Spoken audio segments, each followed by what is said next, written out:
Meeting of the Winnebago County Supervisors to order for the start of the budget hearing. All should be checked in. This time, if you'll all stand for the Pledge of Allegiance.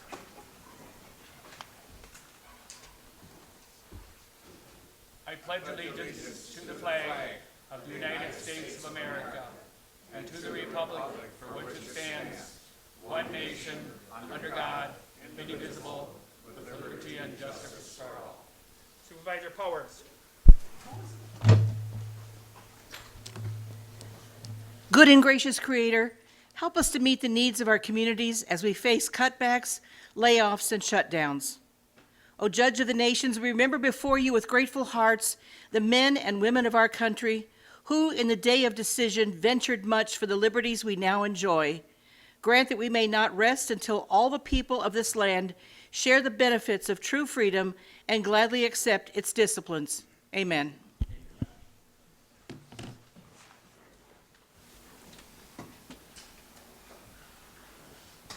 Vice Chairman Farright. Thank you, Mr. Chairman. I'll move to adopt tonight's agenda with one minor change. Second page, top of the page is number 3. We're adding number 4 for a report from Paul Kaiser specific to errors and omissions. Is there a second? Second. Motion made and seconded. All those in favor signify by saying aye. Aye. Those opposed say nay. Carried. At this time, we'll have a chance for public comments. Time will be allowed for persons to present, to express their opinion on any resolution or ordinance that appears on the agenda, as well as any matter over this body has jurisdiction. Pursuant to Rule 6.4, the rules of the Winnebago County Board of Supervisors, the County Board Chair shall limit all public comments to 2 minutes. If you would like to go ahead, go right up by a microphone there in back. It'll be turned on. State your name and address and what you'd like to say. Hi, my name is Tom Swan. I'm Supervisor of District 1419 East Nevada Avenue, Oshkosh. Tonight I'd like to discuss an issue we have at Parkview with one of the elevators being inoperable, the main elevator that gets from the first to second floor in the open wings. And we currently are having to use a freight elevator or an elevator that's smaller, let's just say that, in the kitchen area between the 2 laundry rooms. Those laundry rooms are locked. The public has to ask for access through those rooms, and it is a tight fit to get through that laundry room to get between the hallway and the smaller elevator, which does not have a hold button. And so I think we need to deal with this. This nice lady here, Patty, is here to talk about her problem with her daughter. And she has been back and forth on this issue since January 30th. And the elevator's been having repair problems. Basically, we have 2 elevator companies that repair these, and we've had some issues in the past. And I think we need to move to get our elevator fixed or talk about moving the second floor to the unoccupied wing in the north part of Parkview. Patty, would you like to speak? Sure. Hi, my name is Patty Julius. I live at 141 Andrew Avenue in Neenah. And basically, I'm here this evening advocating for residents that live at Parkview, our veterans that live at Parkview, families, and how unsafe this situation has been. Since January 30th, I have pictures, I have notes. Mike Elder was one of the first people in January that I spoke with on this, and he has been very helpful in dealing the best that he can deal with this situation. The staff has been excellent in the best way they can, but like Tom had said, you need a key, you have to get a staff member in order to get these people downstairs to activities that they should be going to.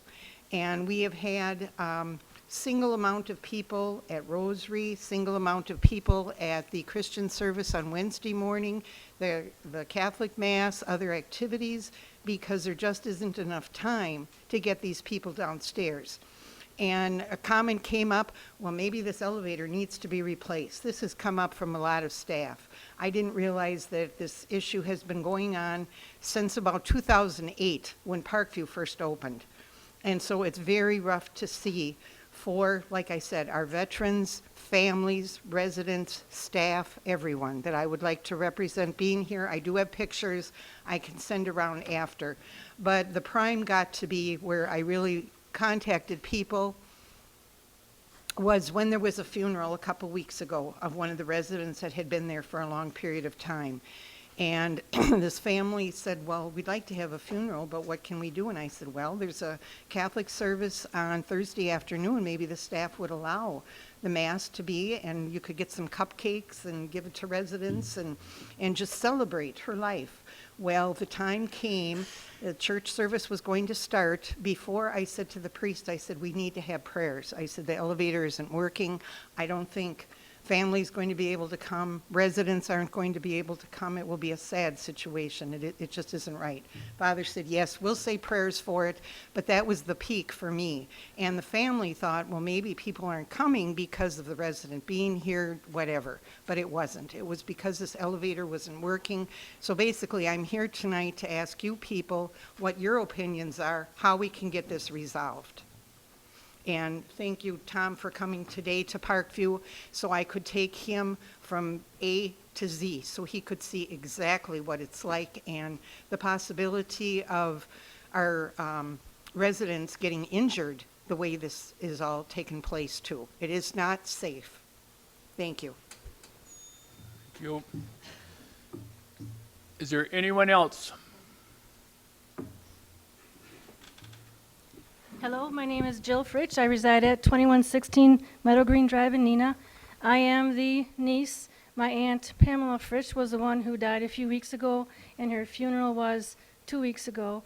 It was a place that she had resided for many, many years, and the people who loved her, most of them weren't able to come because of the elevator being broken. I think that we need to advocate for those who can't advocate for themselves. My aunt had cerebral palsy. Her wheelchair is very large that she had, and she loved going to activities, and she couldn't do that if that elevator was broken.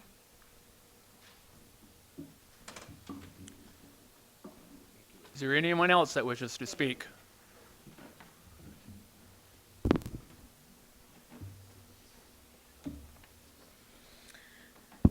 Hello, my name is Megan Edwards. My address is 3060 Sawyer Creek Drive, Oshkosh.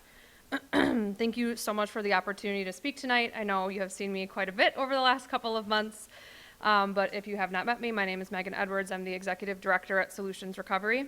I'm here in support of the amendment to include $322,050 in the public health budget to fund the peer response team.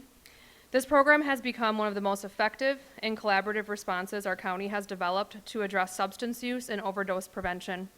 Over the past 3 years, the peer response team has reached more than 1,200 people through 22,000 in-person contacts, providing immediate support and connection to services, 11,000 calls to our 24/7 hotline, assisting individuals and families during moments of crisis, and more than 3,000 transports to treatment, housing, and recovery support that would not have happened otherwise. Every one of these numbers represents someone who lives in our community, a parent who can show up for their child, a son or daughter who comes home again, a neighbor who is still alive because our team was there at the right moment. The peer response team is transforming how our county responds to substance use. Peers with lived experience meet people earlier in their own environments and support them in accessing care before crisis. It's proactive, evidence-based, and it saves lives. At the last board meeting, more than 15 people stood up and shared what this support meant to them and to their families. Their message was clear: this work matters, and our community wants and needs it to continue. This amendment builds on strong partnership already between public health and Solutions Recovery. Supporting it ensures that Winnebago County continues to lead the state in compassionate, effective strategies that strengthen families and reduce overdose deaths. You have the power to protect this progress and the people behind it. Thank you. Anyone else wishing to talk to the board this evening?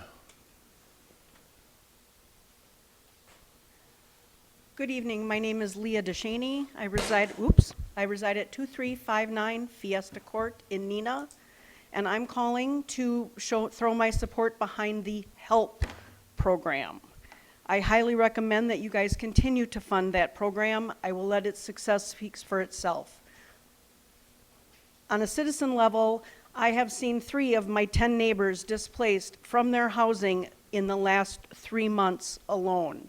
Due to no fault of their own, they were either sold out from under their rental unit from their landlord, or they had a non-renewal of lease. On a professional level, I am a community resource specialist, and I field calls from Winnebago County this year alone. 2,796 contacts have been made to your local 211 call center. 913 of those are housing related. That is on track at 32%.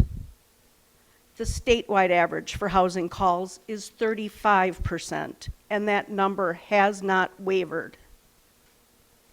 35% of your neighbors are housing burdened or insecure. In a 4-block radius, that's 100 homes. 35 of those families are having trouble affording their housing.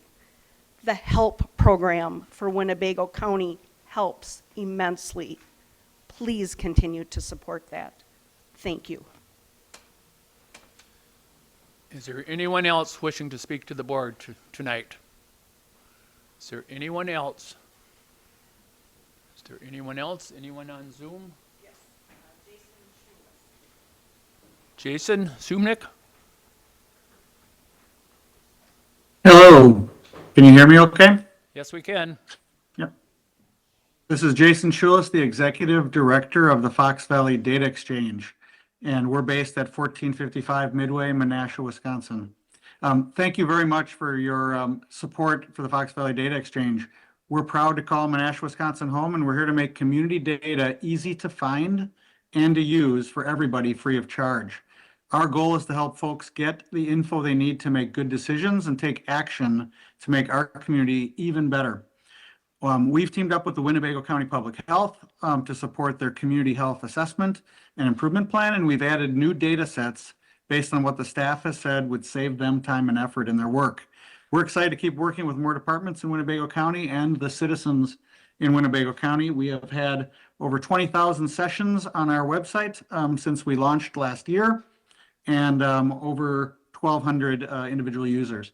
And thank you again for listening and for your consideration. Okay, not seeing any other ones, we'll close that part of the meeting. Communications from the county clerk. Good evening, everyone. I received an email this afternoon from Brian Nagler in regards to the HELP program, and I was going to read it to you. Dear members of the County Board of Supervisors, let me first begin by thanking you for taking the time to consider my input. I am writing to express my strong support for the addition of permanent positions within the Long-Term Support Division of the Winnebago County Human Services Department to provide homelessness and eviction prevention services to our county. These services are vital to the continued success of our community's efforts to address housing instability and prevent homelessness. Currently, the program serves up to 10 3.36 average walk-in customers each business day.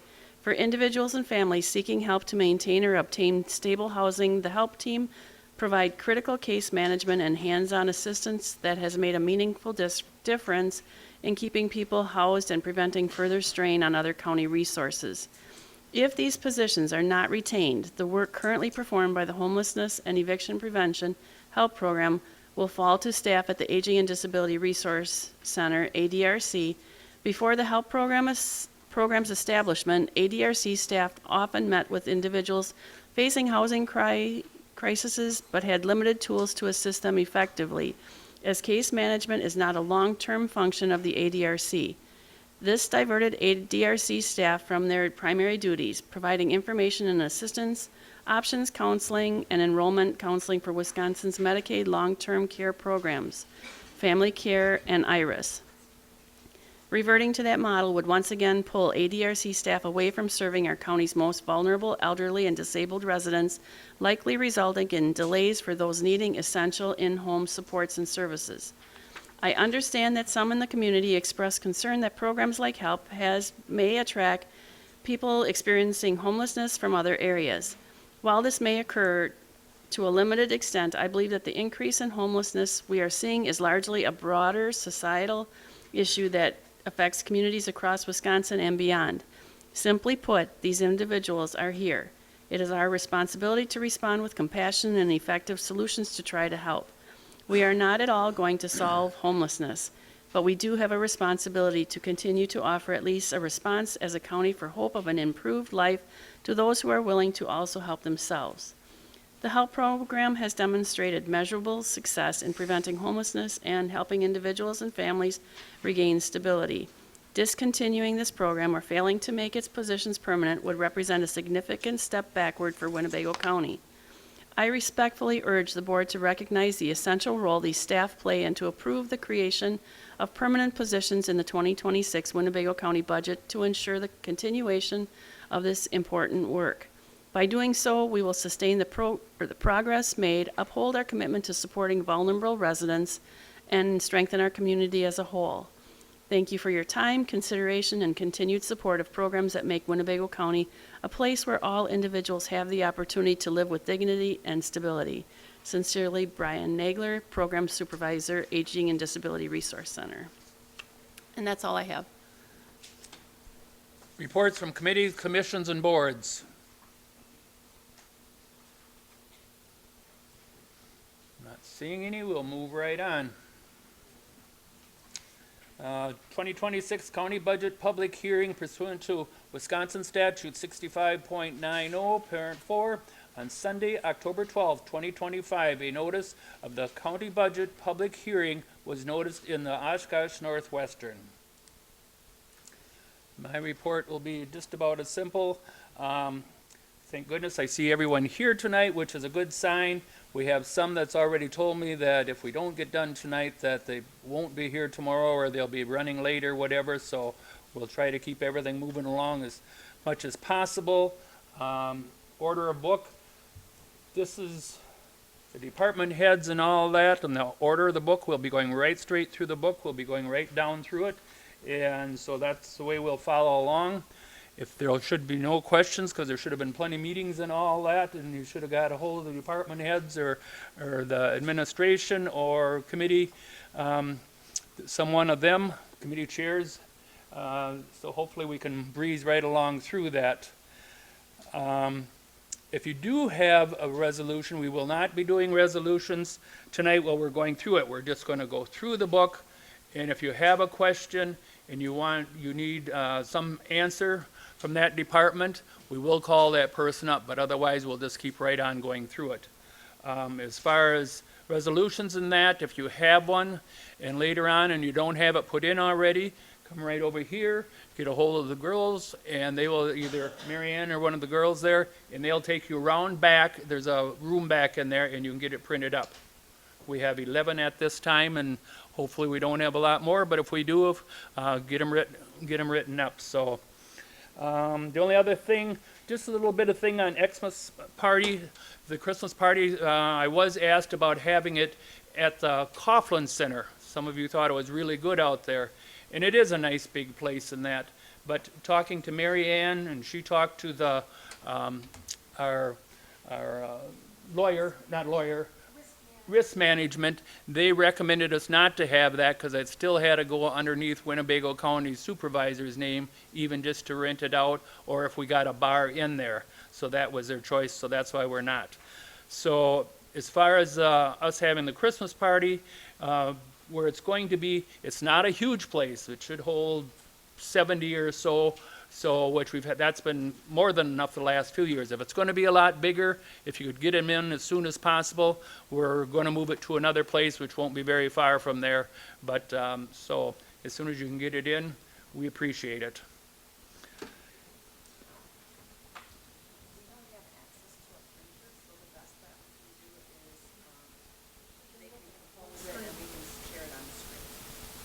Okay.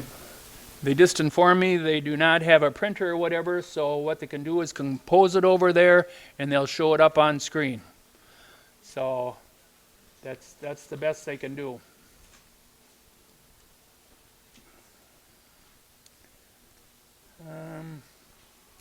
All right, at this time we'll have the presentation of the 2026 annual budget by County Executive Gordon Hintz.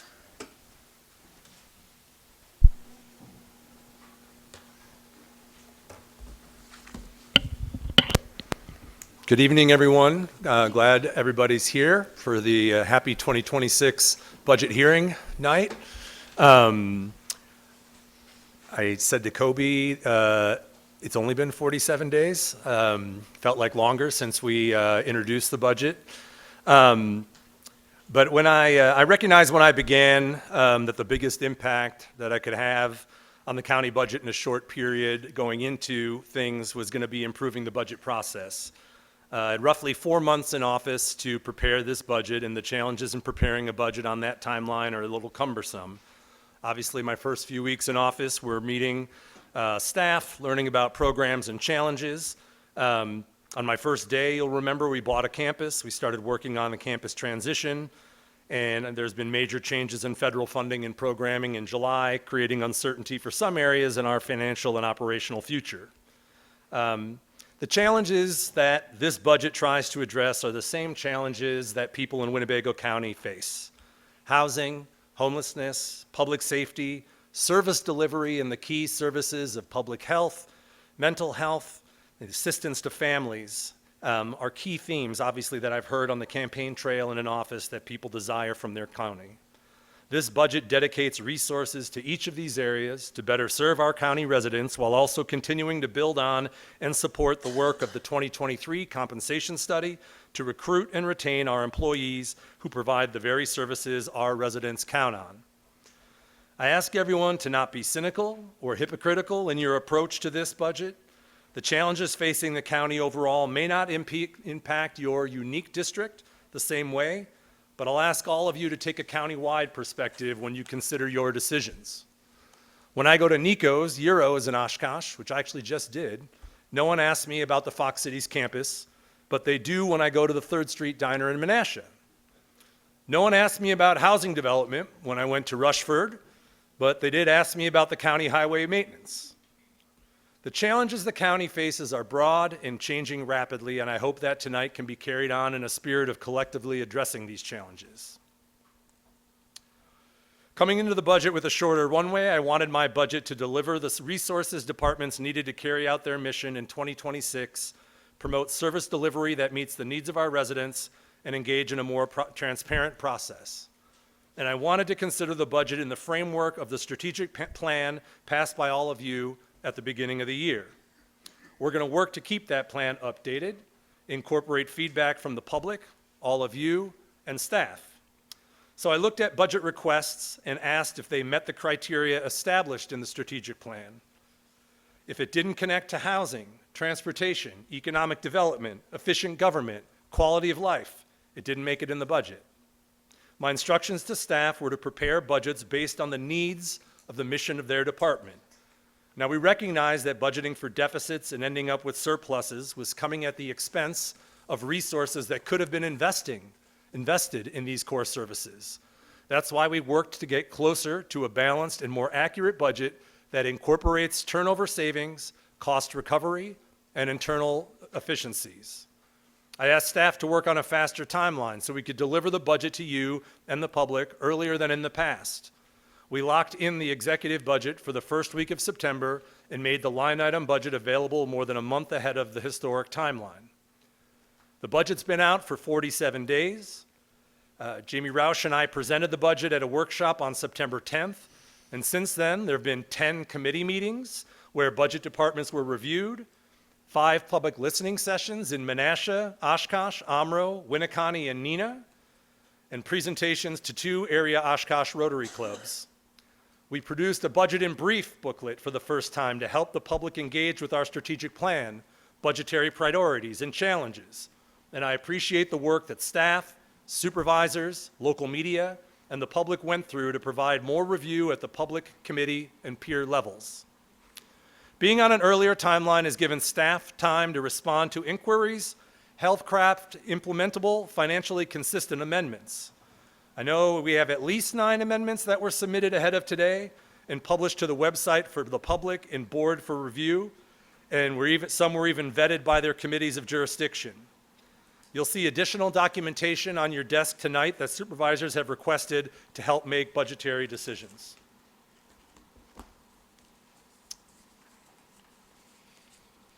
This budget reduces the planned use of reserved funds, our structural deficit. But as many of you know, we've been planning for deficits much bigger than this one for years, but end up with a budget surplus and our general fund grows. We plan deficits shown in the blue line every year. I could have taken this chart back further, but this has been our historic practice for a long time and has been supported, usually unanimously, by this board. As you can see that in 2026, we're getting closer to a balanced budget. So the county has budgeted for deficits, but you'll see in the orange line, we've ended the year with a surplus almost every year. So if you were on the county board last year, or the year before, or any of the last 15 plus years, and you voted for a county budget, you've supported large budgeted deficits that authorized more spending than the county brings in, and the use of general fund reserves to make up the difference. The 2026 budget is closer to balance than we've been, and based on historic practice, should end the fiscal year closer to what the actuals are. This budget narrows the planned deficits and starts attributing one-time purchases like capital outlay expenses to the reserve fund application. We're actually tying our ongoing expenses to levy-supported revenue in this budget, a big step towards transparency of which dollars support which programs.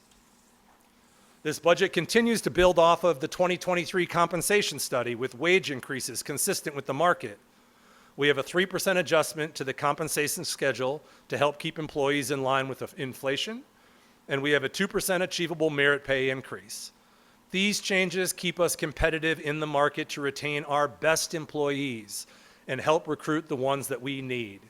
If we fail to keep up, we'll be back in a position where we were a few years ago, where we need to make major increases in pay and the compensation schedule to be competitive in the market. And as a number of you have commented to me, our people are our most prized asset. They're the ones who deliver the services to the public that we represent. My proposed budget includes a net increase of 26.2 full-time equivalent positions to address changing needs of the county and our residents. This is in line with the budgets passed in the last 2 years, which saw a total staff increase of 24 and 25 positions. Every one of you who was on the board, except for Supervisor Dowling, voted for these increases last year. These positions addresses demands on mandated programs, such as the Children's Long-Term Support positions, which you may see abbreviated as CLTS and are fully funded by the state, or the Women and Infant Children Program, which you may see abbreviated as WIC, W-I-C, and is not fully funded.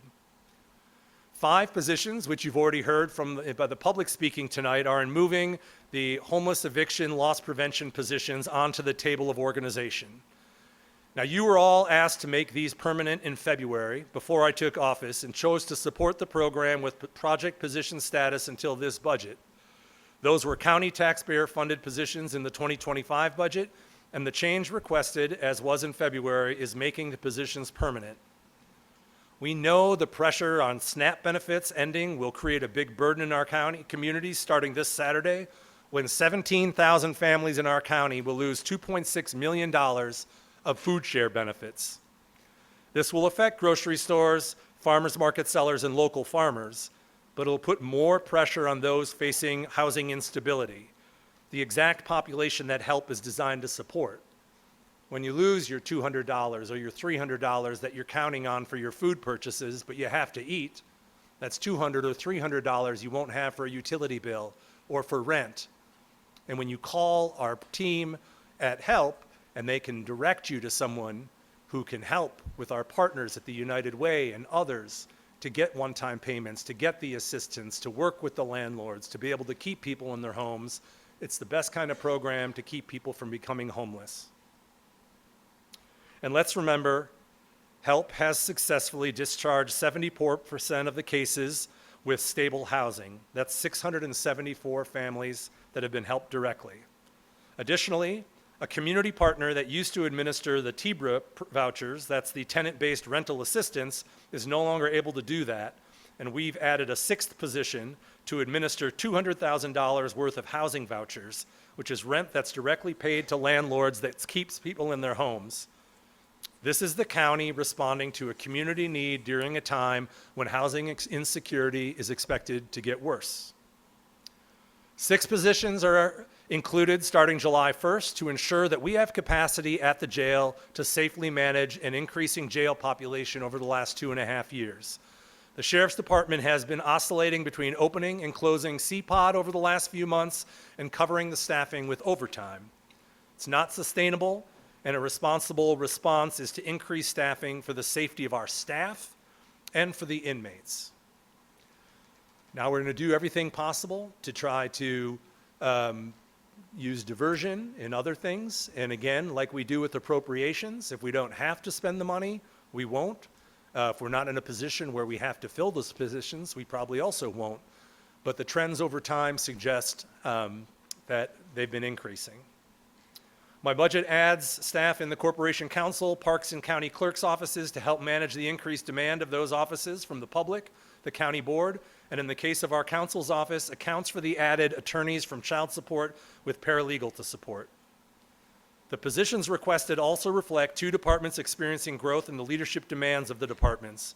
Emergency management goes from 2.8 full-time employees to a full 3.3, which decreases pressure on the 2 full-time staff to provide 24/7, 365-day emergency management coverage.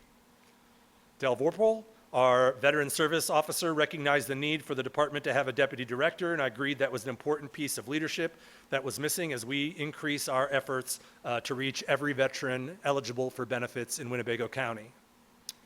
I also asked the staff to find efficiencies for this budget, and 2 that I want to call out are approaches to vehicles and the sheriff's budget, merging 2 positions. We're purchasing fewer vehicles in this budget because we're expanding a leasing program piloted last year that reduces costs and the unpredictability of repair and maintenance costs. We've also asked departments to consider pooling vehicles so we can reduce the total vehicles the county needs. 2 examples in this budget are veteran service sharing vehicles with other departments for transports and in-community engagement, and the parks and facilities departments sharing a lift truck. Now, this is a $250,000 truck that neither department needs full-time access to, so we were able to figure out a way to share this asset across departments and save money. The Sheriff's Department is requesting combining 2 positions, a corrections financial associate and a financial associate into an administrative associate 4 position for a savings of $67,000. I want to briefly just pivot to, because I wasn't going to get too detailed into the capital improvement plan, other than to highlight that we're increasing the capital improvement plan by 7%. Now, you know we've got $67 million of deferred maintenance. We know that we've had a $350 million master plan presentation in June, and that in the coming months, we hope to roll out at least a phase 1 of a master plan, working with the facilities committee and facilities chair, on a proposal for those first steps. But with the capital budget plan, we wanted to make sure we, at least on deferred maintenance projects, didn't fall any further behind. We also, as we did with position requests, asked departments to submit requests 5 years out. In other words, what do you anticipate your capital needs being for the county 5 years out? But I won't get into all the individual ones other than we tried to prioritize based on need and listening to the feedback of facilities staff. I made a commitment when I ran for county executive to improve the budget process, to make it more transparent, to start earlier, to make it more accurate, and to engage the public. And while it hasn't always been smooth, I think we've accomplished a lot of that. And we can build and improve on it going forward. I made a commitment to fully fund the HELP program. Housing insecurity is countywide, and many people are one accident, one job loss, one utility bill, one lost food share payment away from losing their housing. And this unique to Winnebago County program has demonstrated itself to be needed, effective, and efficient, partnering with other non-governmental partners to help those living on the edge. We should be promoting government success stories when they work, when they're effective, when they're efficient. And again, this is something that you all helped create with my predecessor at this county and the team at Human Services, and I'm grateful for that. I made a commitment to take care of our most important asset, the people who work for Winnebago County and who serve the public, and we were able to get that done. But following the completion of this budget, staff will continue to refine work on attributing revenues and expenses to programs through a mandated program or discretionary program analysis. In other words, I think we all want to look at the state or the county budget as what is the state requiring us to do, and what are we choosing to do as a county, and what are we choosing to spend our money on? This analysis will require an investment of time across department leadership, but will be an important step in our ability to show exactly where our choice points are in the budget and whether our priorities reflect what the public's are. As I begin the next budget process, we'll be spending more time evaluating programs, seeking collaborations in the community, shared resource allocation, and operational efficiencies. The same sort of strategic plan and visioning for the county will need to be done with departments so we can reimagine how we fund and deliver services, not just in 2026, but over the next 5 years or more. And as I get more settled into the job, I'm looking to drive more collaboration like the lift truck pooled vehicle. We've had successful cross-departmental collaboration on housing initiatives, community engagement, and communications that have resulted in a more efficient county government. But we can do more with standardized practices, process, and procedures across departments to realize cost savings, more efficient service delivery with the same resources, and decrease administrative friction. And I'm conscious of the challenges that lay ahead. The 2027 budget will be very different. The ramifications of the federal reconciliation bill passed this summer, but that don't go fully into effect until after the 2026 elections, will continue to affect the county with increased demands on our income maintenance staff, increased administrative cost sharing as the federal government abdicates its commitments to mandatory programs. But we can and we must build a nimble county government that is able to respond to the changing demands from our residents. So I appreciate all of you that have weighed in, that have been there from the beginning, attending, going to other committees that you don't serve on, that have asked questions of our staff, that have asked questions of department staff, that are ready to go with amendments, with, ready to debate things, ready to weigh in. That's how all of this is supposed to work. It's not just the public that has to be engaged, it's all of you as well. So I'm grateful for that, and I appreciate the process. And when we get through this thing, we can talk about how we can improve upon things next year. So I look forward to that feedback as well. Thank you very much. No questions at this time. Supervisor Hanson. Thank you, Mr. Chairman. For IT, my call button has disappeared. If you could help me with that as well. Thank you, Mr. Chairman. County Executive, very much appreciate the presentation. I hope I can accurately speak that I don't think this was a very easy process for you. It is certainly not an easy process for me, and probably not for everybody sitting in this room right now.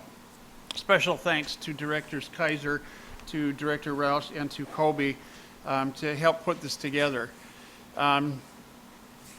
As I visit throughout the community, and just as a heads up, if you really want to get a heartbeat on what's going on in your district, go down to your grocery store, local restaurant, or even better yet, a barber shop or a beauty salon, and sit down and start talking to people, and you'll hear exactly what they really want. And here's what I'm thinking, I'm translating, that I'm hearing. For the most part, what you just heard behind us now is of deep concern as far as housing is concerned. They're concerned about increased energy costs. They're concerned about what might happen with WIC or with food stamps. Not a lot of that we can control through the county. However, one of the things that we received a message loud and clear was, don't do this sales tax. Get your spending in line. So perceptionally, when you're increasing some staff, there's not quite a lot of understanding when you're walking the beat in your community. Because they say, I have to be responsible in my budget, you have to be responsible in yours. This is not a criticism. I'm just saying why this is going to be very difficult for me this time, as far as making decisions, as far as what is needed and what is wanted. I look forward to everyone's input going through these amendments.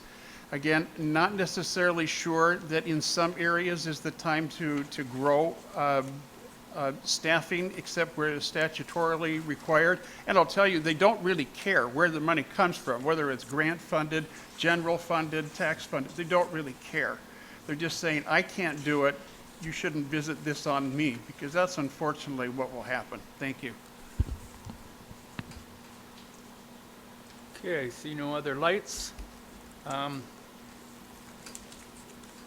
County Executive, were you going to do the 2026-2030 capital improvement plan recap right away? I just stuck it in the middle there to, Okay, thank So- you. That's what I thought, but thank you.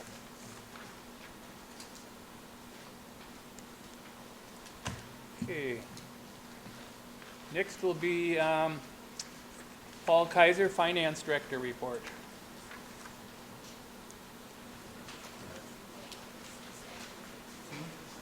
Who's got question? I just asked the question. There was. Oh, okay, I apologize. I guess we go through our book then. So we'll be starting in our book now on page 71.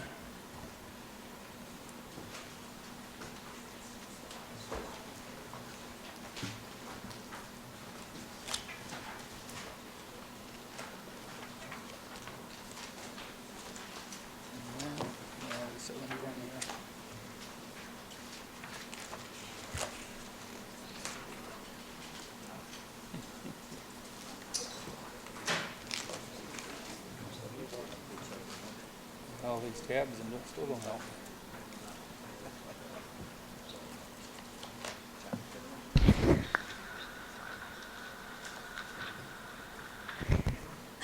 Or 71.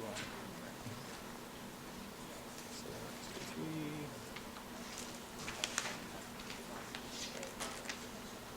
Well, we're looking for it. It's the county board. I do know that. So, the only place that I actually raised it, any place as far as on the county board, would have been for ink and paper. That would have been the biggest amount that any place was. And also, I left the amount of money in there for like travel expenses and that. We have some new members now that go to WCA. We might have some that are going to NACO. Maybe we'll have some new members after April or whatever that'll want to. So I didn't want to take anything away from there. We wanted to keep that in there.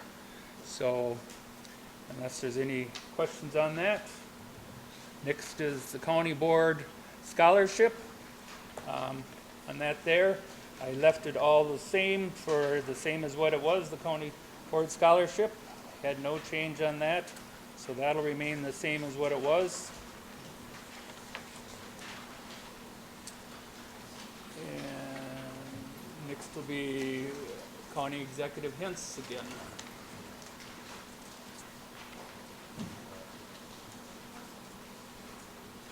Page 77.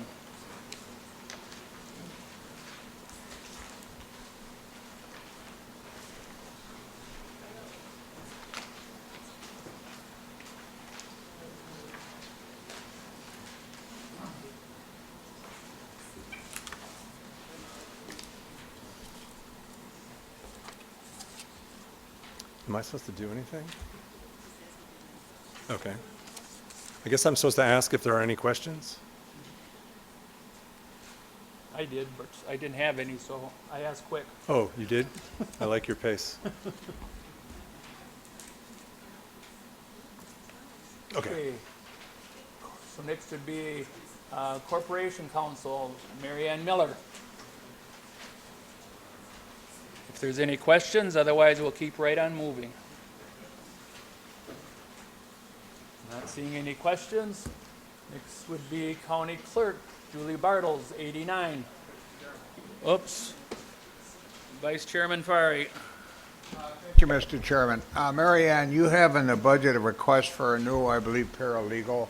Yes. Would you would you give a little discussion on that to the board as to that need? Absolutely. We requested a new paralegal because there are rising caseloads, increased county board requests, and basically the workload of 3 paralegals has reached maximum capacity. As you probably saw in some of the documents I provided, just to give you an idea, from January to August of this year, we have reviewed 327 contracts.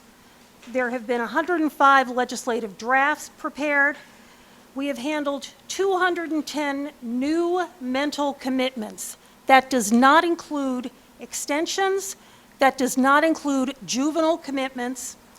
We have had 800-plus child support hearings, and that does not include protective placement hearings, guardianship hearings, appeals cases.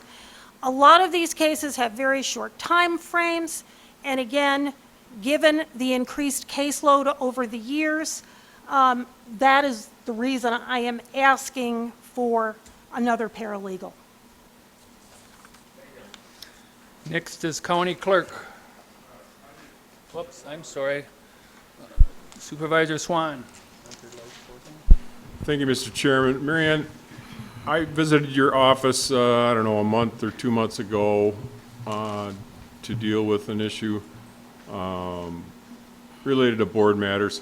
And when I was there, we discussed the issue of security that you have at your office, being that you have a window there that's enclosed by a cage, but you don't interact directly with the public. And I understand you've had some incidents where people have come in and, you know, potentially threatened the front The desk. front desk receptionist. Yes. So I'm asking you, you know, do you have a feel for whether you'd want to have increased security in your office entrance? We have locked doors because, again, we are here for the county board supervisors, the county executive, the department heads, department staff. And again, given the nature of what we do, we have a locked door. Actually, every door leading to our office is locked. So I am comfortable with that. Okay. Yeah. I just wanted to bring that up. No, thank you for asking. You're welcome. Next is county clerk.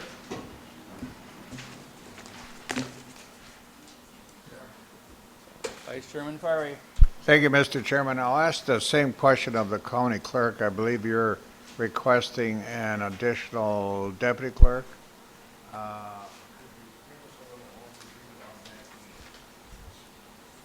I sure can. What I have told all the committees, our office is not getting any younger.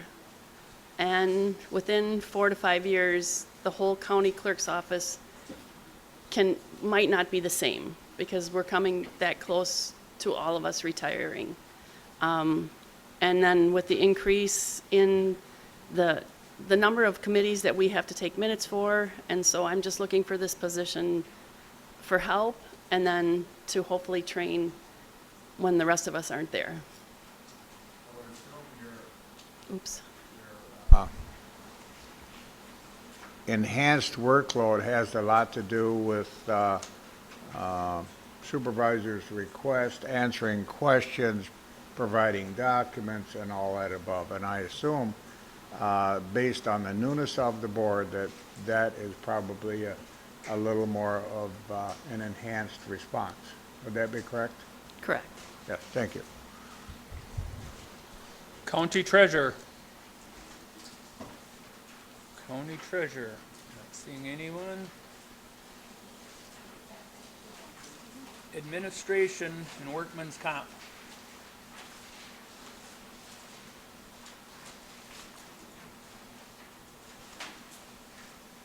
Page 110 and 113.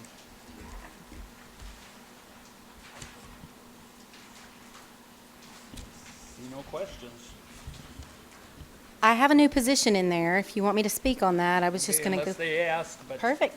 Yep. Thank you.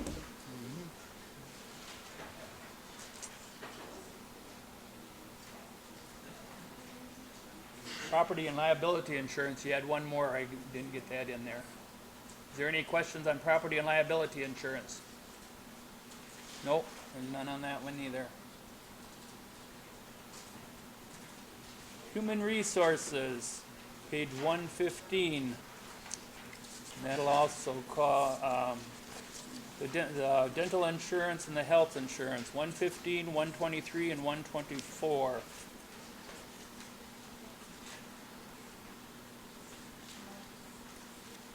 Supervisor Bender. Wanted to ask Mark to explain a little bit. He helped me write the resolution for the longevity pay, and I've been retired 11 years. I know it used to work. I thought you got 5 cents after 5 years, 10 cents in 15. There's currently, I believe, 79 people in it, and it would cost us $18,000. But you won't be able to talk when this resolution comes forward. So if you could explain it to the county board a little better, I'd appreciate your knowledge. Thank you, Supervisor Bender. One of the things we've spoken about at PNF has been trying to align departments so that employees are treated similarly regardless of what department. And we have some leftover rules that are still in place regarding some longevity pay. And as Supervisor Bender said, there's 79 employees that would be impacted. And most employees within the county no longer qualify for longevity. So we're looking to just streamline operations by eliminating the longevity pay. However, we don't want to impact negatively the employees' pay, so we're going to basically build in the longevity pay into the employees' base pay. And that way it gets all employees within the county on the same structure where there is no longer longevity pay.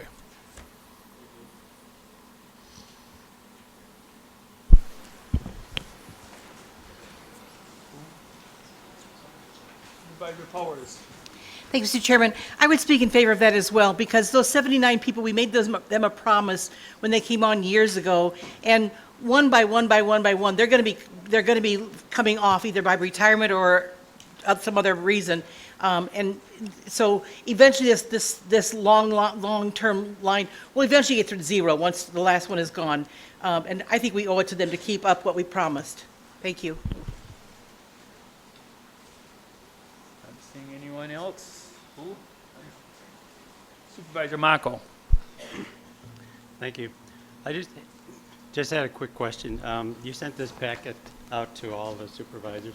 I'm sure all the employees have gotten this packet too of the new pricing for the health. And I just want to make sure my numbers are right. So for the total premiums, it says singles $961.87 a month, doubles $119.09.10 a month, and families $2,528.45 a month.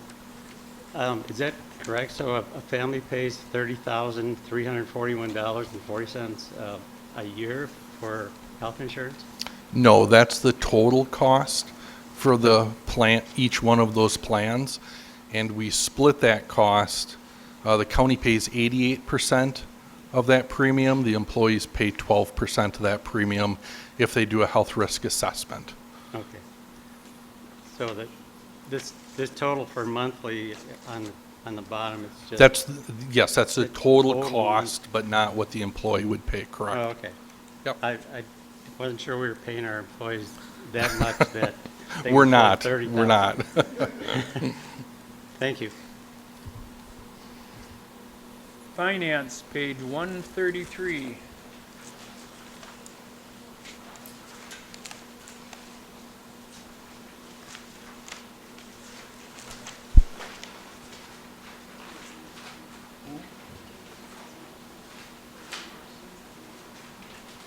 any questions, so. Non-departmental, page 133.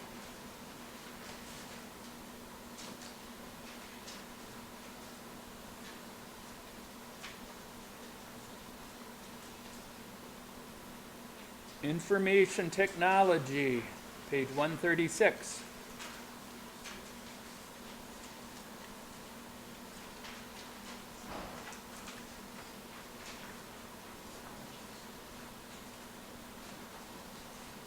Facilities, page 145.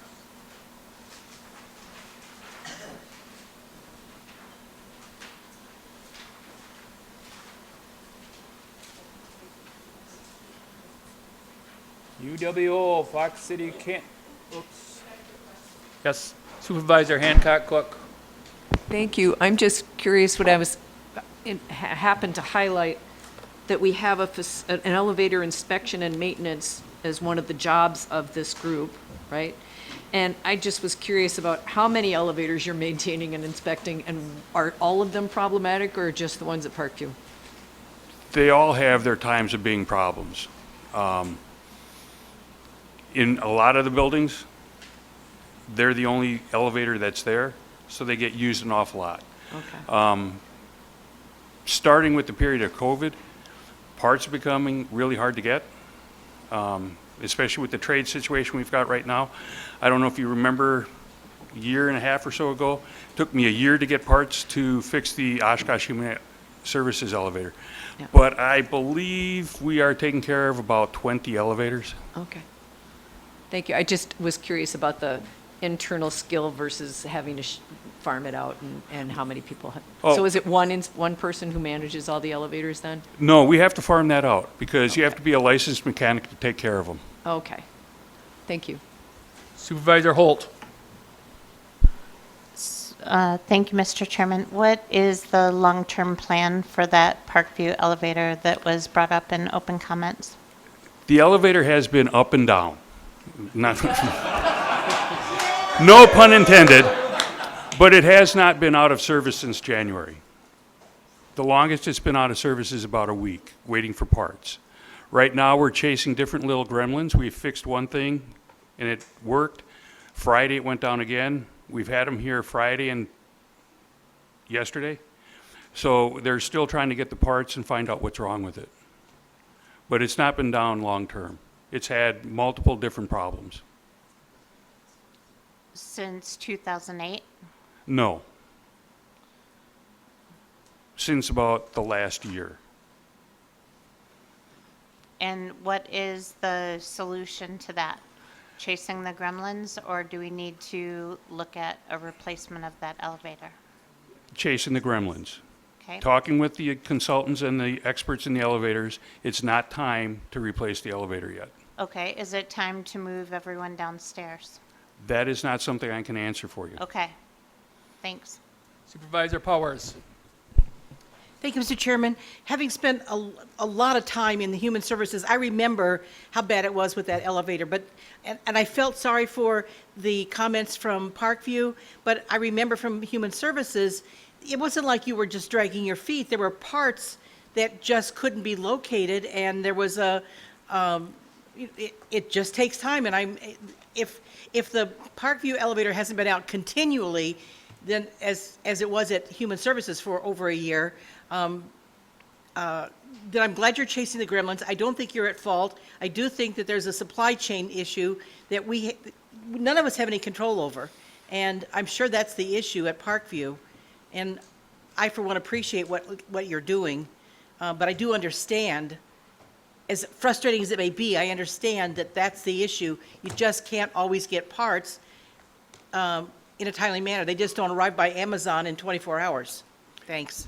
And, you know, we do fix the problems as they come along. And like I said, it's not the same problem every time. Sometimes it's the doors, sometimes it's a controller, sometimes it's a relay that's out of position. They get used an awful lot. So back in 2008 when we designed the place, we had asked for 2 elevators, but the county board at that time did not approve it. They didn't want to spend the money for it. So we were put on a very tight shoestring when we built Parkview, and that is what I've talked about during our whole process with our master planning and everything, that we have taken the expeditious and least costly way of doing things, and it comes back to bite us long term. Thank you. Supervisor O'Brien. Yep, thank you. I've heard, we've all heard a lot about this $67 million deferred maintenance. Does this budget have more deferred maintenance? Is that number going to grow, or are we going to stay at 67?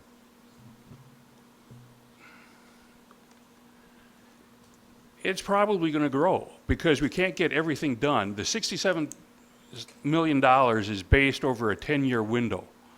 So if we could get everything done right now, it wouldn't be $67 million. But looking over the 10-year window with inflation and the additional aging of the equipment, it's going to grow. It's just like your house.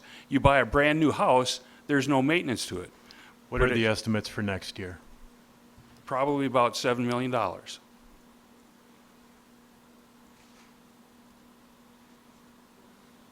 Supervisor Swan. Thank you, Mr. Chairman. Mike, it was brought up that, the 2008 board did not want to put 2 elevators in. I just heard that, so that was one of my questions, but I guess I'm just going to throw this out there. Don't mean to put you on the spot, but let's just say we wanted to add 2 elevators to Parkview. Is it feasible, number one, from a construction standpoint, and number two, what do you think it would cost?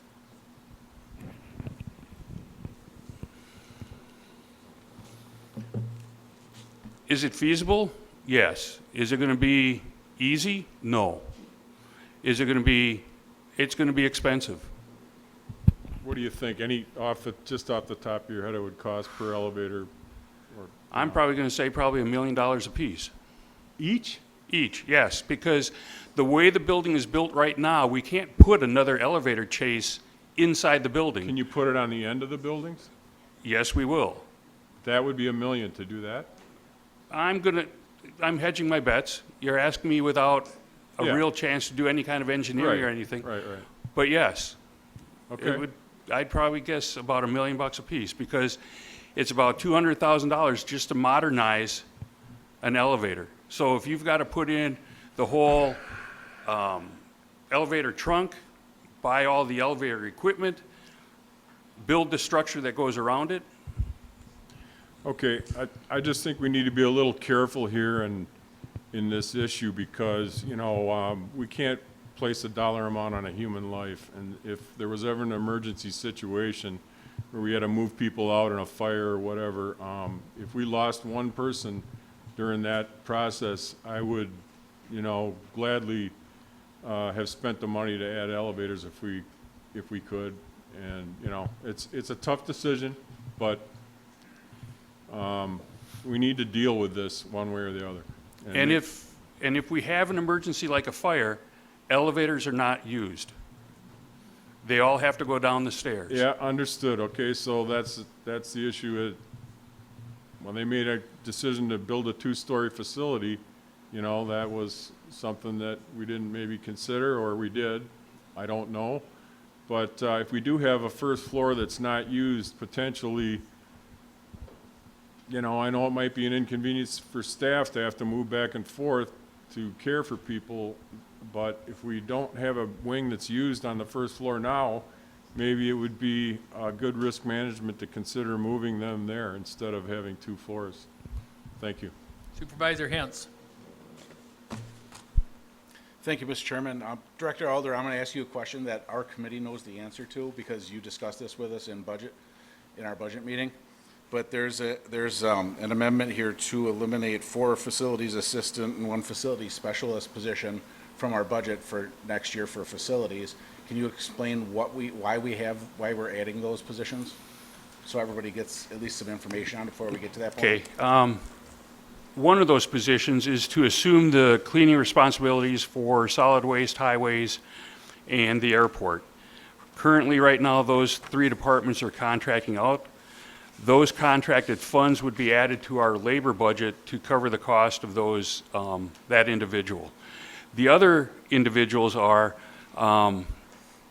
as the facilities have grown in the county, we've gotten to the point now where we are taking care of 43 acres of lawns, 8 miles of sidewalks, untold number of square feet of gardens right now, and we only have one person that does that. And we've augmented them during the summer with summer help, which are college kids who are only here for about 4 to 6 weeks. We've been able to have one of our former employees work as a limited term employee for the spring and the fall to help us carry through with that, but he's not available right now. So I'm down to one person with it. So the facility specialist is another grounds person to help take care of the expansive grounds that we've got. The other 3 custodial type positions, the facilities assistants, are to help us bring the backlog of cleaning that we do in the buildings back down to a manageable level. I think I've mentioned at previous county board members or meetings that there is the Association of Physical Plant Administrators has come out with a benchmark that has 5 levels of cleanliness.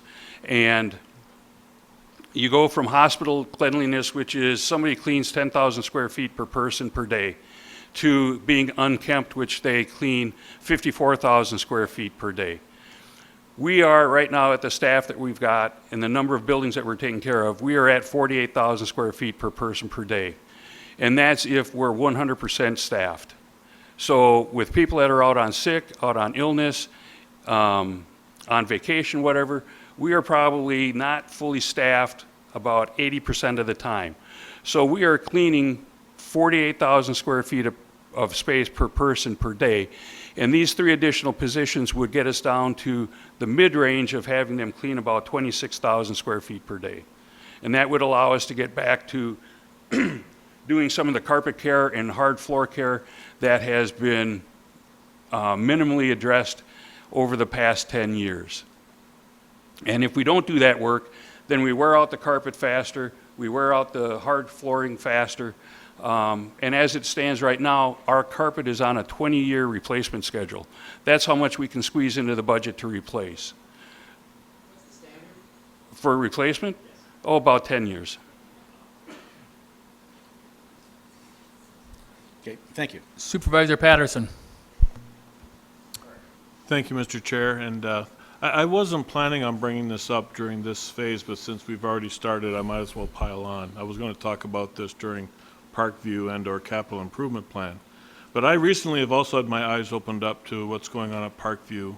I've been over there. And I guess I have 2 concerns. Obviously, the possibility of another elevator. But my larger concern, especially when that elevator is out, how do we get people that are wheelchair bound down a staircase during an evacuation emergency, whether it's a fire, a gas leak, or something, my real concern about the facility is having some people that have limitations. And I've had to consider this in a civilian job that I've had in the past. I am deeply concerned about how we get a wheelchair-bound person. Again, I have a friend who's on the 2nd floor currently. How I get a wheelchair-bound person down the stairs in the event of emergency. And has there been any discussion about doing an evacuation ramp type thing? Do we have any funds set aside? Do we have any plan for that? Because to a few other people that have spoken tonight, this could be really catastrophic. The way it goes, any building that we have, this building included, if there's a fire, nobody goes down the elevators that's in a wheelchair. We wait for the fire department to come and evacuate them. At Parkview, it's the same thing. So people would have to rely on the fire department to get them down. I've had discussions with the fire department about that. We've talked about having some of these, you can get mobility stair climber chairs that can go down the stairwells, and the fire department has requested that we not do that because our staff's not trained on doing that. If we fall or somebody gets hurt, we now block a staircase and we can lose more than just one person. So the guidance we've gotten from the fire department is if there's an emergency like that, we park people in a safe place, potentially a restroom or an interior conference room, and we get down there and we tell the on-scene commander where these people are and they will go get them. I know you're proposing a modification to the stairwell. What I was talking about was a ramp system like you see at football stadiums. You know, where you actually can have a wheelchair go down the ramps from second ground down to first ground. I know that we don't have that currently, but has there been any discussion about adding that type of modification to the building where you actually don't have to modify a staircase, that you can actually reasonably walk a wheelchair down ramps to get them off the second floor? We can look into that. Okay, and that's what I was discussing in the first place. I wouldn't be a fan of modifying the staircase either. I think that could be really dangerous. But I just wanted to make sure that we talk about this and that this was addressed, because it's having those particular types of people on the second floor and no real way to get them out in a timely manner is concerning to me. Thank you. Supervisor Powers, second time. Thank you, Mr. Chairman. Yes, this is just a reminder to people, when we talk about an elevator in a hospital, nursing home, or a church, it's not just a people mover. You have to have room for a coffin. You need that much space for an elevator for those places. Supervisor Buck. Thank you, Mr. Chairman. And I want to thank the members of our committee. If you haven't been to the Facilities Committee, I have seen Supervisor Hanson, Supervisor Binder, Chairman Egan, Supervisor Pluchinski at our facilities meetings. We're constantly trying to figure out how can we save the taxpayers' money. A few years ago, if you can believe it, during budget time, it was snowing out. We were hiring private contractors to shovel the snow at the county courthouse. Our committee has worked tirelessly to find cost savings. And so my question to you, Mike, is that, we're have an amendment to eliminate 5 positions from your budget. Have the authors of this amendment, have they come and talked to you about how we can cut those, or why that would be a good plan for facilities? No, I just heard about it tonight. Okay, thank you. Supervisor Halber. Thank you, Mr. Chair.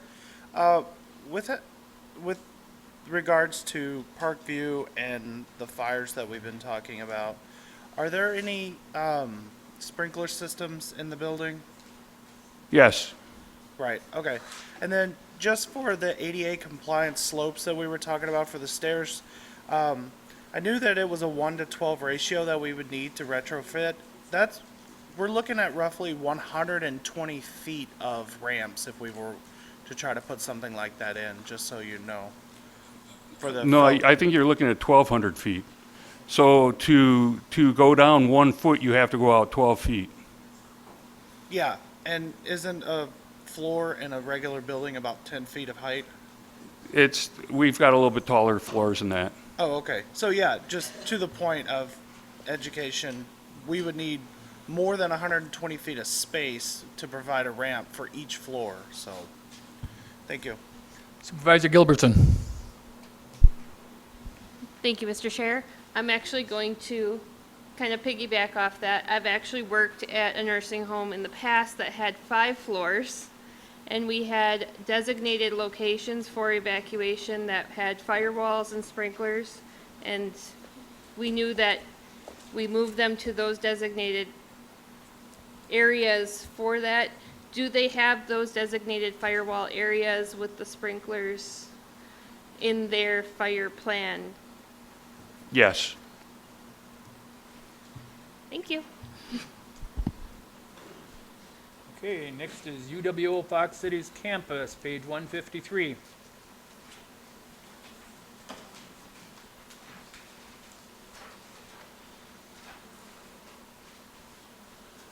Not seeing any questions. Would be District Attorney, page 158.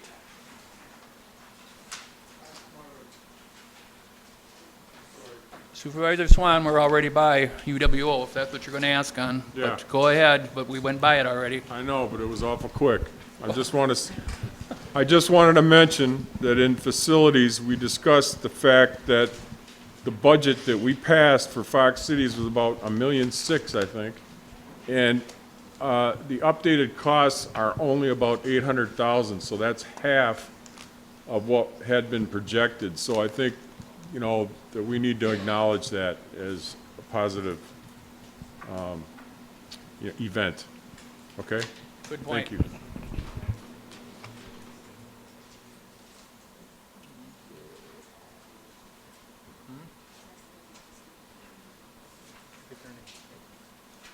District Attorney, 158. No questions. Clerk of Courts. Oh, well, Supervisor Swan. I thought it was up there from before. No, it was up there from before. Supervisor Howard Miller. Yes, I have a question about District Attorney. Okay, he's be right up here. I was sending him back fast, so.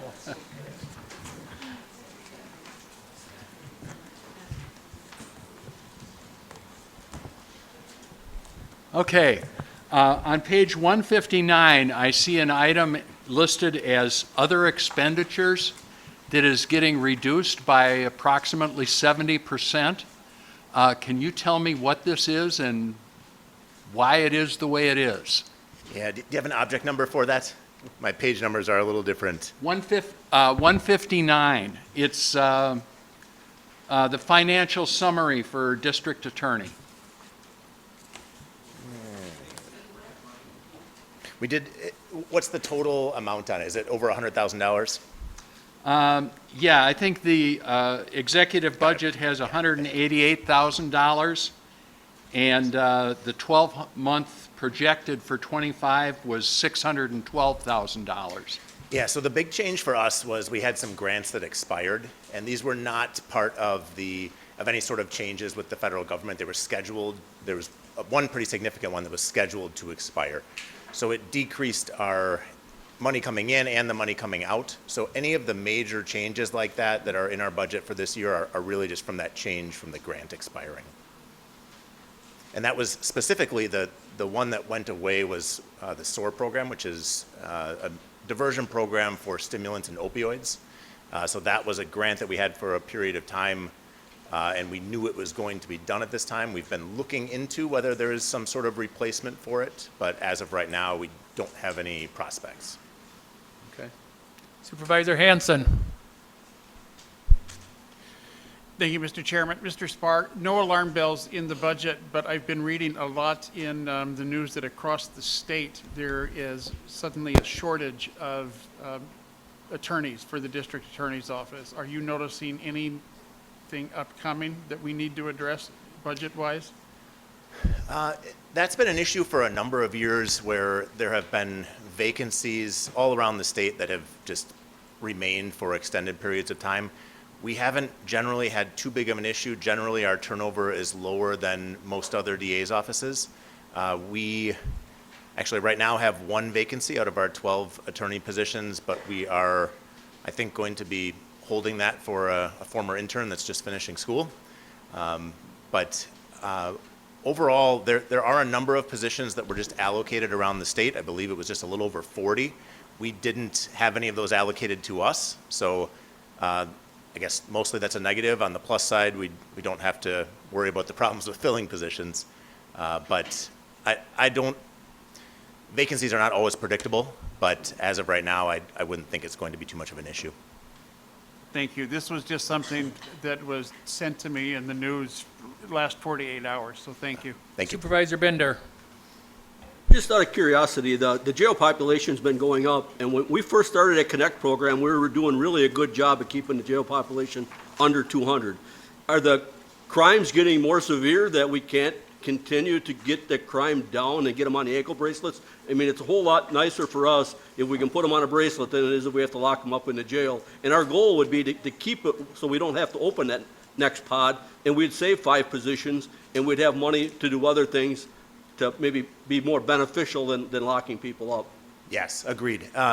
So a couple things going on here. One, I do think there's been a little bit of a change as far as the details of some of the offenders or the crimes themselves. That's something that we've been taking a look at. We also, we have been working with the sheriff's office to try to identify whether there are any people that we'd feel comfortable getting out of custody. And specifically, for the most part, we looked at people who are on relatively low cash bail that was set. Generally, we were looking at $1,000 or less because we thought those were the most likely people that we'd be comfortable amending downwards. We got together with them, I think it was 3 or 4 weeks ago now. We identified at least 3 people, potentially a 4th, that we could modify. And I think we were successful in getting 3 of those modified. but we didn't find too many. And I think what it really told us was we had generally the right people in custody. This was something that came up at the Judiciary and Public Safety meeting a few weeks ago as well. And I think there are reasonable people can disagree about who should be in custody and who should not be. But I think we're making a lot of efforts here to try to get people out of custody if we would feel safe doing so. So some of them, I guess specifically whether they go out on GPS, that generally is a sheriff's office call, but we looked at that with them, and I didn't see any real glaring examples other than the ones we were able to modify where we would have wanted it to go differently. As far as just comparing to some other counties, I did have some conversations with some folks that were at the Judiciary and Public Safety meeting. We ran a comparison for jail populations for a number of similarly sized counties. And overall, the jail population that we have here relative to the population of the county was significantly lower than actually all of the similarly sized counties that we looked at. So I don't offer that, and I gave this explanation when I sent that out too. I don't mean that to say we shouldn't make any changes or we can't do things better. I think we always should be thinking about those things. But I think it's also important to be aware that our starting point is pretty low, and we've gotten fairly accustomed to that. So it has gone up over the last really couple years, but it started very low, and it still, even now, is a lot lower than our neighbors in similarly sized counties. So very long answer to say, I don't know that there's a real obvious answer right now to what we do about it. I do think that things have changed a little bit, and I think that for the most part, we're still doing things really the way that we would, I think the best way that we can find to do it. We're trying to not have people in jail if we feel comfortable with them being out. Thank you. Supervisor Thanks. Buck. Thank you, Mr. Chairman. Just out of curiosity, how is your office utilizing AI, and is that something in the future that we're hearing a lot more, white collar jobs maybe going away with AI. How are you incorporating that in your day-to-day work, and is that something that you're looking, in the future, or you're concerned about, or you have some insight on that? Thank you. Yeah, thank you. That's timely. We actually engaged with a nonprofit that we've worked with before about an AI project, and have some tools that we were going to be helping beta test that would, some of them would help the prosecutors directly as far as drafting some sorts of documents, and some would be more for paralegals and non-lawyers. Shortly after we made the arrangements for that, we were told by our state, so my office is this state and county hybrid. Our IT people are primarily state level, and they run our software that we use for case management. We were told by them that we cannot engage with AI without specific permission, so that is on hold. We have asked for specific permission, and I just had a meeting last week with our state level IT, and they seem somewhat enthusiastic about what we were proposing trying out. So we're hoping to try it out. We need permission, and we've asked for it. Thank you. Supervisor Nelson. Thank you, Mr. Chairman and District Attorney Spar. Kind of brought up the ankle bracelet, and yep, that can save the county money. That can help the budget process for the Sheriff's Department. When you're the victim of a crime and the perpetrator pleads guilty in court after 6 months' time, and they get an ankle bracelet slapped on their ankle, and they get to go home and live life, you, as a victim, you feel like you got a little bit shortchanged. And I also know of at least one incident where a person that committed a crime in Milwaukee moved to Winnebago County because she rented a unit from me because she couldn't get an ankle bracelet in Milwaukee, and she got an ankle bracelet in Winnebago County so that she wouldn't have to spend time in jail. So I get it, it's a horrible balancing act, and I don't, I appreciate the job the sheriff and the district attorney does, but trying to put a certain amount of people on the ankle bracelet is not always the answer. We save a little bit of money, but it leaves a few people feeling shortchanged. Okay, next is Clerk of Courts, page 164.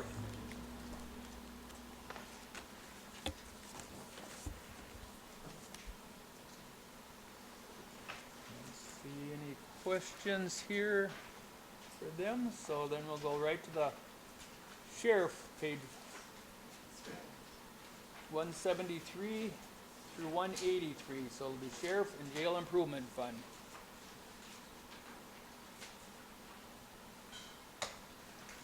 Supervisor Facetto. Thank you, Mr. Chairman. I was hoping Sheriff Motz or a designee could help fill in the blanks a little bit on the request for staff. If I believe I heard County Executive Hint say that the pod was going to open in July. Could you put your mic up, please, a little bit? Was going to open in Thank you. July or was already opened in July? I wasn't the new pod. So if you could maybe talk a little bit about that and then the need for the 6 additional deputies or additional staff. Thank you. So we did open the pod in September. End of August, September. The pod is currently closed because we had a dip in population, and we were able to allocate the inmates to other housing units and cut back on the overtime that we were forcing the staff to work to fill that position. So for right now, it is closed, but any given day, we can open it again, so it's very fluid. So then is the 6 request cap and it will be graduated based on the prison population? Or is it all in and then you'll manage things as you go along? I'm not sure I fully grasp that. So the original plan was to get the positions in place before we opened the pod so that we were fully staffed to be able to properly manage the inmate population. Our inmate population grew before we had the opportunity to do that.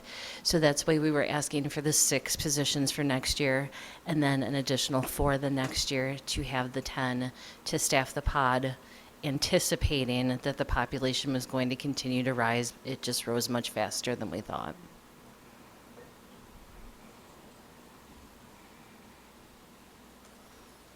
Supervisor Buck. Thank you, Mr. Chairman. Sheriff Motz, I just would like to know some backstory on the discussion at your committee level. Was this, these additional positions, did your committee agree with that? Was that something you had discussed with your committee over the last couple months? Yeah, the committee is fully aware. They understand that the plan was to wait until 2027. When we looked at the growth of the jail, that's when we thought we could wait for these positions, but it just got too high. Currently, our jail population is about 254. We can manage that without opening that pod, but we hit 303, I should say. And we were well over that 280 marking staying up there, and there was no way that we could not open that pod. So we had to do it with overtime. It is a fluctuating thing right now. I am confident that we will be above that 280 mark on a constant basis next year, just based on what we're seeing in total bookings into our facility. And so somebody comes into our facility, they get booked in, they may go to court, get a signature bond, but they may be coming back to serve time. So when you start to weigh all of the bookings and all of the pending cases, we are going to see that uptick again. We also are working with the state of Wisconsin to bring in inmates at $100 a day for our STAR program.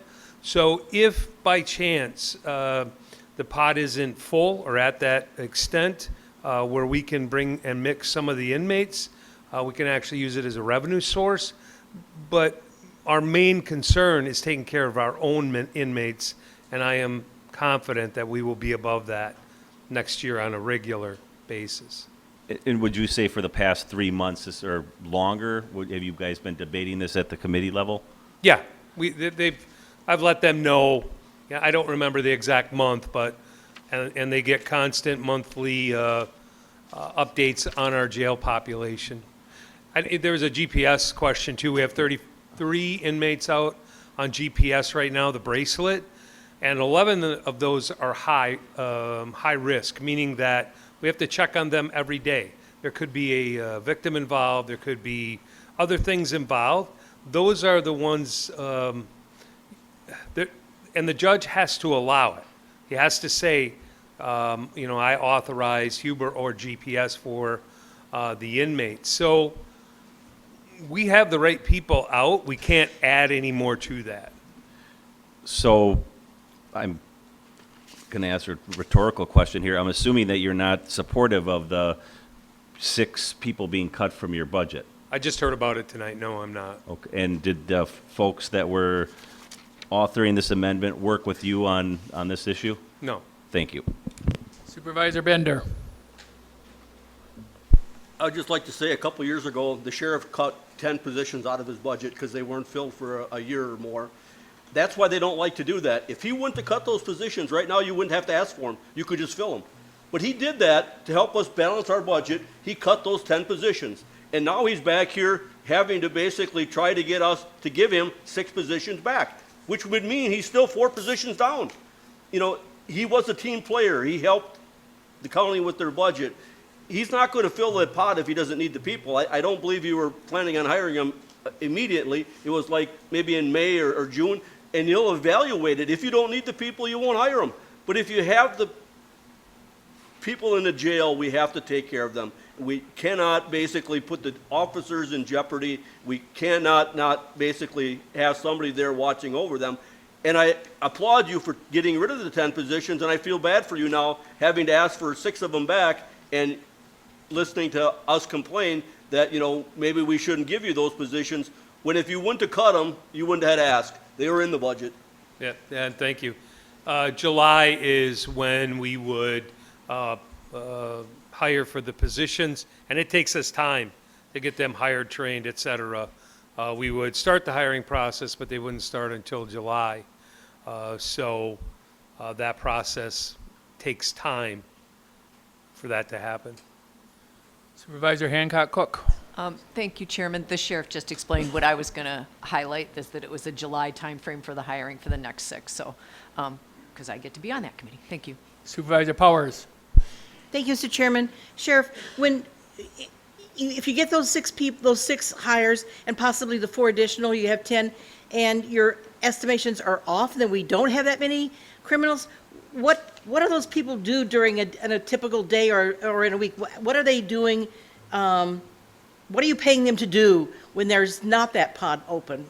What are their jobs? Well, yeah, and again, I mean, I'm not Nostradamus. I know. Right? But I am confident, based on what we're seeing, that pod will be open. Again, I am also, we're working with the state, I believe it's the 5th of November, meeting with them to finalize the contract to take some inmates into our STAR program. So that's a revenue source for us. It's $100 a day per inmate, state inmate, coming into our STAR program.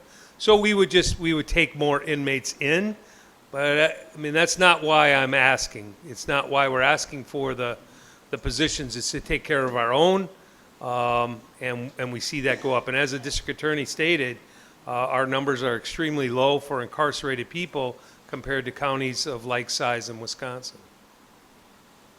I'm still not sure I got an answer to if the pod doesn't open, what do those 6 to 10 people do in the course of a day? The pod would be open because we would bring in inmates from the state. Okay. And have a revenue source. All right, thank you. Supervisor Halber. Thank you, Mr. Chair. Is there a ratio for safety equated to the amount of positions you have versus the amount of inmates you have, and what is that ratio? The only ratio that we are required to follow is 1 male deputy and 1 female deputy for So the entire jail. You could have 300 inmates and 2 employees? I'm sorry, say that again? So you could have 300 inmates in jail and only 2 employees? Correct. What would a ratio be that you guys would feel safe with having? Well, right now, the highest amount of inmates that any one deputy supervises is 68. We try to keep that number a little bit lower by spreading out the housing so all of the inmates aren't in one area. But That's what we run at right now. We have 6 housing units, and there's 6 deputies per shift that operate those housing units. Okay. Yeah, I was just asking about what you guys would feel safe with, because in fairness, I would love to give everyone everything, right? But I also don't want to cut those 6, like, I don't want to cut those 6 positions, and I don't want to fill you guys up, because safety is the number one concern, so I appreciate what you guys do. Thank you. Supervisor Gilbertson. Thank you, Mr. Chair. So when you guys did have to open up that extra pot early, how bad were those overtime hours on average per person? The preliminary totals that we had was $23,000 a month to pay for the overtime. We also did pull 3 deputies from other positions within corrections to staff it so that we could cut down on the overtime a little bit. So we pulled our GPS deputies that do the compliance patrol, filled in that role. And we also took one of our deputies that is assigned to the court services unit and put him into the mix so that we didn't have continuous shifts of overtime every day. And with so much overtime, what was the risk for burnout for all of you guys in there? It gets pretty high because they work 12-hour shifts, and when you get stuck doing that multiple days in a row, that gets hard. And fortunately, we did have people step up and help out, but it still is a lot on the staff. Absolutely. Thank you so much. Supervisor Hanson. Thank you, Mr. Chairman. Supervisors Binder, Halber, and Gilbertson addressed mostly what I was going to bring forward. I will just say that statutorily, I, of course, am going to defend the positions, and because if you have to open the pod, you have to open it up. And safety is the primary concern, especially given the offset of a potential revenue stream. And they brought up everything that I was going to, so thank you. Supervisor Holt. Thank you. I have a question regarding the other contracted services. It's increased in recent years, and I wondered if either of you can explain that. That is a multiple, all of our divisions are involved in that, so Motorola has a large piece of that. The food contract for the jail, medical contract for the jail. All of those things are, just as they go up in other, other parts of businesses, those have gone up substantially. So that is like all rolled into one with all of those contracts. Thank you. Supervisor Laux. Thank you, Mr. Chairman. So even if the jail population were not to increase, we would want to open the pod. I'm a strong supporter of STAR, right? I'm a strong supporter of solutions recovery. I'm a supporter of the feeding into one another. I love the idea of opening the pod just for STAR people, okay? And I don't want the jail population to increase. I've got some ideas that we're working on to keep the jail population where it is, if not lower it.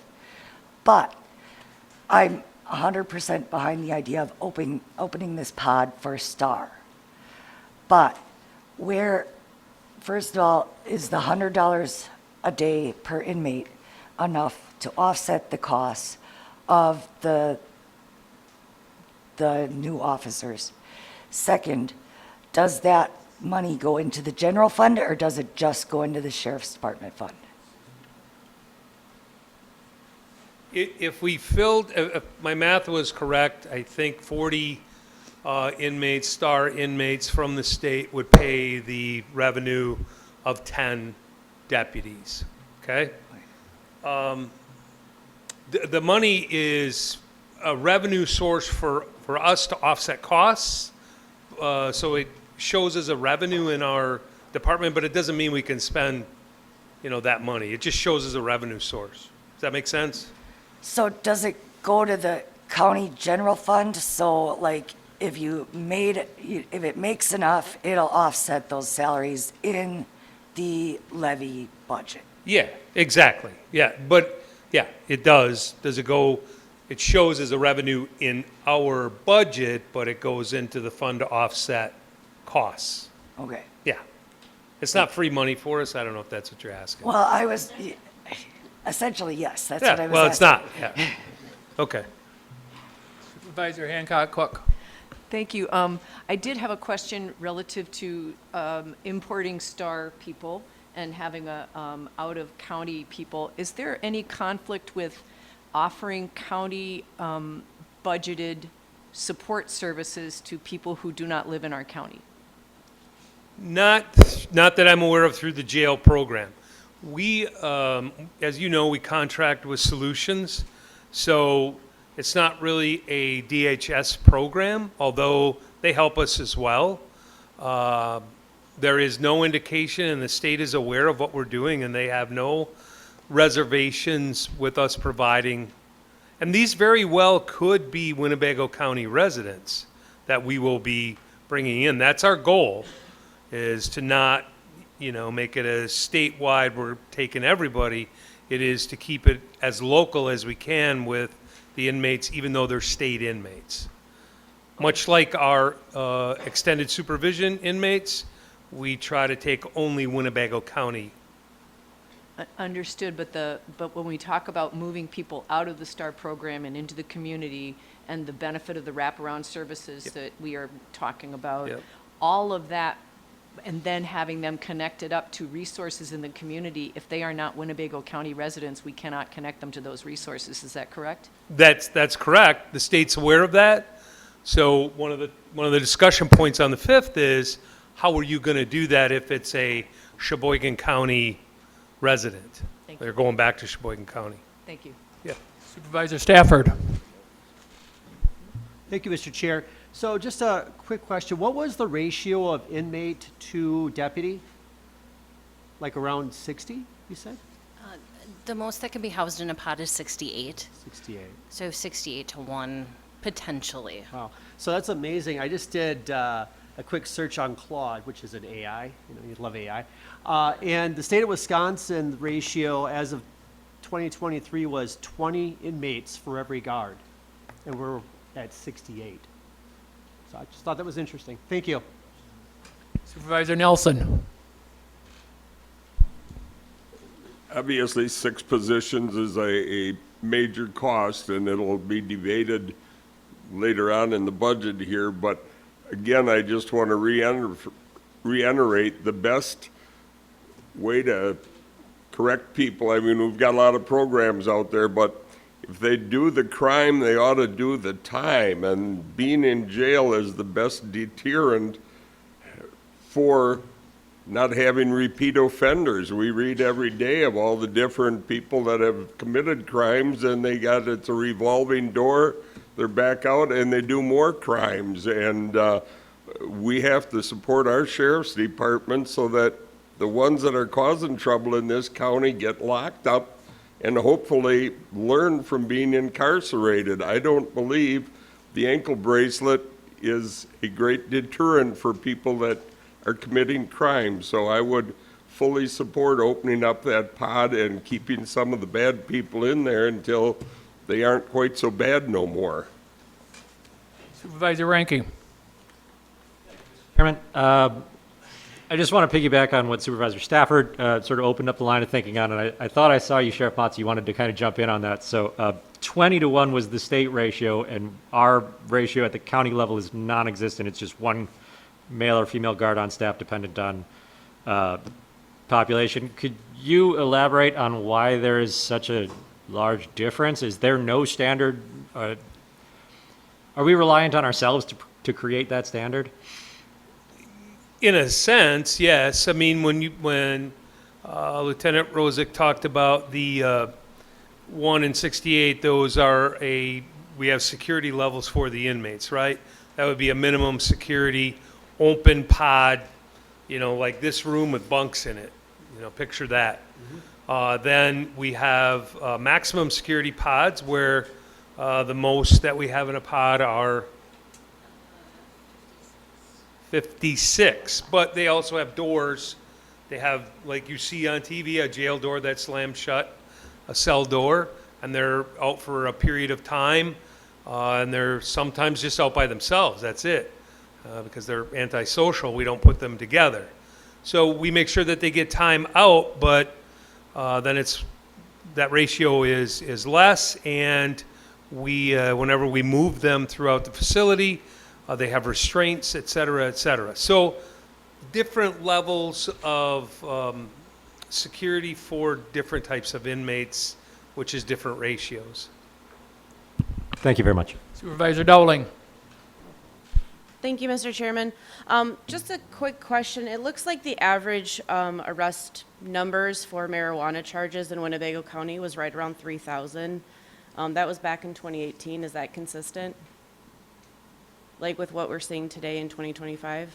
It's, I don't have the jail count or the jail charges in front of me, but it's fairly rare for someone to be incarcerated for marijuana unless they're dealing. Oh, okay. So fairly rare. Or there's an incident where they're high and it's determined they're on marijuana, whether it's impaired driving or it's some type of other crime associated with it. Okay. Yeah. Okay, thank you. Okay, not seeing any other questions. We'll go to the medical examiner, page 185. 185.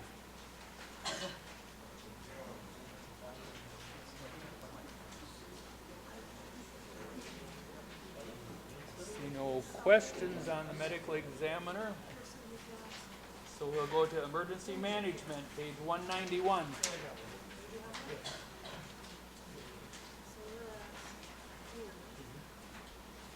No questions on that.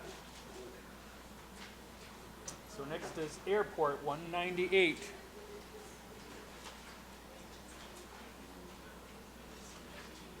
Supervisor Hancock Cook. In following with the trend we've been talking about is there is an increase in staffing in emergency management, I believe. And I wanted to have the emergency management specialist or the emergency management director come and explain that to us. Emergency management. We have a question for you.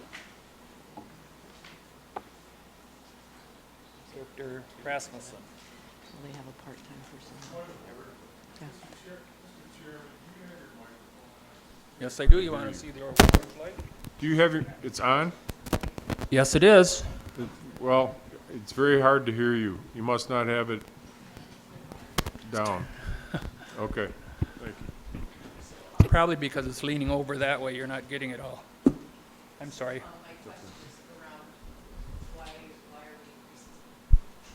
Sure, absolutely, thank you. Like Executive Hintz mentioned at the start of this presentation, I'm the smallest department in the county. Currently, there are 2.8 employees, so 2 salaried employees and 1 part-time hourly employee. We are expected to provide 24/7, 365-day coverage. Obviously, that's very difficult with 2 people who can serve that.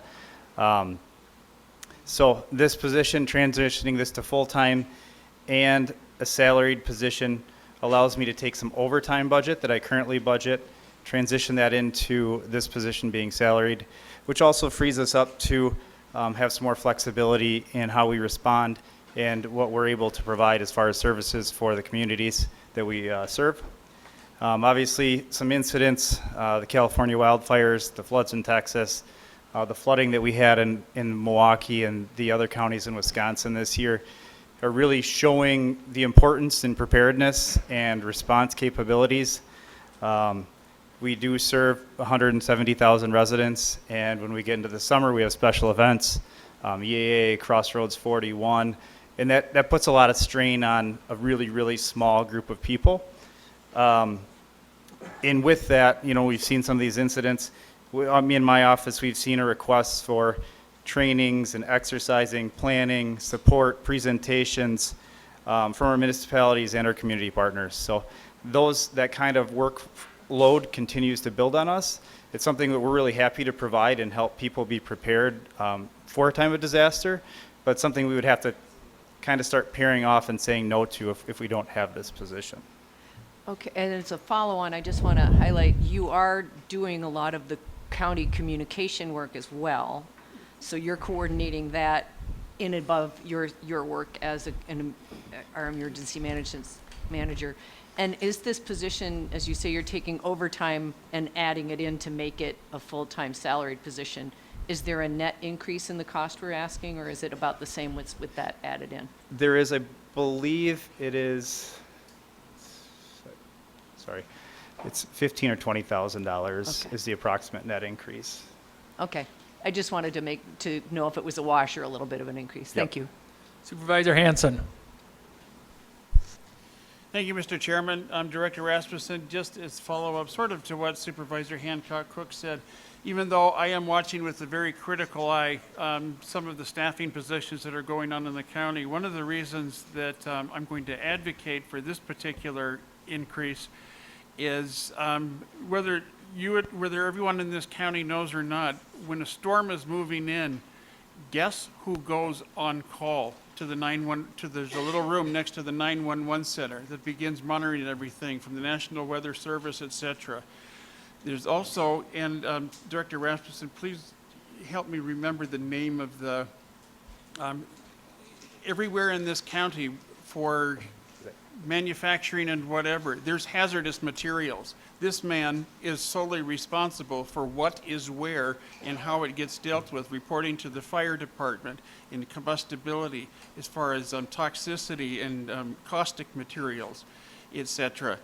That's an awful lot for one person, and as you mentioned, you're offsetting from overtime. So again, even though I have watched with a very critical eye some of the increasing in staff, this one, guess who's front and center? And if we didn't get a wake-up call from the flooding that was down in Texas or the California fires, this is the man that's going to be front and center. Thank you. Supervisor Lux. Thank you very much, Mr. Chairman. So I just want to say, your job is so important. I'm scared of so much weather. I have a couple of questions. The first is just to kind of clarify your role. Are the warnings that we get from Winnebago County for like a freeze, are those automated, or do you guys have to choose to send those through? So there's a lot of different systems that utilize that. So the ones that you get, so the National Weather Service utilizes the same kind of platform or system that we do. So if you had a tornado warning, for example, that one's going to come automatically from the National Weather Service. If the sheriff's office has an incident and they say, hey, we need to alert the people in this neighborhood of an active incident. We want people to evacuate, we want people to shelter in place. Those are alerts that my office can send out. So it kind of depends which way that goes. And then you have like a silver alert or an amber alert. That's different criteria that's met at a federal level. So we all utilize a similar process and system. Some of them come through my office or the sheriff's office, and then some of them come from partners like the National Weather Service or Amber Alert. I don't know if that really got it, but yes, some of them come from us and some of them do not. All right, so when Neenah Foundry was on fire, were you guys alerted? Did you have anything to do with the management of that? We were alerted. Neenah Foundry fire was a really kind of interesting incident as far as response goes.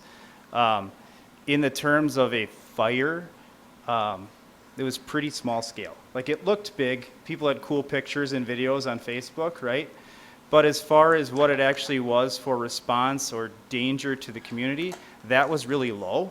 Where the foundry is located in relationship to actual residents, there's a pretty good buffer, and the way that the wind was moving that day and what was actually burning was not bad in terms of what could be for an industrial fire. Okay, so just to clarify then, like if it had been the Ohio train incident, you would have had much more to do with that. We would be there for days straight. I mean, days to weeks straight of 24-hour coverage for something like that. That's Do you have the staffing for that? no. Thank you. I mean, if we were, I mean, to be realistic, right? If there's two of us that are salaried full-time, Well, we'd be two. running 12-hour shifts. If it's three of us, you know, we'd have a little overlap in there. But even at that point, we'd be trying to pull in, you know, resources from other departments or other or counties or to help us out. Supervisor O'Brien. Point of order, you skipped over Andy Buck. I'll catch him around. Yeah, I just had a question thank you, Chairman. I'm wondering, are these times right now to ask questions of the department heads of how their departments run? Or are these budget-related questions?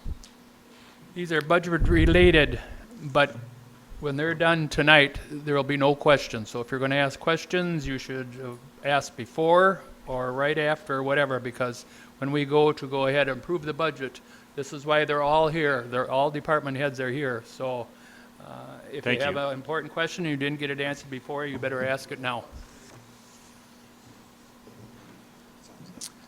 Supervisor Buck. Thank you, Mr. Chairman. I'm assuming this is something that you've worked on for a number of months, that adding this position, 6 months, a year, something that you've outlined with the Judiciary Public Safety Committee. They're aware of this? Yes. Have you also explored like citizen intervention, I guess, just doing some research, other areas of the country, they assist emergency management? Is that something that you've explored, doing tasks as far as traffic and stuff like that, that can maybe help out your department? I'll talk to you later about it, but Okay. I don't, I'm not aware of emergency management staffs within the state of Wisconsin that utilize that. There are some different structures for emergency management. I'm not aware of any civilian assistance in that role.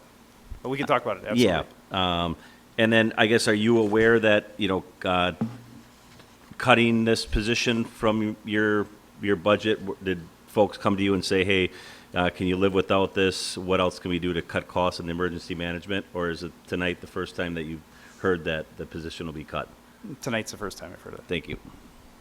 Supervisor Ranke. Thank you, Mr. Chairman.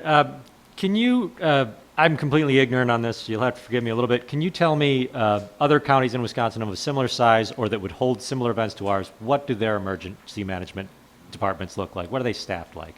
Are we relatively similar or are we under? Yeah, I would say most counties in our size are 3 to Madison, Milwaukee are actually substantially more than that. 2 to 4, 3 is generally right in that kind of wheelhouse of. Sure. The one that really kind of pops to mind is probably Brown County, just because regionally it's close by, and they also hold events like Packers games, whereas we have. That's a completely different animal, but it's somewhat akin. Brown County is structured substantially different as far as the way that their emergency management department is set up in their county structure than us. Sure. So that's a little. There's not a real great standard of the way that emergency management is structured in counties throughout the state or the nation. So it's really hard to differentiate what tasks they take on. Brown County, for example, I believe Conley talked about our EPCR plans. Those are those hazardous material plans. They contract those out. So instead of having a person there that can help with their on-call coverage and do some of those things, they're paying someone that salary who just does those plans. So I don't know if I answered your question very well. I guess a quick follow-up, how would you rate our ability to respond to a disaster compared to others around us? I think that we are very well planned and well trained in Winnebago County. I think that the reason you don't see my office here talking about incidents and us spending money more than we do is because we do a really good job of planning, preparing, and training for our municipalities to be able to handle an incident locally instead of that coming up to us or a state or a federal level. Thank you very much. Not seeing any other questions. I thank you all. Thank you. Next will be airport, page 198.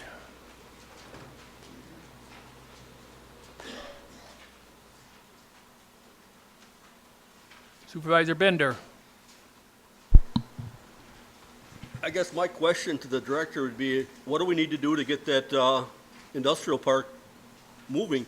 It's been 11 years. County Executive Hintz was there when the golden shovel 11 years ago dug the first scoop of dirt. In 11 years, the only thing that's there is a sign. And I keep asking, you need more money for advertising? Do we need to rezone it? 5 years I've been asking the same question. In 5 years, I got exactly the same, nothing in the industrial park.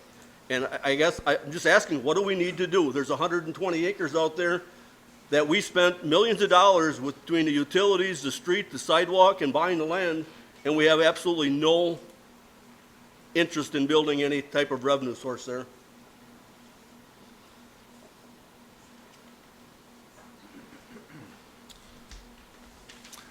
Thank you, Mr. Chairman. Thank you, Supervisor Bender. From a budgetary standpoint, the answer remains the same. Our promotions budget, which is largely used for marketing the business park, business development, attending trade shows that we work on an annual basis.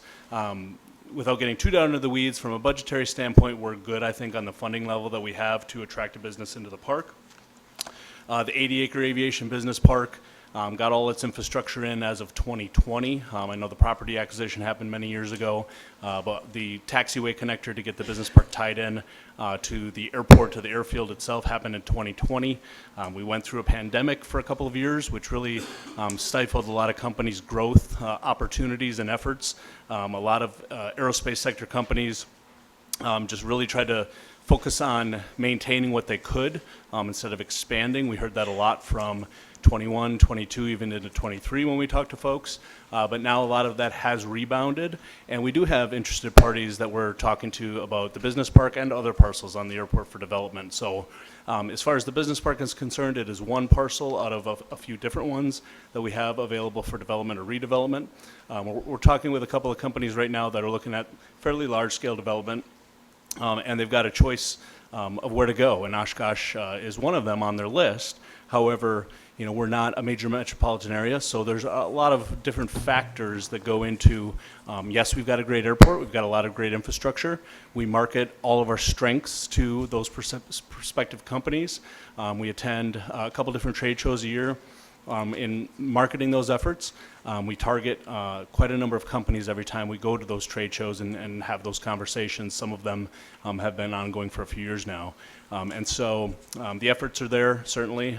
Partner with Greater Oshkosh EDC on a monthly progress meeting on entities that have sometimes contact them directly and then end up working with us and with them on exploring whether or not it's a good fit for that company or a good fit for us as an airport, a community, for that business.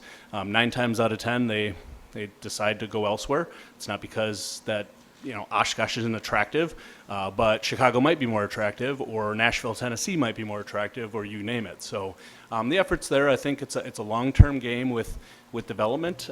It's not on our timeline, it's on Company XYZ's timeline. We put out all of the positives of doing business here and locating, and specifically your question is the business park.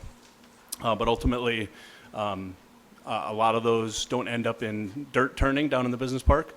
But I know we have a lot of great things to offer, and when the time is right, the right anchor tenant will be down there. I know the city of Armoro got a small airline that builds a couple planes a month in their industrial park. Did they approach us at all, or didn't they even talk to us? I have heard of an aviation company just recently in Armoro, but I don't know. I have a whole lot more information than that. I gave the information to Supervisor Patterson, and I asked them to pass it on to you. And they were going to build 2 small aircrafts a month. And, if we have to rezone it, we just can't. It's been 11 years. When Mark Harris was here, he told us that we built a taxiway to the fence. That's all it was going to take, and that was going to attract somebody. So we built the taxiway to the fence to show that we had a commitment. I just think that, when I was at your open house when they built the new business park out there, I was talking to several people there, and they said, you're never going to get nobody in this industrial park. It's too far away from a major highway, and there's nobody going to build there. And apparently they're right, because, in 11 years, we don't have anybody building there. So maybe we have to basically try to change the zoning to maybe have houses with hangars like you got on part of the airport, where you have basically, you're going to bring some revenue in, and that'll help you to get off the tax levy. We need more income to the airport so that the taxpayers don't have to subsidize it. The fuel basically is non-existent. We don't sell any fuel to make any money anymore. So it's like we have to develop that industrial park so that we can get you where you're basically an enterprise fund and off the tax levy. Supervisor Swan. Thank you, Mr. Chairman. I just follow up with what Supervisor Bender said and just say, have you had any or approached any large operators to locate in Oshkosh, being that it's only occupied by EAA, 1 week a year? It would seem like if it's not going to be a passenger hub, maybe it could be a freight hub. And then, I wonder why we can't attract anyone from EAA to stay here permanently. Those two questions first, and then I have one more. Thanks. We have certainly had conversations with a lot of large aviation companies in the years that I've been here 7 years as the airport director. MRO Americas is one of the trade shows that we've routinely been attending after we kind of got through COVID. And there's quite a number of, so MRO is maintenance, repair, and overhaul. The closest example that I could point to of that specific industry being in the Fox Valley is up in Appleton, and it's Gulfstream. And so and Gulfstream is just like all the other aircraft manufacturers, not the only one out there. And it's just like Ford, Chevy, Toyota, et cetera. But the aircraft manufacturers that we're targeting, that those MRO companies maintain those aircraft, are similar in nature to a Gulfstream in the corporate jet business world. And a lot of them are very large companies, yes. And then EAA, how come we can't attract anyone from EAA? And my final question would be, on the I'll ask what I asked last meeting when we approved that lease for the new tenant out there, that ground lease. Where is our rent study, and why are we not able to look at that? And have you incorporated what that rent study impact is in your budget here? So we did receive the rent study, and the rental study looked at hangar rents specifically. We received that back from the consultant at the very last day of September. We've had our chance to analyze it. We've got a meeting actually this week to sit down with the finance department and the consultant in order to ultimately propose a set of new rates for not only our hangar rents but our land lease rates to the county board. I think it's tracking for early 2026. So yes, it's back. We have our internal meeting with the finance department, the leadership team of the county, and the consultant. I believe it's on Thursday this week. And so that does obviously suggest a number of increases to our hangar rents, and we're going to talk through that this week. But that's not in your budget, though. We did anticipate a 12% increase in our hangar rents and our land lease rates going forward into 2026. The 12% was just a number that we utilized, basically the CPI adjustment from 22 when we last increased our rates to 2025 when we just engaged with the business consultant. So, So 12% is built in for our hangar rents increasing from 25 into 26. And then EAA quickly, and then that's it. Just EAA, why have you not been able to attract any long-term tenants from EAA to permanently locate here with their operations, experimental aircraft? If you want to stay here till midnight, I could keep talking, but as far as a budgetary standpoint, having AirVenture in our backyard is certainly one of our biggest selling points and puts Oshkosh on the map on a national and international scale. But it'd be very difficult for me to answer your question in a short amount of time. A lot of the entities that come and exhibit during AirVenture or here during the convention, are multinational companies, a lot of the same ones that we go and talk to at the various different trade shows. So it would take me too long to answer that question in a meaningful way. That's fine, but we still have a vacant business park out there, and we're asking questions on when we can fill it. Thank you. All right, at this time, we'll take our, we're a little bit past, but 8 o'clock break for 10 minutes. And then we'll come back and we'll be starting with solid waste on page 206. The Winnebago County Board is currently in a break. For a schedule of all GovTV programming, visit our website at oshkoshmedia.org. This is GovTV, opening accessibility and understanding of local government, helping you to be informed and involved. Also streaming live and on demand at oshkoshmedia.org and radio simulcast on Oshkosh FM 101.9. Like us on Facebook at our Oshkosh Media page. For a schedule of all GovTV programming, visit our website at oshkoshmedia.org. Please stay with us. Coverage will resume shortly.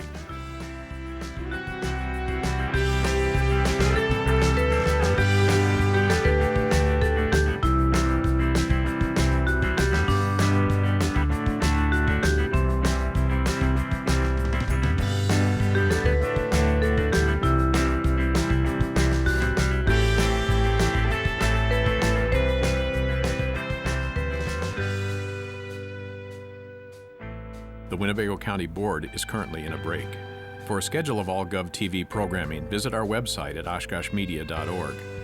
This is GovTV, opening accessibility and understanding of local government, helping you to be informed and involved. Also streaming live and on demand at oshkoshmedia.org and radio simulcast on Oshkosh FM 101.9. Like us on Facebook at our Oshkosh Media page. For a schedule of all GovTV programming, visit our website at oshkoshmedia.org. Please stay with us. Coverage will resume shortly.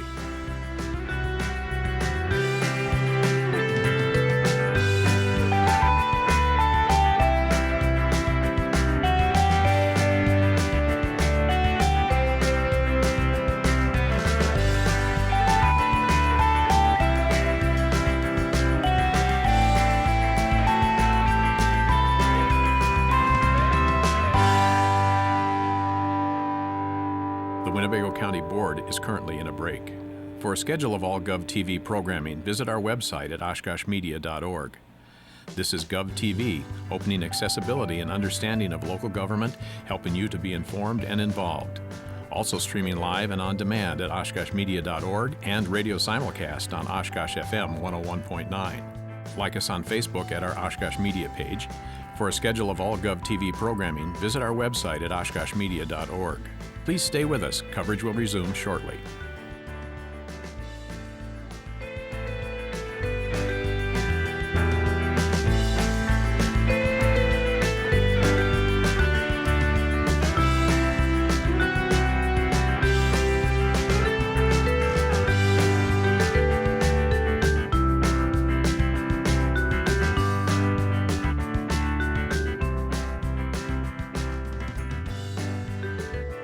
The Winnebago County Board is currently in a break. For a schedule of all GovTV programming, visit our website at oshkoshmedia.org. This is GovTV, opening accessibility and understanding of local government, helping you to be informed and involved. Also streaming live and on demand at oshkoshmedia.org and radio simulcast on Oshkosh FM 101.9. Like us on Facebook at our Oshkosh Media page. For a schedule of all GovTV programming, visit our website at oshkoshmedia.org. Please stay with us. Coverage will resume shortly.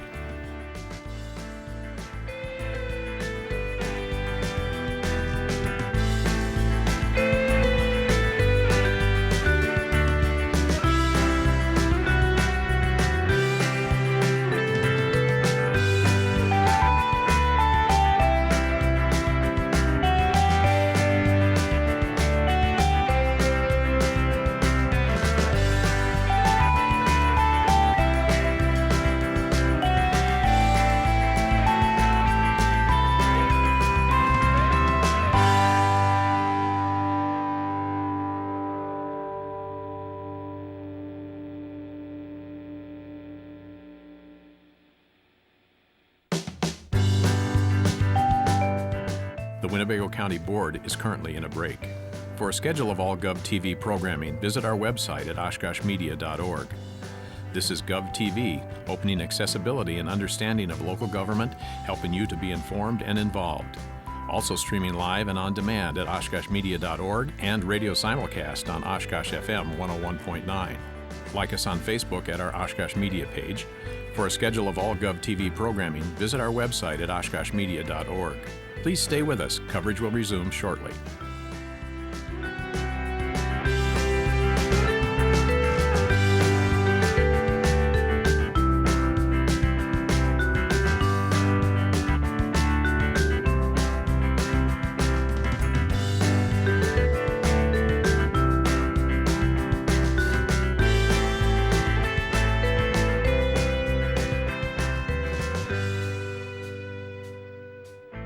The Winnebago County Board is currently in a break. For a schedule of all GovTV programming, visit our website at oshkoshmedia.org. This is GovTV, opening accessibility and understanding of local government, helping you to be informed and involved. Also streaming live and on demand at oshkoshmedia.org and radio simulcast on Oshkosh FM 101.9. Like us on Facebook at our Oshkosh Media page. For a schedule of all GovTV programming, visit our website at oshkoshmedia.org. Please stay with us. Coverage will resume shortly.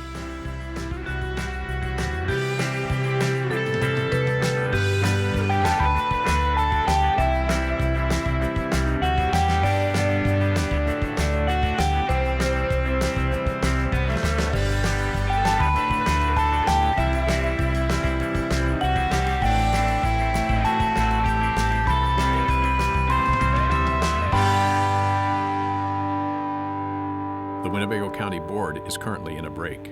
For a schedule of all GovTV programming, visit our website at oshkoshmedia.org. This is GovTV, opening accessibility and understanding of local government, helping you to be informed and involved. Also streaming live and on demand at oshkoshmedia.org and radio simulcast on Oshkosh FM 101.9. Like us on Facebook at our Oshkosh Media page. For a schedule of all GovTV programming, visit our website at oshkoshmedia.org. Please stay with us. Coverage will resume shortly.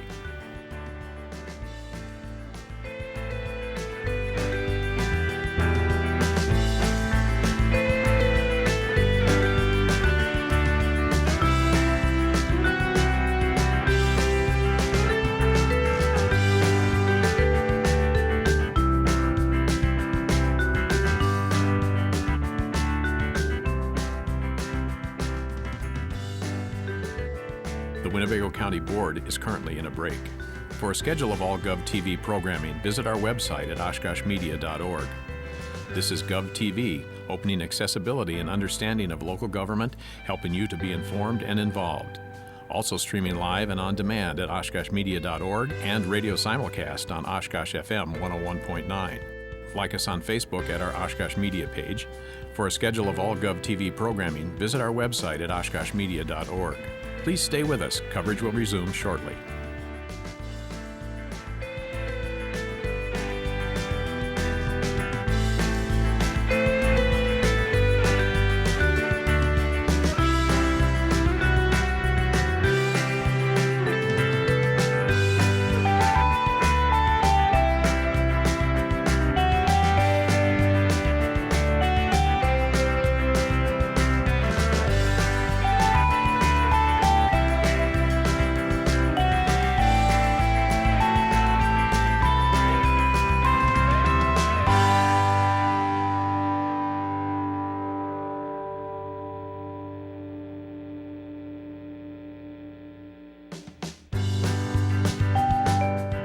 The Winnebago County Board is currently in a break.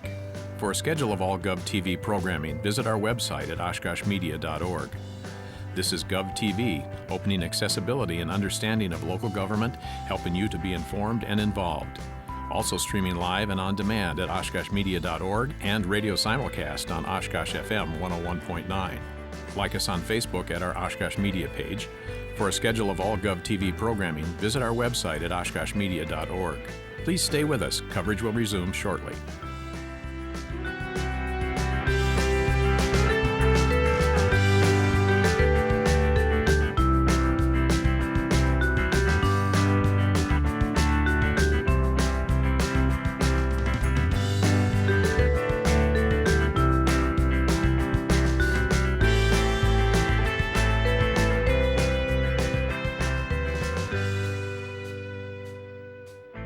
The Winnebago County Board is currently in a break.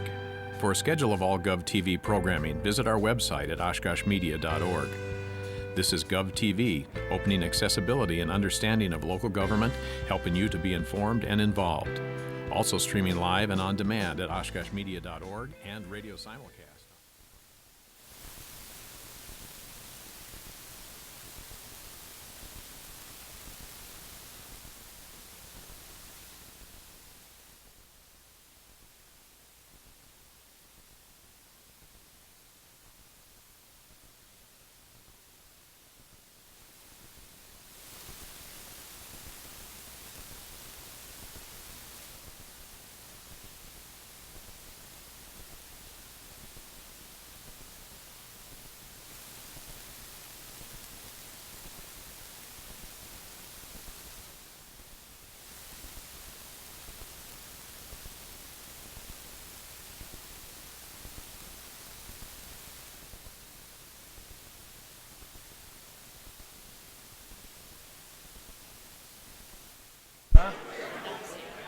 We're back in session now, and we'll be at solid waste, page 206.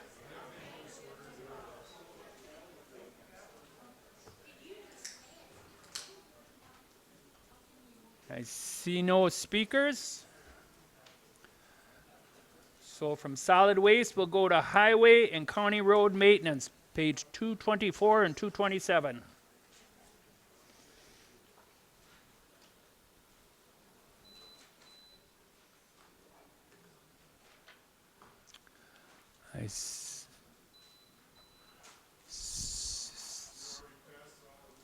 Yes, we are. We're in highway. I see no questions in highway. So next is public health, page 227.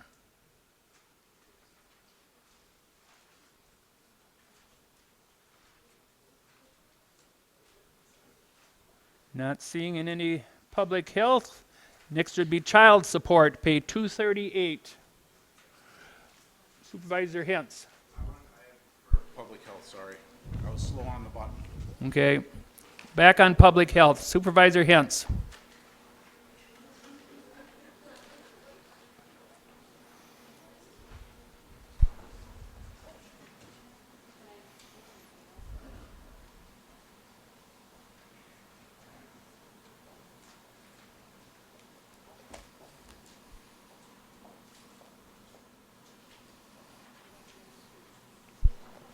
Go ahead, Supervisor. Thank you, Mr. Chairman. Director Guerin, I just wanted to ask one question. I know the answer to this, but I want to ask this question so it's on the record, so the public can hear the answer to this question, because I already asked of Kobe on this one. Have you gone back to where we would be had there been no pandemic and progressed as spending right now as far as staffing and spending goes? In other words, I know we ramped it up during the pandemic. Or have we come back down with those levels? Yeah, so during the pandemic, all of the staff that we added were temporary or project employees. And none of those employees exist with the health department anymore. So, and that pandemic response, it's also important probably to know that was all with federal dollars that came through the state. We didn't spend any local dollars at all on responding to the pandemic. Thank you. Not seeing any other questions, we'll go to child support. 238.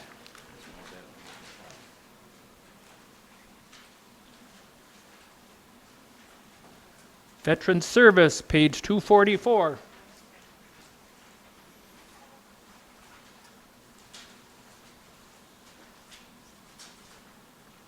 Human services, page 251.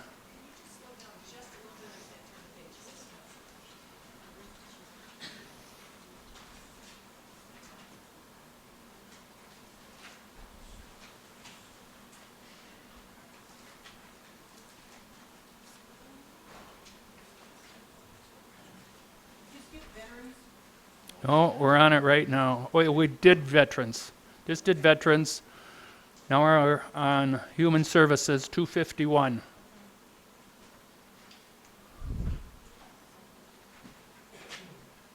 Don't see any questions. Oh. Supervisor Hancock Cook.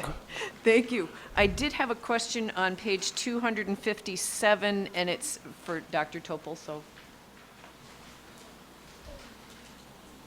It's not on veteran services, it's No, on. this is, We're already past veteran services. It's a human services question on long-term support services. And I wanted clarification. I probably should have called you, I'm sorry. On this page, it has a Winnebago County fee schedule draft. So that's my page 257 in the budget book. So it would be after the page that shows long-term support services. Okay. It's not important that you look at the numbers. They are fees that are charged. For example, a case manager, crisis worker is $152 an hour. Oh, yeah. So I'm just curious, who pays these fees and do they pay them to you or are they state mandated? Did the state receive? I want to know who pays the fees and how they get reimbursed. Sure. The fee schedule for human services is determined not by the state, but by our total cost when we include both the cost of the position and also the indirect costs of everything else. And so you put together what you're paying the person, their benefits, but you're also including a portion for building, a portion for supervisory, a portion for the billing folks, and basically there's a formula, Yep. and then we compare that with other counties to make sure we're still in line with what other counties are paying. Now, this is the maximum cost per service hour, and the state of Wisconsin also requires us to do a sliding fee scale with folks, and that's predetermined by your income, number of dependents, possibly a couple other factors. And so the person may well pay much less than this, but this is the sort of the maximum that we would charge for that. If the person has health insurance, it's very likely that we would be charging these rates per hour for that service, or these rates per or divide that in a quarter for a quarter-hour unit. So these is the fees that we would be charging to essentially insurance companies. Okay, thank you for that clarification. I was just curious about that, how people paid for these. Supervisor Facetto. Thank you, Mr. Chairman. Dr. Topol, if I could just get a clarification on, under your division manager, the administrative services, there is a, under office support and records, a paralegal. Is that specific enough that it wouldn't be a paralegal that would be, say, in the Corp Counsel's office? So the one paralegal that we have is a person who handles all of the records for courts. So they have to have essentially the same training, because we have to make sure we're in coordination with Corporation Counsel's office and others attorneys' offices that we are submitting the correct papers that a court would be requiring of us. So we do have one paralegal that is, and most of the time she's overseeing other people who are not paralegals but are assisting her. So that's why we have one paralegal. Does that answer your question? I guess I'm just more interested in why it wouldn't be, that person wouldn't be in Corp Counsel as opposed to in Human Services. Well, Corp Counsel has many paralegals, but when we were coordinating our efforts with Corp Counsel, we have so many records in our department and very complicated requests for discovery from attorneys that it behooved us to basically have somebody that we could do the work ourselves. We still relay it to Corp Counsel, but that's essentially why we wanted to upgrade one position, so that we were in sync, that we were doing similar methodology to Corp Counsel. Not that we're taking work away from them, or it's just that we're doing the work the first time, and so rather than doing it all and then sending it all over and then doing it twice, we're doing it once at our place, and then when it goes over, it should be good. If that makes sense. That's why. Yeah, I see no other hands or speakers. Next would be Parkview Health Center, page 273.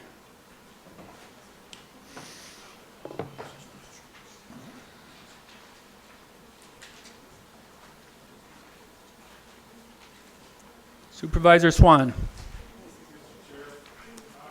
Chairman of Parkview Health Center Committee, and Lindsay has, and our committee has reviewed, I think, 2 budget amendments, and then there's one that we didn't look at in committee, right, that you're asking for as well? If you're going to do any amendments, you have to go around and do them back I here. know that they're already written up there, right here in our packet. Okay. So there's one that we didn't look at in committee, and that was 192-102-025, correct? 25,000 for, Oh, no, we did not look at that okay. during committee. The other two were for private pay increase and for,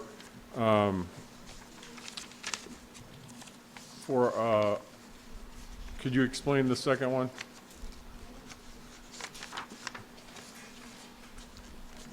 Because we'll be The one that had talking to do about with the- these after when we take the vote, that's when we'll be talking about All all right, of well, these. that's fine then. Okay, thank you. The, what I wanted to do mainly was congratulate Parkview for having no impact on the levy in the upcoming budget, okay? You bet. Because they've had a substantial impact in years past, and now we are self-sufficient. So I wanted to congratulate them for that.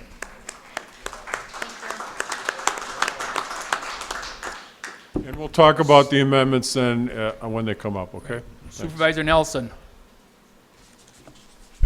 Had Nothing? computer glitch. Okay, all right, we have nothing else at this time then. Okay, thank you. UW Extension, page 289.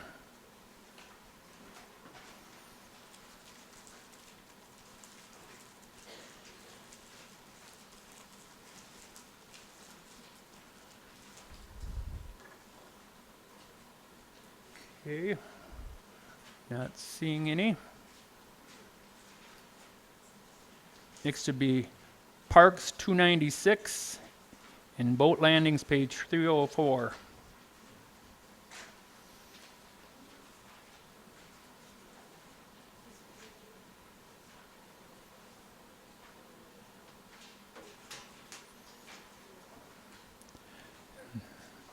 And seeing nothing there. Register of Deeds, page 308.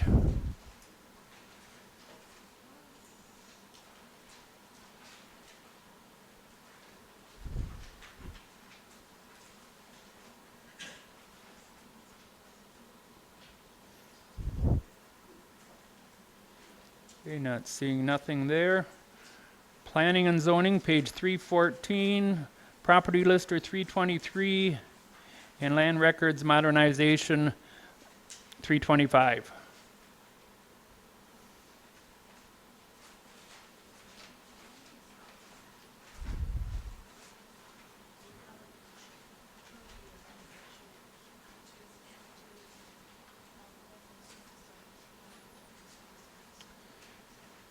Next is Land and Water Conservation, page 328.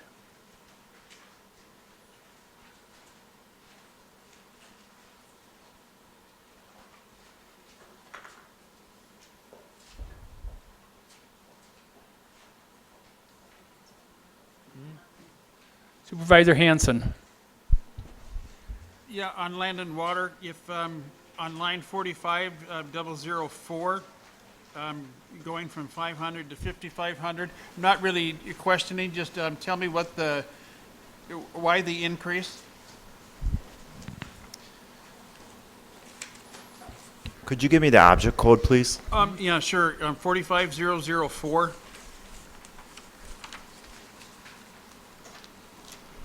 Not an objection, sir, just curious, Yeah, so why what it that jumped. is those funds, we collect earnest payments for our engineered designs. And if we install a practice and it doesn't go in, we retain that earnest fee. And then we have buyouts for our federal CREP program. And the reason why the big increase is there is because we have a contribution agreement with the federal government right now through NRCS, where we're helping them with engineered designs, and then we get reimbursed for some of our time to design some of those practices. So that's why you see the increase in 2026. Thank you. The amount is pretty negligible, but just curious, thank you. Sure. Okay, not seeing any other ones calling in. Next is Debt Service 336 and Capital Improvement Plan 339.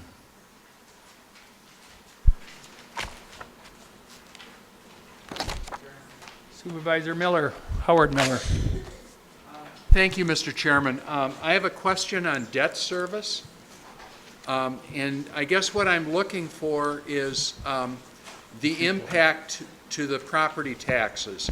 I'm a little bit unclear as to just which services are included in this, and I'm kind of looking for a bottom line on the 2026 taxes. What is that mill rate going to be, including all of the debt service?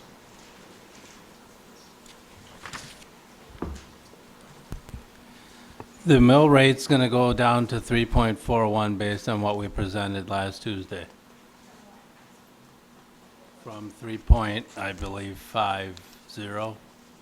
I don't have that right now. I can get it. And so you said last year it was 3.5, and this year it's going to be 3.41? 4.1 is what's listed right now. Okay. It all depends on what the borrowing comes back at. It all depends on what the interest rate comes back at. It could be less. Okay, thank you. Vice Chairman Fari.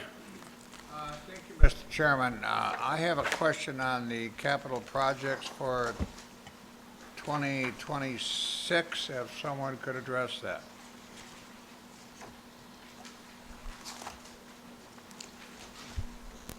That depends on what the question is. Okay, I'm looking at page 403.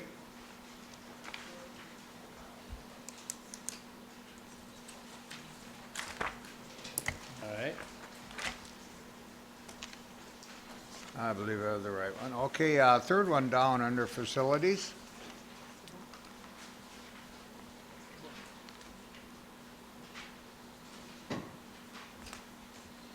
Third line item down. Yeah. Airport roof station replacement. Roof. Roof replacement. Roof replacement. I would have to default to Mike Elder or Jim Schnell on that. Okay, either one. Director Elder's coming up. Okay.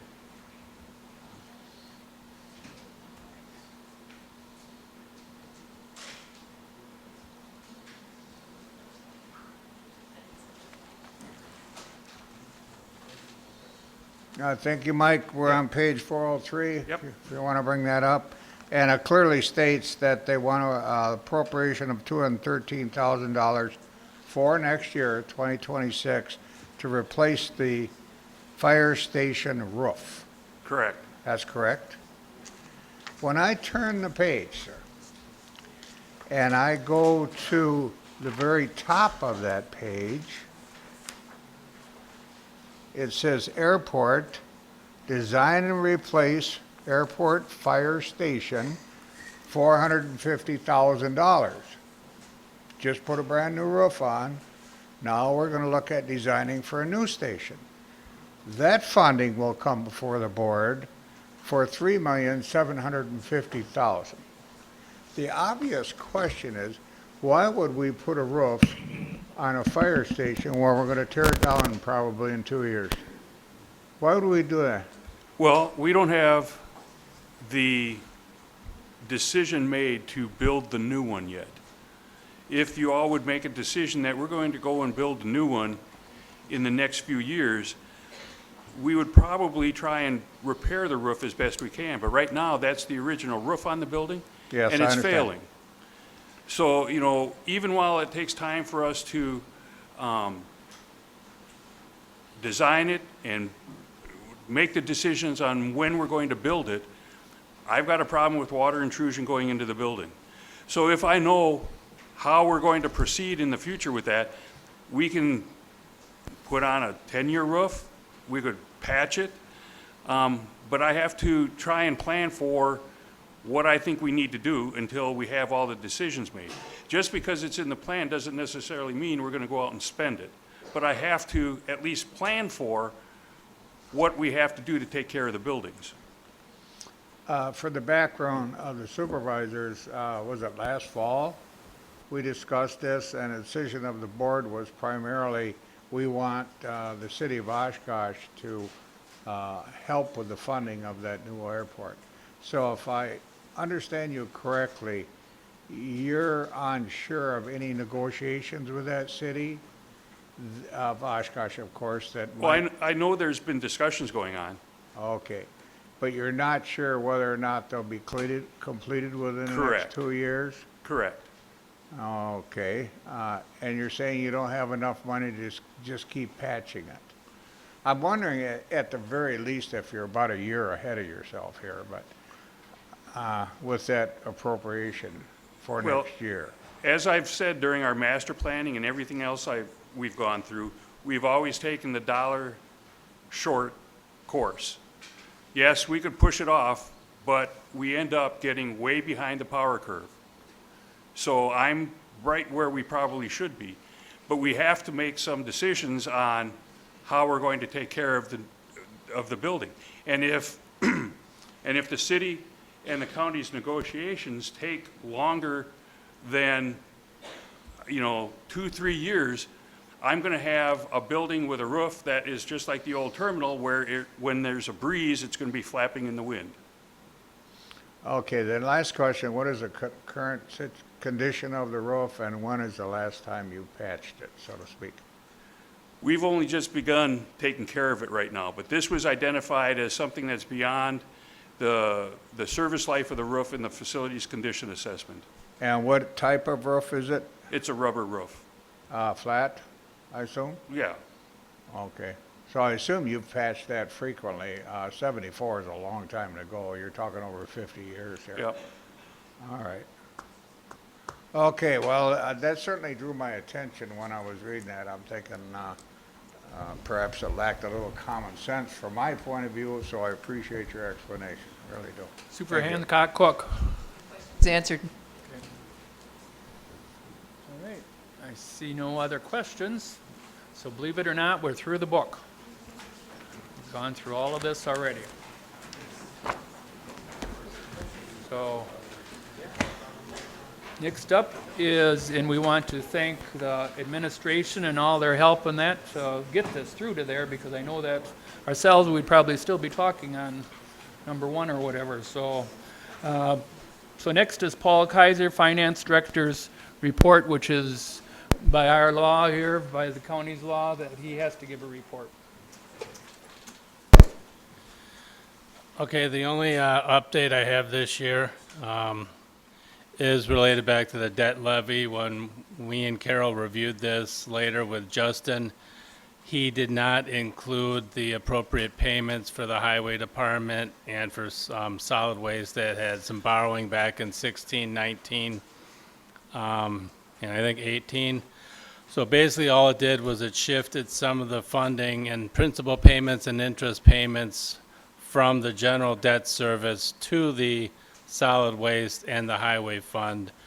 So as you can see, there was a $125,000 decrease in the principal or increase for debt service and decrease in solid waste and highway, and the same thing with the interest on the right-hand side. So that was the only adjustment that we had found so far.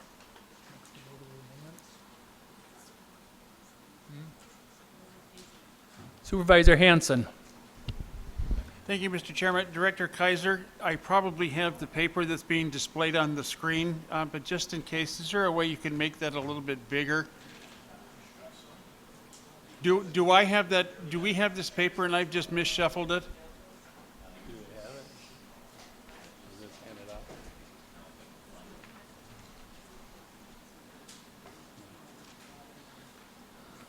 I believe it was not handed out from what I'm being told. Do you know what? Supervisor Helber is telling me it is inside our Civics Plus, so. It is online, yes. Never mind, thank you.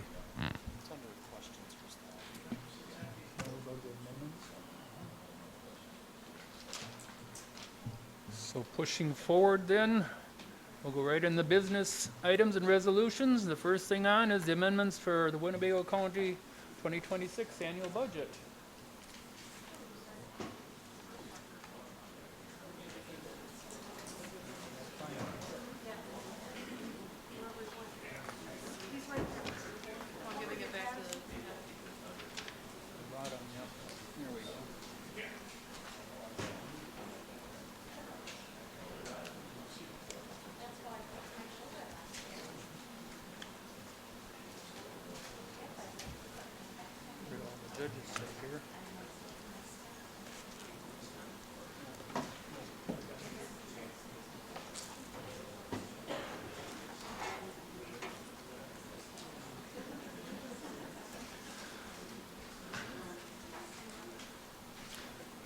Okay.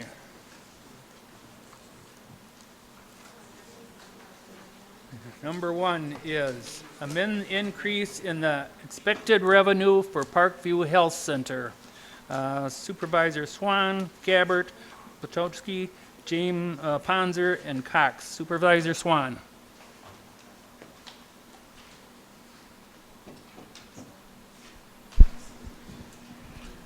Thank you, Mr. Chairman. This is a resolution, number 102025, to increase the private pay rates $15 at Parkview. I believe it's from $450 a day to $465. It's in line with the market range and was recommended by staff at Parkview, so. Motion made and seconded.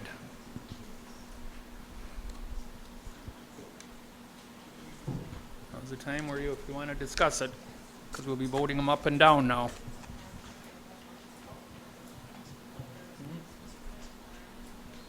Vice Chairman Farry.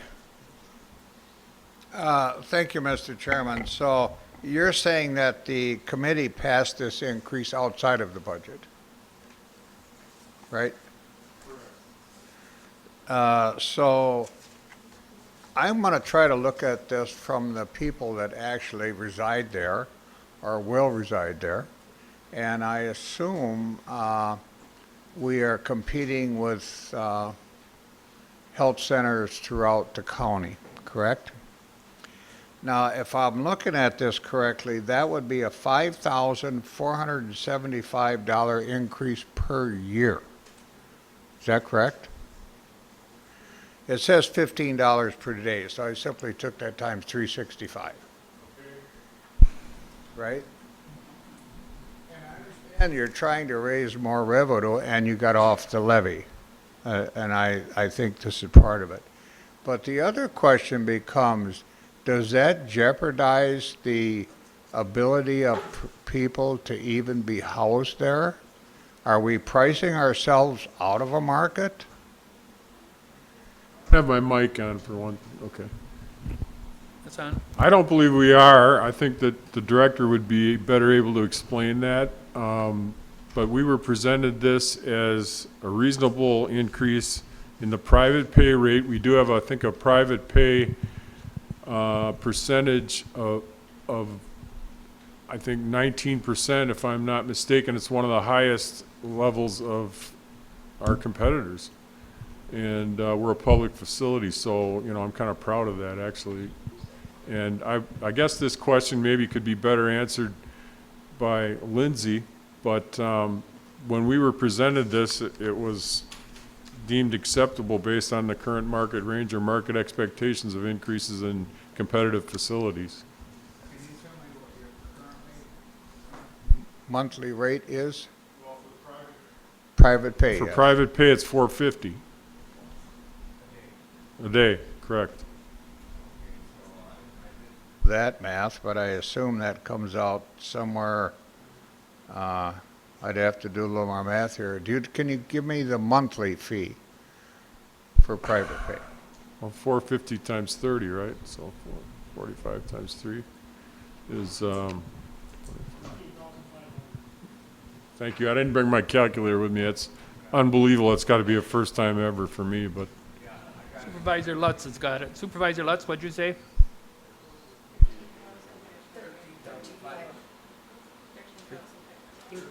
$13,500.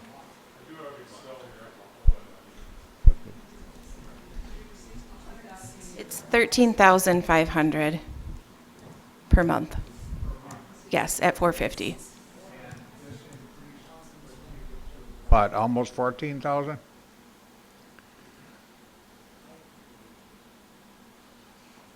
Almost 14,000, correct, yes. Okay, thank you. To me, that's quite concerning.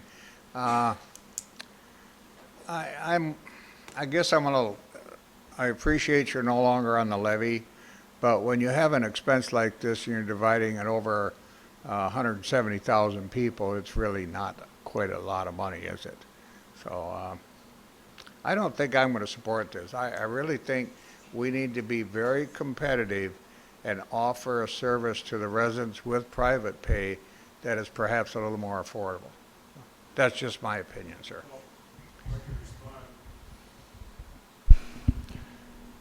I believe that's a 3.33% increase, is it not? If someone could do the math to verify for me, I'd appreciate it. I'm using Excel here, which is not my HP 12C. Okay.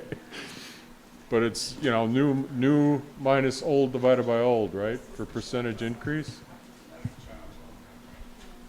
So 3.33% increase isn't that dramatic, really. Well,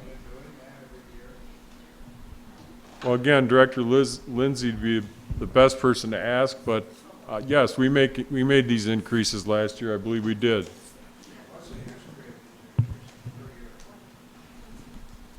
I'm just going to say, Lindsay, I'd just like to say Lindsay, that- I'll let you talk, but we're Oh. not going to do this because we said the directors have all talked, but I'll let you do this, and if another one comes up, then I've got to let all the rest of them come up too, don't forget. The increase to the private pay was already voted on and passed. This amendment just makes the adjustment to the budget to reflect that rate increase that was already voted on and passed by the committee. Increase that you have passed previously, what's the history of these increases? Last year, we did an increase at $400 at January 1st. We did an incremental increase last year because we were so far behind in our private pay rate. So we did an increase to $400 January 1st, and then June 1st, then it increased to $450. Okay, and the year before? I'm looking for, he's suggesting it's 3% a year. Are you doing that every year based on inflation, like 2%, 2.5%, 3%? We're basing it on the cost to care for a resident per day. Okay, very good. We need to Thank be you. able to cover our costs. Thank you.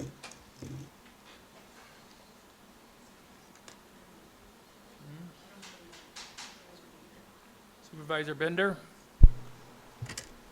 I know it's probably not that long ago, probably within the last year, they came to Personnel and Finance and we increased it to 385. I never realized it went up since the 385. You know, it's like these people save this money their whole life and all of a sudden $180,000 a year because you're in a nursing home. And if you have nothing, you pay nothing. I mean, I think it's a double standard. It's like you might as well spend your money if you get to be about 65, 70 years old because we're going to take care of you for nothing. They don't put a tag on you paying and non-paying. So one person will pay the $180,000 for and say, I saved the $180,000. They'll take my life savings till I'm broke, and then I can stay there for free. You know, I think sometimes we just try to bleed the people that basically maybe didn't go on the vacations, didn't buy the new cars, and we take their money, and the person that lived up a good life, they basically get a free ride. I don't think I can support it. Supervisor Cox?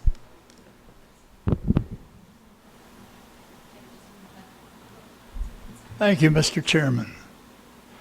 We made a look at a study over all of the other nursing homes in the area, including Evergreen. We came to the conclusion that Evergreen was the highest in the area. Evergreen has bought up areas in Fox Crossing that they're going to build on. They are very high, and we compared our rates to all of the others and did a fairly good study of it. It's a 3.3 increase, and when you take a look at the increases, okay, to our groceries and to our inflation and everything else, we get there because we need to raise the money in order to support the services that are in the building and in there already, okay? On top of all of that, all right, you're looking at not Medicare or not Medicaid or not any of the other insurance companies paying up a portion of that. If an individual comes in indigent and not able to support themselves, they can be accepted there because our mission is indigent and elderly. So I think we did the right thing by voting that in. And I think we leave it the way it is, okay, and get it passed in the budget. Thank you. Supervisor Holt. I'm in the process of going through this with my aging relatives, including my father, and as we've been exploring our options from a private pay standpoint, this is pretty typical. I'm not saying that lightly. It was shocking to me, the price tag for elder care services, but that it isn't abnormal. And what happens and what Medicaid actually requires is that you pay down or you use up your savings in order to make you eligible for Medicaid. And that is going to happen whether we like it or not. That's what the federal government has decided works, whether we like it or not. And so I want to make sure that we're being clear that the private pay market is a very different market than those with less fortune than what we're talking about. So the private pay market is intended to support people who are not yet eligible for Medicaid. And so I want to make sure that we're clear on that so that we don't think we're going ahead and charging everybody. That's why it's called the private pay rate. And Medicaid would require that we spend down our assets, just so you all know, not to put off that vacation. They would require us to spend down our assets before we would be eligible for Medicaid payment plans. Supervisor Panzer. Thank you much. Say, the other nursing homes within the area, it's the same amount of money. And here's the other side of it. If you say we shouldn't be charging people, well, then should the county pick it up totally? I mean, you know, you want people to pay for what they can, but to say we shouldn't charge more, well, then we'd have to enter into that tax levy. So we're avoiding the tax levy, so this is the right thing to do. Thank you. Supervisor Hintz. Thank you, Mr. Chairman. I just want to say that this amendment comes forward with the support of the director from Parkview. It's been vetted and approved by the committee. They're the experts on what goes on out at Parkview because they're in close relation. They work with that every month. This is what they do. And at some point, we need to stop trying to cut out the legs of these committees and understanding that they know what they're talking about. They know what they're doing. And I don't want to make this sound cruel because I'm not doing that. I'm just saying that because it's a reality. The payers do offset those who can't pay. That's just how it is. And it's unfortunate that we can't have everybody who can afford it, but that's the world we live in right now. And again, this is supported by the director, and this is vetted and approved by the committee and brought forward by the committee. So I will definitely be supporting this. Thank you. Supervisor Swan, second time. I just follow up by saying that those people of means, should take the action early on to make sure their assets are protected so that they aren't subject to this situation. Okay, a lot of people don't look into that, and then suddenly they find themselves having to pay down their assets because they haven't taken the necessary steps in estate planning to prevent that. Thank you. Supervisor Halber. Thank you, Mr. Chair. I just want to point out that regardless of whether we raise these rates or not, the cost is still the same. Groceries are going up, fuel is going up, everything that the nursing home is spending money on is going up. So we need to be able to give them the budget in order to account for those costs. It has to come from somewhere, so either it's going to come from private pay or it's going to come from the county. I would rather it come from private pay. Thank you. Supervisor Hanson. Thank you, Mr. Chairman. I do want to echo that I understand where Vice Chairman Farley is saying and what Supervisor Bender is saying. I do believe I am going to support this, but slightly disagree with something that Supervisor Hintz said is, although I understand that committees may advance things, I'm going to take another line from Supervisor Bender. That doesn't mean that either, I have to speak for myself, that doesn't mean I'm going to rubber stamp everything that a committee puts forward. That's why it still comes to the board. Thank you. Okay, motion was made and seconded. We will be voting by machines on all of these, so if there's any questions later on, being that this is budget. So go by machines. If you're in favor of Amendment 1, vote yes. If you're not, vote no.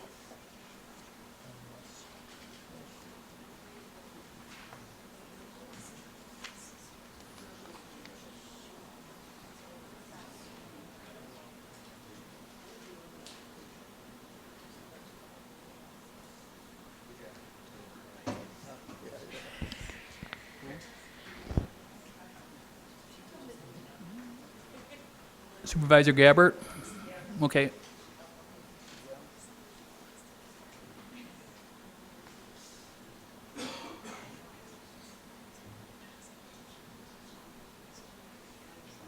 Supervisor Patterson is out of the room.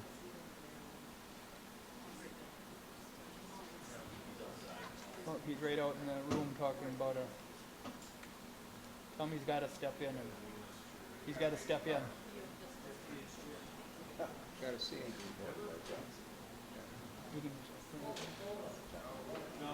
He did.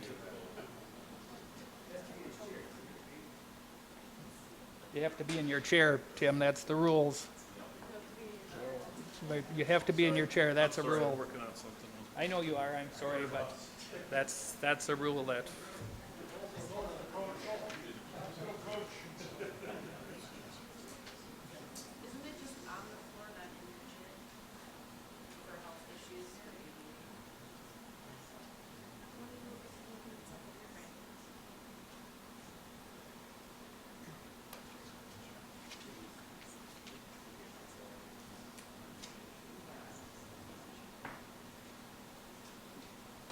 That passes 33-3.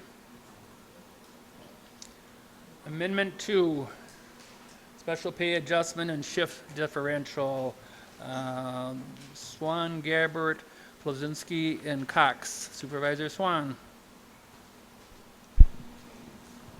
Thank you, Mr. Chairman. I moved for approval of Resolution 10, 2025, special pay adjustments and shift differentials.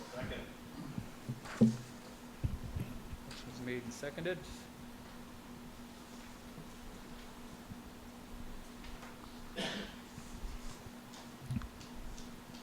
I see no discussion on this, so we'll vote by our machines right away.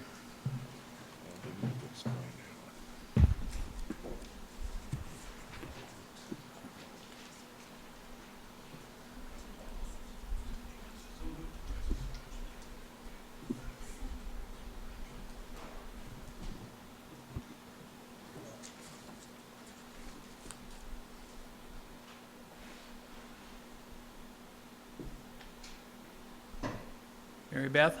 Yes.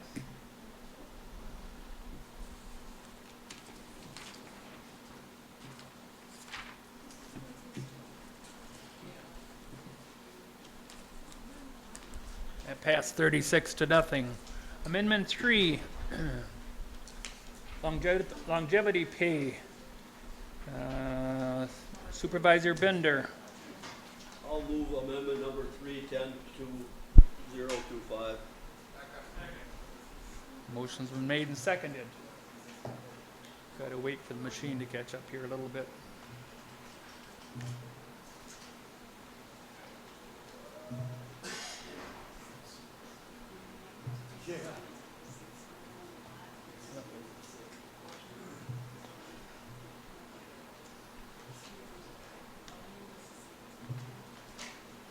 Not seeing any speakers.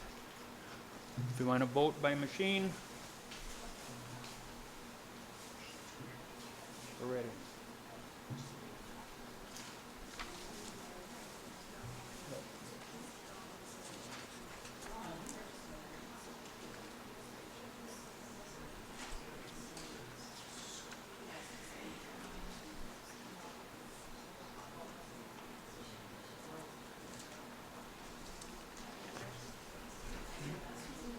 Supervisor Gabbert? Yes.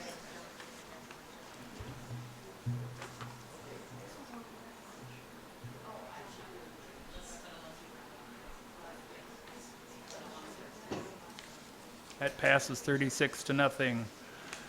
Amendment 4, grant to the Fox Valley Data Exchange, DEX. Hancock, Cook, Harrison, and Ranky. Supervisor Harrison. Thank you, Mr. Chairman. I'd like to move for approval, Resolution 10, 2025, Amendment Number 4, for the grant for the Fox Valley Data Exchange. And seconded. Motion made and seconded. Not seeing, oh, Supervisor Hanson. Thank you, Mr. Chairman. As much as I don't like to say this, when I heard about this amendment at the Board of Health, it was not yet confirmed that Outagamie and Calumet counties were going to sign on. Even if they don't, this money still advances forward. Another thing that I'm sad to, really sad to admit, if you spend 15 seconds on Grok, ChatGPT, or whatever, sadly, these kinds of positions are going away. You can get this data by spending 10 seconds on Grok. So I can't justify spending this money. Vice Chairman Fari. Thank you, Mr. Chairman. Paul, I'm going to have to quiz your memory a little bit, if I might. Did we give this nonprofit funding from the ARPA Commission at one point in time? Or was it brought forward and we didn't approve it? Okay, the ARPA Commission did not support it. Thank you. Chairman or Supervisor Hancock Cook. Thank you, Chairman. I want to speak in favor of this resolution because I know from sitting on the Board of Health how often the Board of Health departments use this data specifically. I understand that there is possibility of seeking this data elsewhere on the online or using AI, which if anybody started using AI a lot, you can find it is extremely unreliable. When I was at the county, at the Wisconsin Counties Association, the fundamental data, or whoever is it, analytics that does the work for the county, did a whole presentation on how unreliable data can be from using AI, and that you can find your sources using AI, but you should not trust the data that they necessarily generate. So I want to make sure that we understand that our Board of Health people are using this data on a regular basis from this. It connects us to all the other counties. It's for these counties who are working in together to use together, and that it's available to the public, and it's very reliable data. So I think that this project's done a lot for our internals. I know that we have particular analysts who use this data a lot, and they say it saves them hours and hours of work a week. So in that, I think that this $20,000 investment is probably money well spent to maintain this resource until AI is completely reliable. Thank you. Supervisor Hintz. Thank you, Mr. Chairman. I'd just like to ask Vice Chairman Fari for clarification. Did you say this came to ARPA and it was not passed at ARPA? I requested that from Paul to make sure my memory is correct, and the answer is yes, we did not approve it. was not approved. Oh, Or I can't anybody on that remember that committee. detail.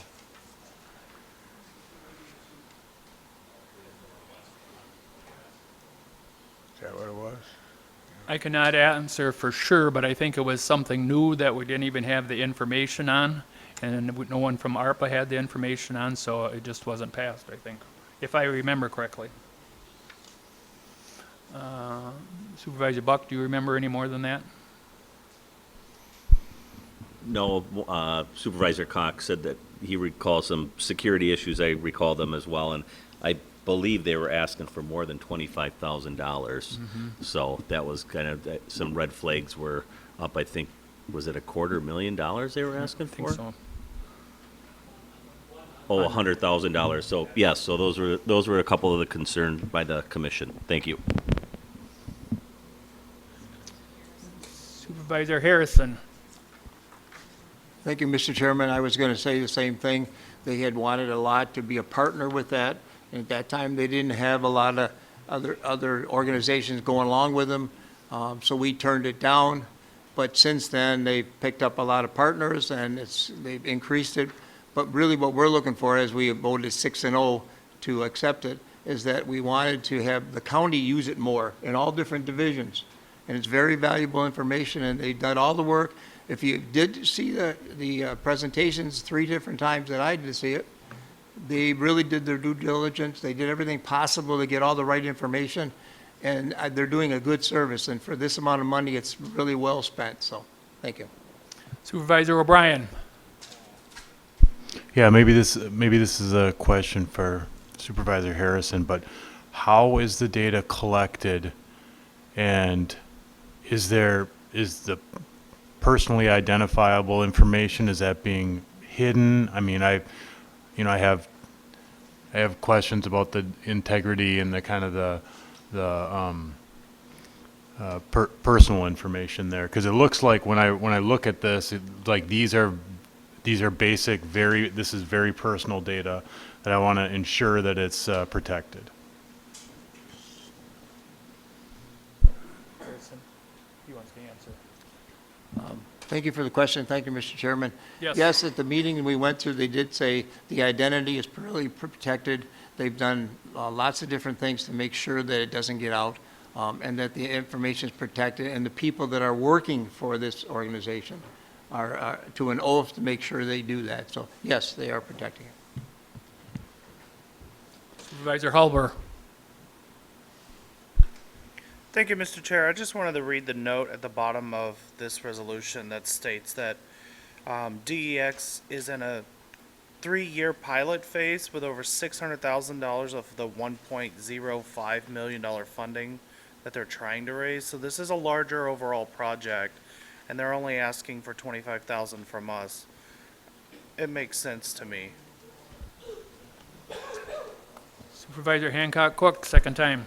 I just wanted to see if anybody could clarify the time frame, because as it sounds like, ARPA might have rejected it for the vagueness or not clarity on what they were asking for. Is that like 2 years ago, 3 years ago? Does anybody have any idea on the time frame of when ARPA might have evaluated and then rejected this?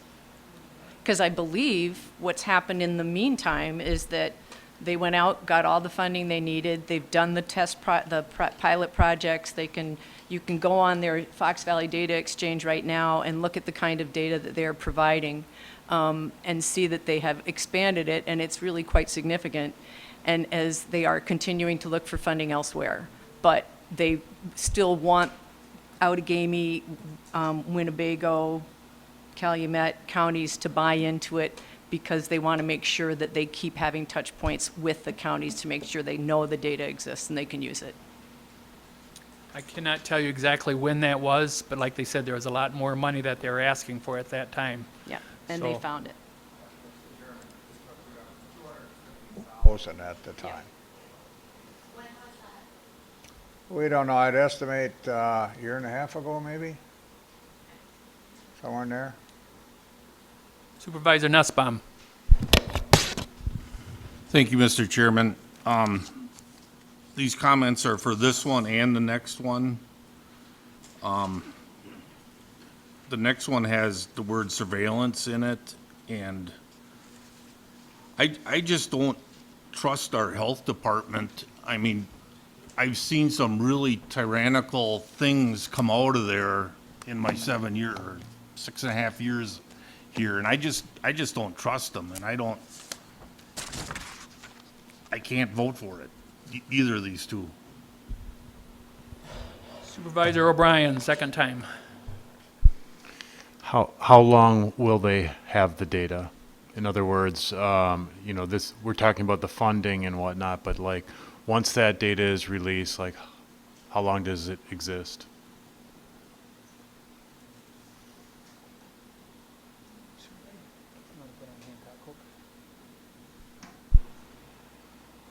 Hi, thank you, Chairman. The data exists. They're not generating data, they're not creating it. It exists in public records in various different locations. They use government data. So it will exist until they turn off the servers that the data exists on. They're simply going to those sources, helping you to get to the sources and pull the data to create the kinds of information you're looking for when you're asking questions in these areas. So housed, unhoused data, how many people were unhoused in Outagamie County 3 months ago, that, you know, that's the kind of data that we're talking about, not personal income, anything like that. So it seems to be, and that data exists now and it will exist until they decide whatever the records retention rules are about that data. Supervisor Hanson, second time. Yeah, thank you, Mr. Chairman. If the data already exists, then you can simply pull it through AI. I get it. AI is imperfect. So is data collection centers. It gets manipulated. You just keep drilling down. It also, Outagamie and Calumet had not committed to this, and it really sounds like this would be something that is much more suited private funding. I don't want to commit county dollars. Thank you. Vice Chairman Farry, second time. Okay, thank you, Mr. Chairman. Just an observation for everyone. As we go through this, and of course the funding request would come from the unassigned fund balance, the issue then becomes next year's budget and whether this amount is going to be included in a department's budget. So even though we're not using taxpayers' money at this point in time, per se, as you fold more and more of these things into the department budgets, that's simply going to raise your budget for next year. So maybe you should evaluate that also a little bit. Thank you. Supervisor Stafford. Thank you, Mr. Chair. First thing is, I just want to reiterate Supervisor Hancock-Cook. This is a data aggregator, so they don't look at data at the individual level. It's just data that's already sourced and they bring it together. And unfortunately right now, I do have to agree, right now, ChatGPT or pick your, Claude or whatever you want to do, they don't have access to this data in this way, so that doesn't work. I would like to know from one of the sponsors, I think those two good comments. First is the connections to the other counties. Where are we with that? And then what is the long-term plan? I think that's a very valid question to ask if we're going to approve this fund. I actually do support it generally, but I do think we should understand the long-term plan. And then one other, where is it? This was actually looked at in, let's see here, December 14th, 2023 at the Spirit Fund Commission. And so it's been like, a couple years almost. Yeah, all right, thank you. Can one of you three answer his question that he had, or Supervisor Rankin? I'm just going to pull from the mission statement right on the Fox Valley Data Exchange website. Their goal is to create a measure of the quality of life in our communities. It will be a one-stop shop for data covering Calumet, Outagamie, and so the data is more or less about where we are as a county in terms of how our populations are doing. Information that would, quite frankly, be very valuable to our health department.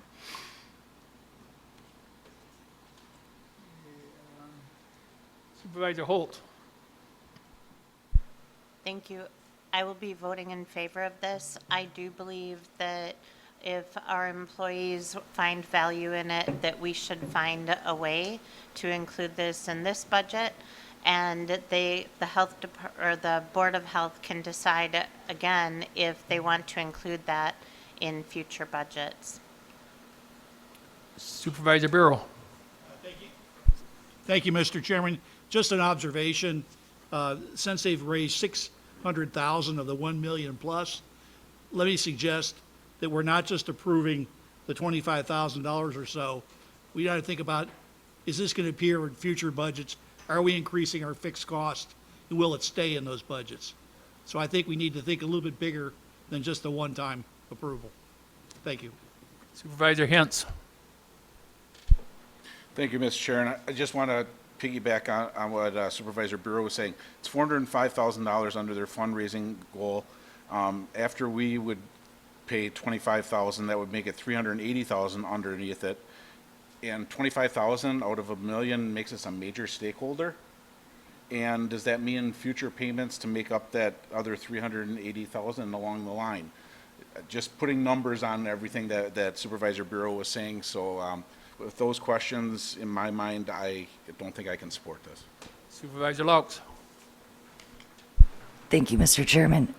I think that part of the point is the buy-in for one, I don't know if I'm right, to buy in for 1 year, is see if we're getting full results, and then decide whether to put it in the health department's budget next year, in their actual budget.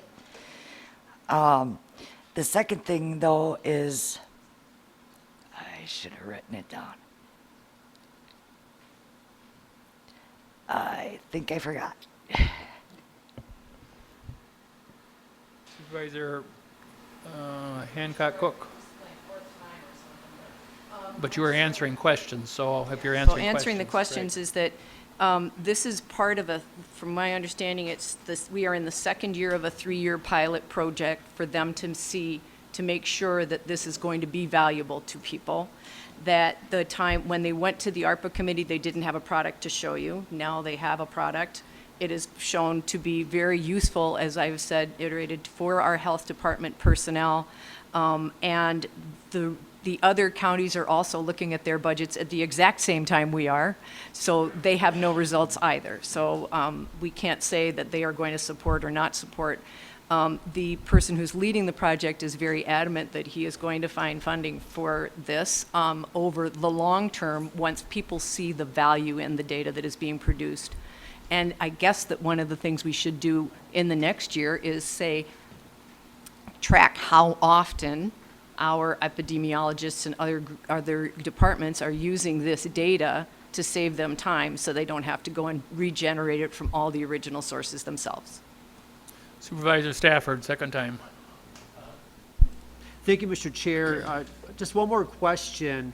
I really want to support this, but I really am hung up with the long-term plan that actually hasn't been answered, and it's odd that it just kind of added to the budget versus part of the budgeting process. It's a concern of mine.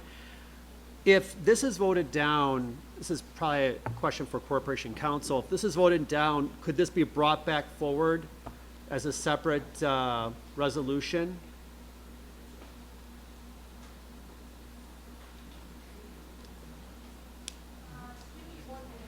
Okay.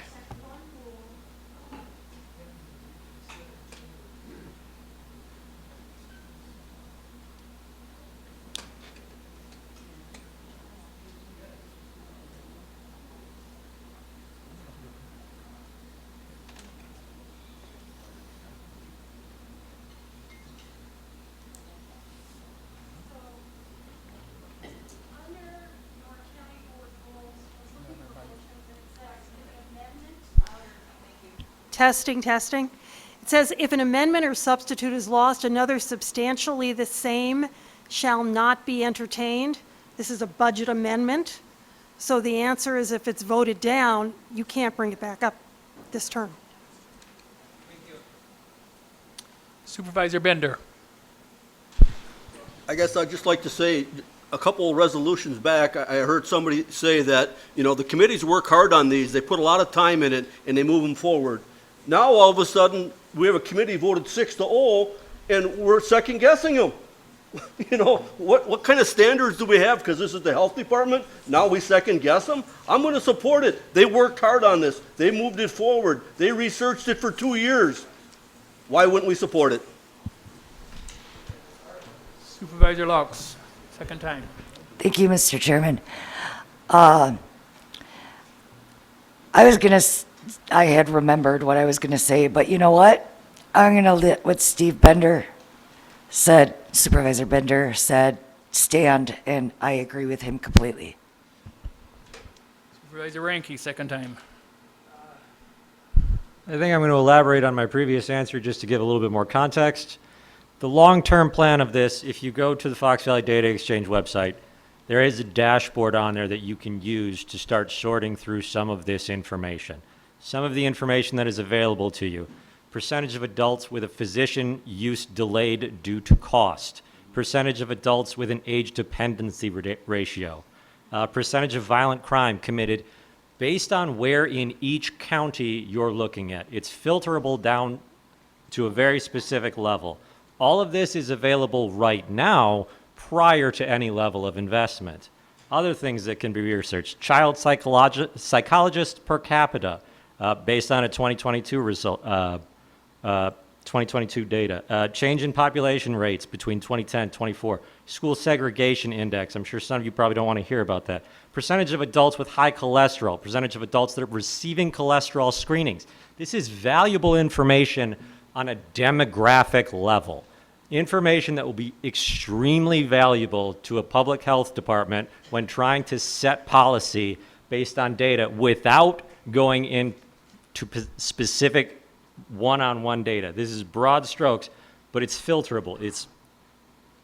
And there's nothing in here that is specific to one particular person. None of this is going to affect your personal data security. That's not the data that's accessible here. You can't search a single person. This is just data that is reported and collected to various health departments, various hospitals, various clinics, all collected in one place with a dashboard and a filter. You cannot currently do this with AI either. There may be a point where we can get to that 5 to 10 years down the road. We're in a 3-year pilot program. We can also vote not to approve this funding next year if we don't find value in it. We do have the ability to vote things up or down every year. So with that, that's my time. Thank you. Supervisor Bureau, second time. Thank you, Mr. Chairman. I find it interesting that if the health department felt this was so valuable, why it was not originally budgeted and why it took an amendment to put in. So that to me is a very interesting.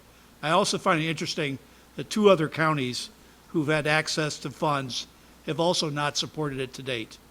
So again, there's a fair amount of uncertainty around this that would cause me not to support it. Thank you. Supervisor Facetto. Thank you, Mr. Chairman. I guess I'll piggyback on Mr. Supervisor Bureau. The pilot's been going on for about 2 years now, is that correct? We're in the 2nd year. And Supervisor Harrison did say that this would be great information for more than just the health department, I think, but others as well. So my question is, if it's been around, if we're in the 2nd year, do we have anything to show for it yet? Have we actually developed some policy that we've used this data as a baseline to support some policy decisions? Thank you. Supervisor Buck. Thank you, Mr. Chairman. Just want to clarify some of the maybe apprehension around the ARPA Commission. A year and a half ago, this came to us when this was brand new. The request was for $250,000. So at the time, I think the commission felt that was a little steep on a new venture. But fast forwarding to today, if you go on their website, I just would ask the questions that, pique my interest. Why would companies that are prominent in our region, like Thrivent, U.S. Venture, Theta Care, Oshkosh Corporation, they're all partners with Fox Valley Data Exchange. So they must find value that if they can have a one-stop shop recruiting or expanding their business, that this is a good thing. So I tend to have some of the same hesitance, but at the end of the day, if next year we find out from the health department that this is a waste of time or money, then we can vote to get rid of it then. Thank you. Supervisor Lutz. Call the question. Motion made and seconded to call the question. All those in favor signify by saying aye. Aye. Those opposed say nay. Nay. It's carried. We're going to vote now on the original regional service and resource sharing. Oops, I got to get back to the other one there. On number 4, grant for Fox Valley Data Exchange, DEX.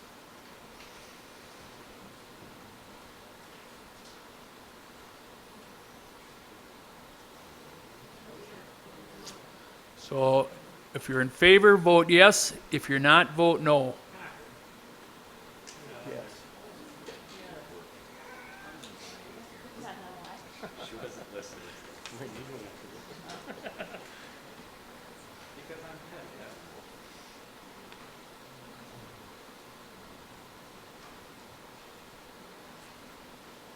Mary Beth?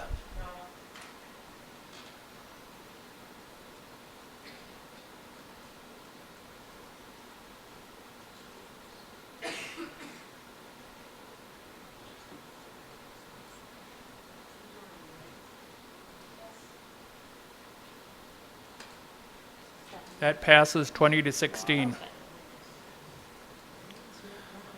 Number 5, Regional Service and Resource Sharing Grant. Supervisor Harrison and Supervisor Hancock Cook. Supervisor Harrison.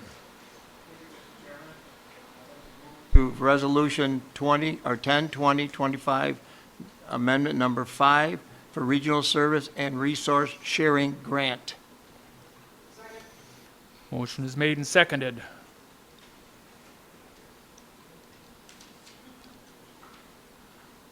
I see no one calling in, so we'll go ahead and vote on your machines. Yeah, I'll vote.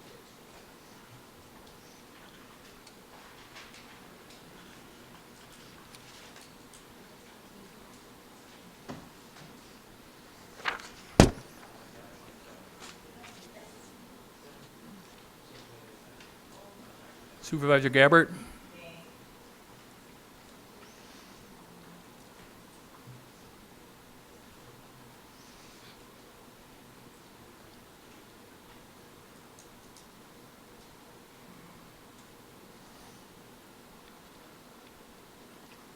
And that passed 24-12. Amendment number 6, taking action with data grant. Supervisor Harrison, Ranky, and Hancock Cook. Supervisor Harrison. Thank you, Mr. Chairman. I'd like to move for Resolution 10/2025, Amendment Number 6, taking action with a data grant.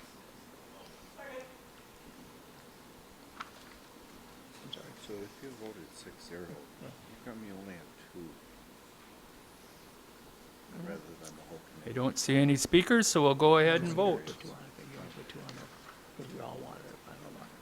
Yes if you're in favor, and nay if you're not.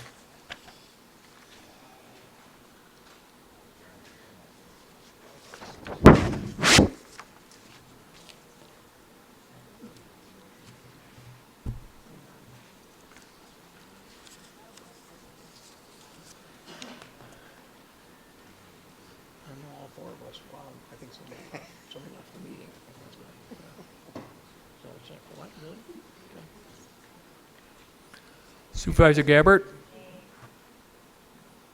you know where the sensors are going to be placed? No, just in different schools there so far, but Green County, I think, was the first. They can move.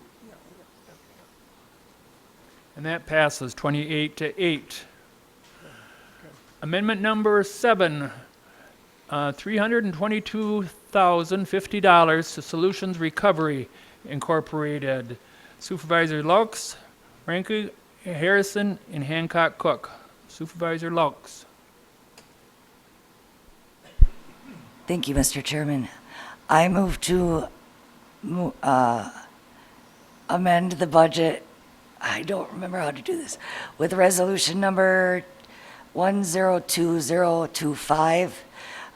It's $322,050 to Solutions Recovery for 1 year for the peer response team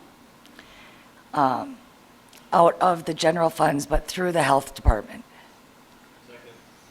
Motion was made and seconded. And I'd like to speak on it. Supervisor Hanson. Thank you, Mr. Chairman. I understand that this is a lot of money, $322,000, but the cause that it's doing, I can absolutely defend. I look forward to supporting this. Thank you. Supervisor Nussbaum.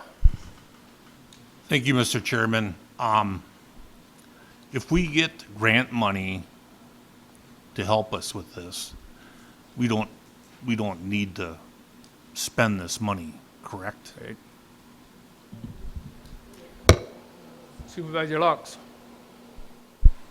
Thank you, Mr. Chairman. There is a clawback in it, in the amendment, so that if they get the COSUP grant or a portion of the COSUP grant, that money will come back to us, into the general fund. Supervisor Stafford. Oh, I wasn't done. I actually have something written for this.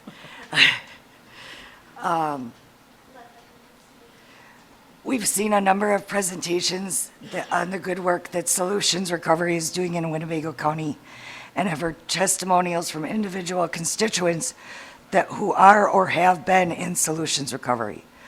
Though it is hard to quantify how much money Solutions Recovery has saved the county, we are all aware that it in fact does save the county money. Moreover, we should remember that so-called deaths of despair are on the rise, and Solutions Recovery addresses 2 of the 3 types of deaths of despair. Deaths of despair are raising the mortality rates among primarily middle-aged white Americans, particularly the men without college degrees and without employment. Obviously, the grant funding that has been proposed that they usually get has been discontinued at this point. It may come back in the future. Without this funding, the program will be forced to close abruptly at the end of 2025, which would result in immediate harm to both staff employed by the program and the individuals and families who rely on its services. Extending the funding by an additional year will provide Solutions Recovery, extending it for one. It will allow it to end with dignity and be able to help the people find other methods to find the wraparound services that they need. And without this funding, they're just on their own. Thank you. Supervisor Stafford. Thank you, Mr. Chair. I just want to mimic a lot of the other comments. I will be supporting this. This is a fantastic program that focuses on giving people hand-ups, not handouts. And I think that we can look back from all of the data that we've seen as a board on the real significance that this is playing in our community. And I join all the others and encourage you to vote for this resolution. Thank you. Supervisor Ranke.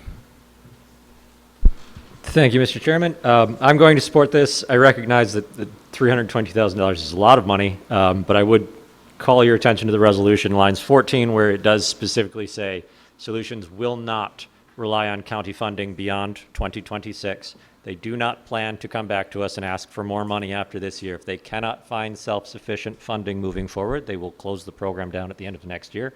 They're simply asking for 1 year of additional road. I think we can give that to them based on the tremendous success that the program has shown. And then I would also, as mentioned, this does also have a clawback, lines 25 and 26. If the peer response team is funded through other grants, the unused balance will stay in the unassigned general fund. So if they can fund themselves, we already don't have to pay for it. I really feel like this is a slam dunk, and I encourage you all to support it. Supervisor Bender. I would just like to say this program goes hand in hand with the STAR program. If we don't have solutions recovery, when they come out of jail, they're going to go back to their environment and they're going to get with their friends and they're going to be back on drugs and alcohol. We need this in order to make the STAR program work.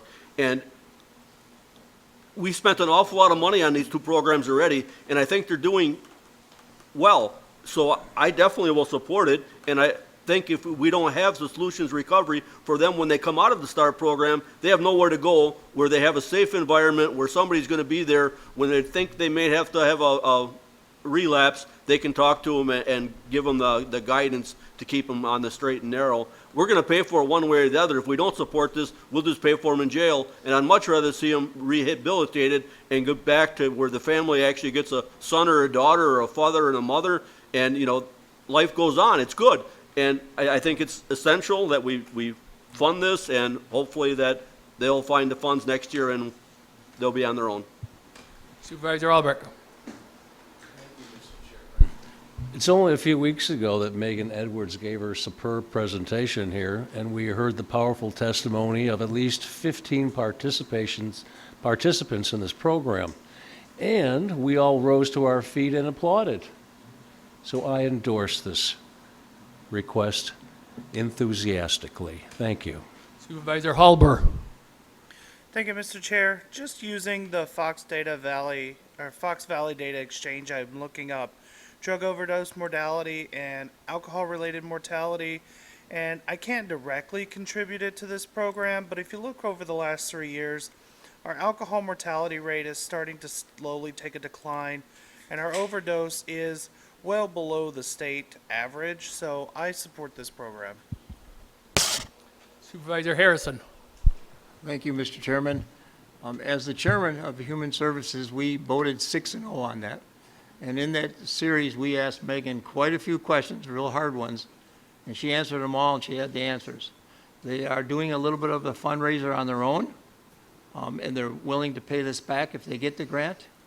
But if it wasn't heartwarming for you a few weeks ago when we had all those people, they had 2 minutes to talk, and you know how hard it is to talk for 2 minutes, and they sat there and had their speeches, and they've been through so much stuff. If your heart doesn't go out for that, that's what this is about. And I think in our community and stuff that we do, there's a lot of money flying around for the other stuff, but the stuff that is hard-nosed is hard to get some money for. And this makes total sense. So I totally support it. So did our committee. Thank you. Supervisor Gilbertson. Thank you, Mr. Chair. Call the question. Motion's made and seconded. All those in favor signify by saying aye. Aye. Those opposed say nay. Okay, we're back on the motion then.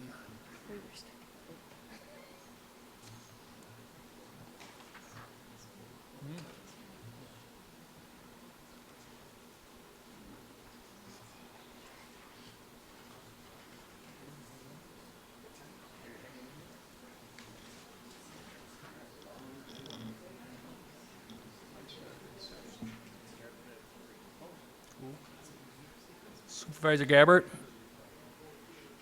Supervisor Gabbard?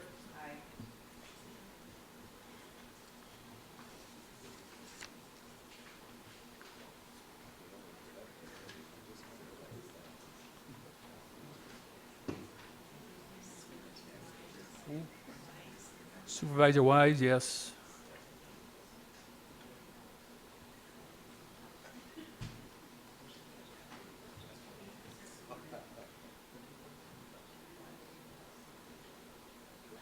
That passes 35-1. Amendment number 8, solid waste capital improvement project for Snell Road landfill remediation. Supervisor Nelson. Thank you, Mr. Chairman. I would ask for passage of resolution number 10, 2025, amendment number 008. Second. Did he say 10? Okay, go ahead, whatever you heard. Okay. So we have a motion made and seconded.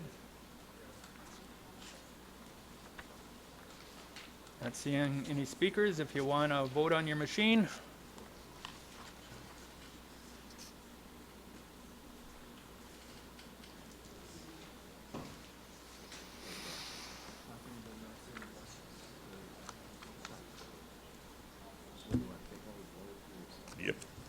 If it passes.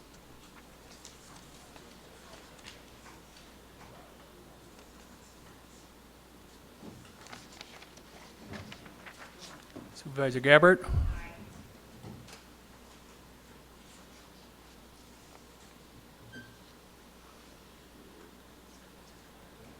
Supervisor Fari?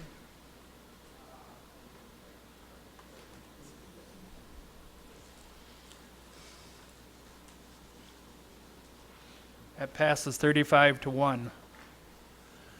Number 9, increase budget. Oops. What's that, right? Number 9? Yeah. Number 9, increase budget for county scholarship program. Supervisor Powers and Hanson. Supervisor Powers. Thank you, Mr. Chairman. I would move to the amendment 009-102025. I'll wait for a second. Second. Motion made and seconded. This would add $225 to the budget, and it would take $675 from the scholarship reserves, which were put in probably in the last 20 years. I'm not sure when the last time was anybody donated. When the scholarship fund was first created, people made donations to it for honoring birthdays, anniversaries, and so on. So this would increase the scholarship to each student by $100, 25 coming from the county and 75 coming from the reserves, for a total of $225 from the county, $675 from the scholarship reserves. Not see any requests to move. Supervisor Nelson. I have nothing. Yeah, I think that was from last time. I wanted to speak on the Supervisor last Hanson. Thank you, Mr. Chairman. It was a pleasure to work on this with Supervisor Powers. Even though, again, I'm very critical of expenses, this is a negligible amount. And our most precious resource in the county is not only our water, but first and foremost, our children. Cost of education is going up. I think this is most definitely something I can get behind. Wish they would all stay at UW Oshkosh, but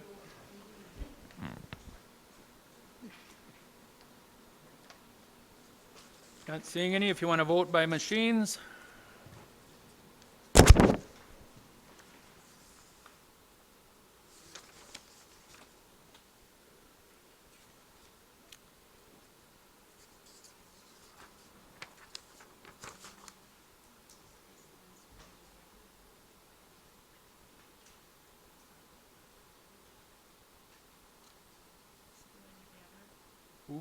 Supervisor Gabbard?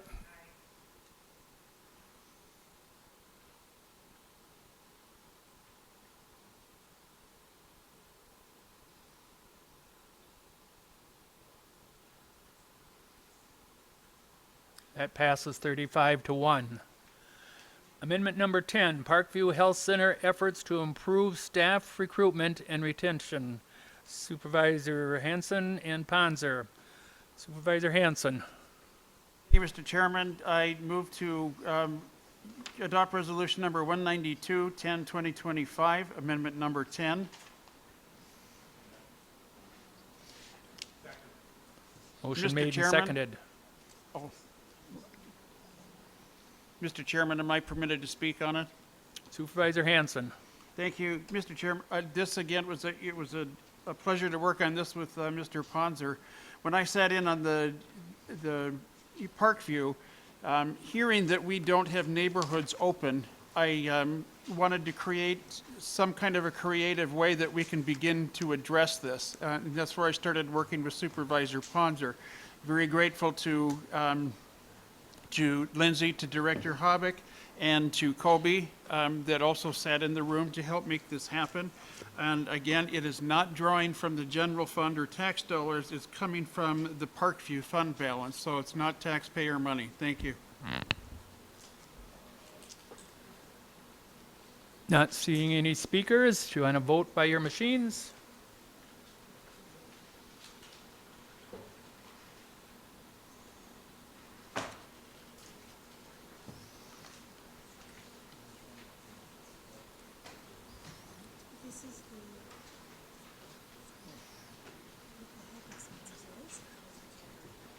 Supervisor Gabbard?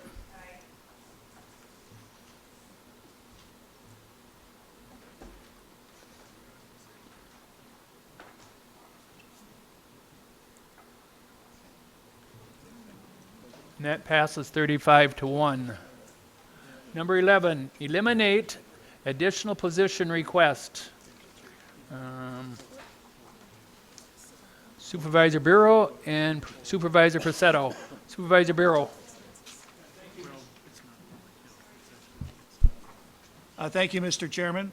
I'd like to put forward a resolution to eliminate additional position requests as stated in this note.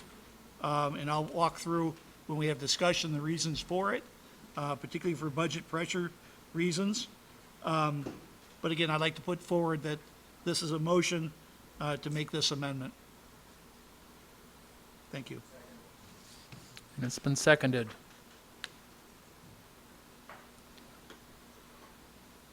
Did you say you wanted to talk again on it, Supervisor Bureau? Let me make a few comments. Thank you, Mr. Chairman. The budget as stated for 2026 talks about a net increase of 26.2 positions that are laid out here. And the reason I wanted to bring it to everybody's attention is, again, of those positions, several are funded, or 8.2 are funded via grants and program revenue, and 5 basically are moving from project positions to permanent, which leaves the balance. If you all remember, it wasn't a few months ago, we got some numbers regarding facilities and a long-term plan for facilities that had some scary big numbers laid out for scenarios. So I think as a county, we've got some big financial hurdles coming our way.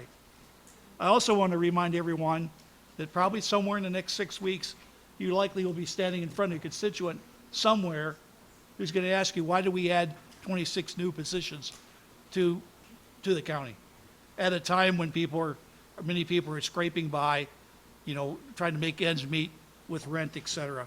I think we have to be a good steward of those taxes and set that example. And again, when I looked at and I asked a question earlier this week regarding maintenance capital for 2026, the 2026 budget that includes now is basically maintenance capital. It doesn't deal with the big structural issues. So with those reasons, what this resolution suggests is that we go back and look at the budget and we carve out the positions. They're not grant funded or not program revenue driven, and carve those back out of the budget. There's a list here on the resolution that shows examples. And now there's two sets of descriptions. This is the summary set, and there's a more detailed one that was in the other budget document, but directionally the same. So that's what I wanted to introduce as a resolution. And again, it's all from the perspective that we have to be wise as stewards of spending taxpayer money, and we've got some big bills that we're going to have to pay coming up soon regarding capital. Thank you.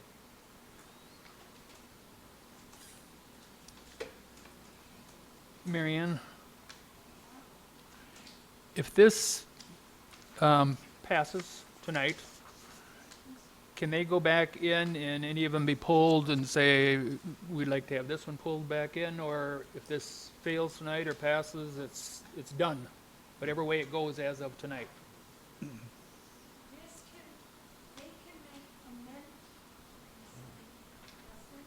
It's not on. Testing. The supervisors can make amendments on the floor to this budget amendment Just tonight, though. tonight, correct? Okay. Supervisor Hintz. Thank you, Mr. Chairman. As everybody heard when Director Elder was up front, I asked him about this and about the facilities jobs being added. And he explained them quite clearly. We have a lot of groundskeeping to do and a lot, what I can't even remember the numbers, but they were crazy. And to have one person doing 8 miles of sidewalk and all of that lawn mowing and everything else is ridiculous. Facilities is there to maintain our facilities, to keep them looking good and to obviously make sure that things aren't going wrong. And the first line of defense we have is the custodial staff and our facilities people that are going in and out of these buildings. And one of the things we did as a committee was we made it, and this took years, this even started before I was on the committee, and we brought forward a resolution for basically having the county do things for other departments that the county does. So we got rid of hiring out private contractors for all of the janitorial custodial duties, and we now have our people doing them. And it wasn't a great savings. It's not going to be a great savings, but it still means that the county as a whole is spending less money on those 3 positions than we were before by hiring them out. And on top of that, security-wise, we have our people going into these facilities, so the departments can trust those people for going into the facilities. And on top of that, the same people are doing the same job every week or every day that they go there, so they have familiarity. They know how people want things done. They know how to get things done, and they aren't worried about having new people coming in with these other, which is one of the complaints that we did here, was not on top of the security issue, was that they had different people that were coming in to do these custodial duties, and they didn't do them as well as our people do. And as we heard, our people are doing doing them at a rate that's barely getting by as far as the square footage that they're doing. They're around 50,000 square feet per person that they're taking care of, which is crazy to think about. And by hiring these other positions, we're trying to make things more efficient, because then we aren't paying overtime, we aren't burning people out, we aren't trying to find people to hire because people are burning out.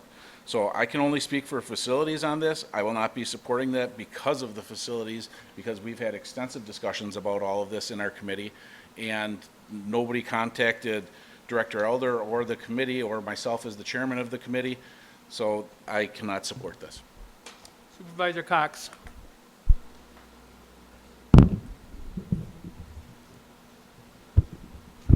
Thank you, Chairman Egan. The only way I'd support this is if you kick the line 22, 23, and 24, and line 32 off this entire thing. And we can talk. That would be the only way, and I will not support it the way it is right now. Supervisor Hanson. Thank you, Mr. Chairman. To Supervisor Burrell's point, yes, I indeed have had some very tough conversations regarding growing staff, growing budget. I took some real heated criticism on the motion to reconsider on the bonding, and the conversations that I've had is knock it off, basically translating. You're spending too much money, you're taking too much money, I'm tightening my belt, you have to tighten yours.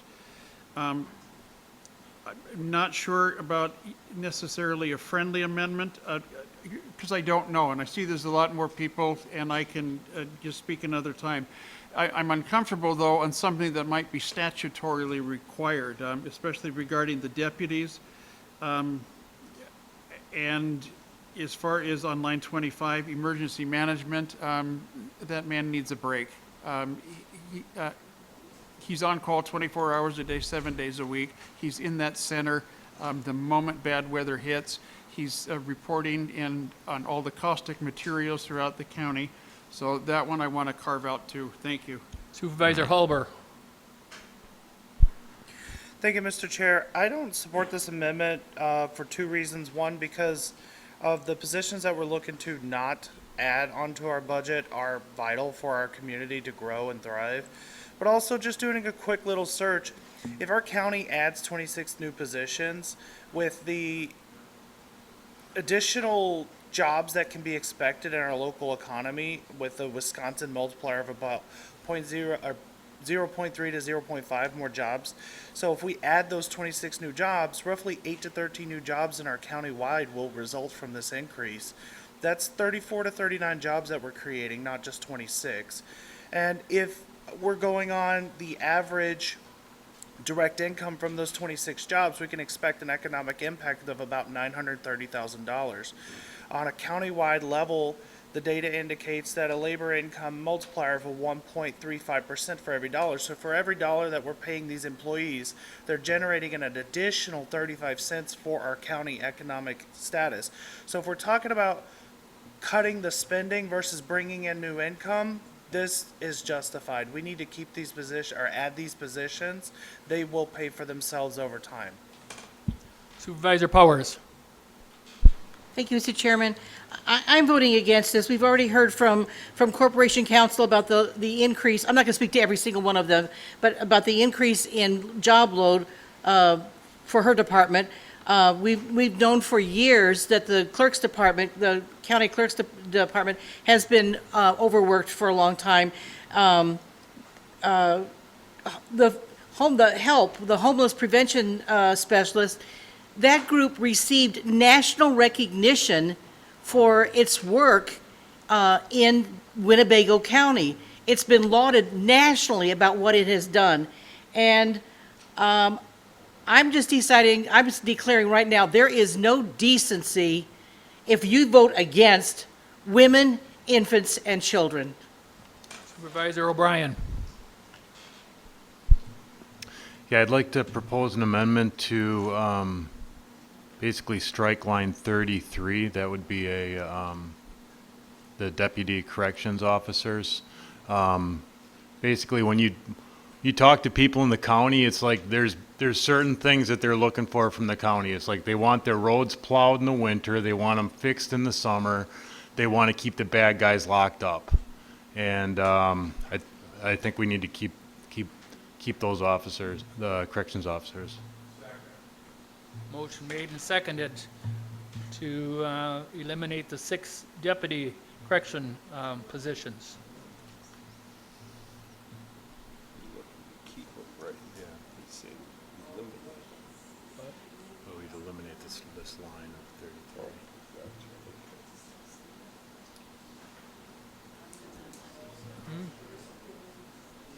Chuck Farry on the amendment. Vice Chairman Farry, I should say, on the amendment. I'll vote no. Just the amendment. Did you want to talk on the amendment? Your name's up there. Oh, I'm sorry, excuse me. I actually wanted to talk on the original resolution, so not the... We're just on the amendment now. No, I'm not, no comment. Supervisor Burrow on the amendment. Accept that as a friendly amendment. Supervisor Buck on the amendment.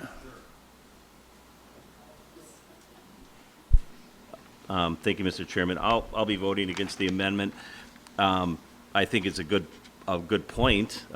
All these things are a lot of these things, the public safety. When somebody has a good job, a good career, public safety. So I urge my colleagues to vote no on the amendment.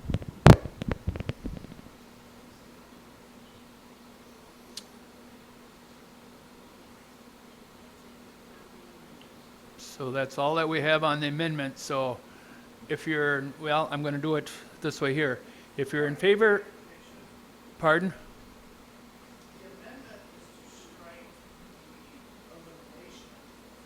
No, the amendment is to strike deputy corrections number 6. That's what.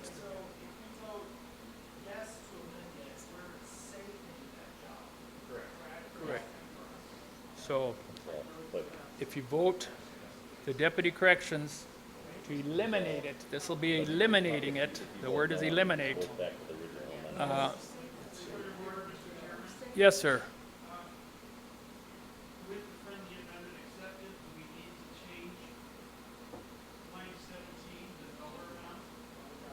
Yep. Or Yep. would that only be if the rest of it goes through? I would say if it only goes through, correct, Corporation Council? Actually, I would refer to the finance director. I think it would affect the bottom line.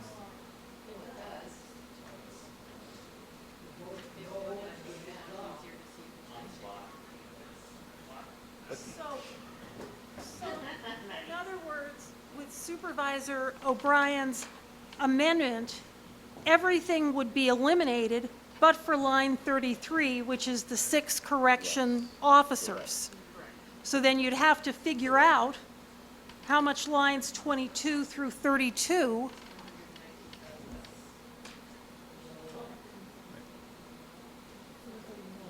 would it take out? Or Back to the original amendment, and then it'll be. We're trying to find your answer, so. Point of order, Yes. Mr. Chairman.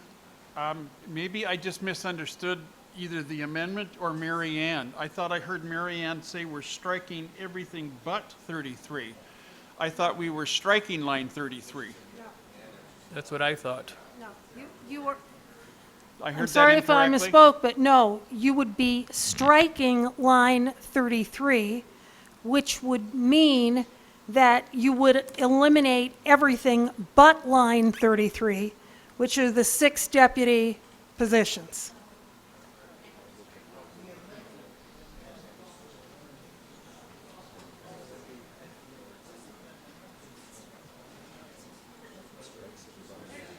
I think we're going to get a price here now, I'm not sure.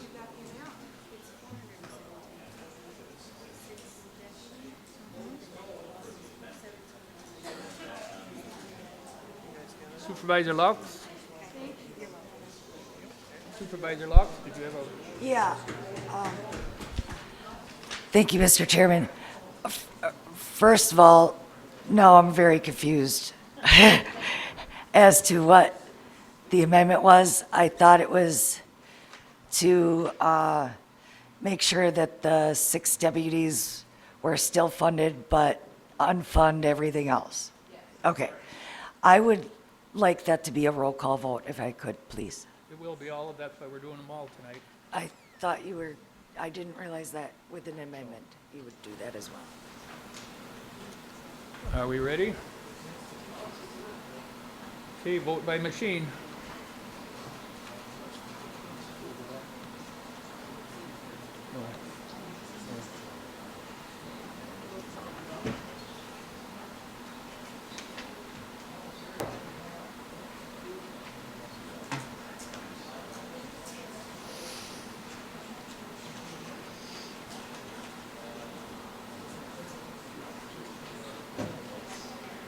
Supervisor Gabbert? Supervisor Gabbert?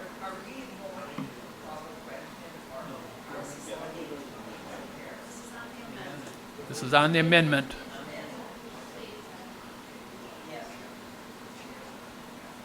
She said yes.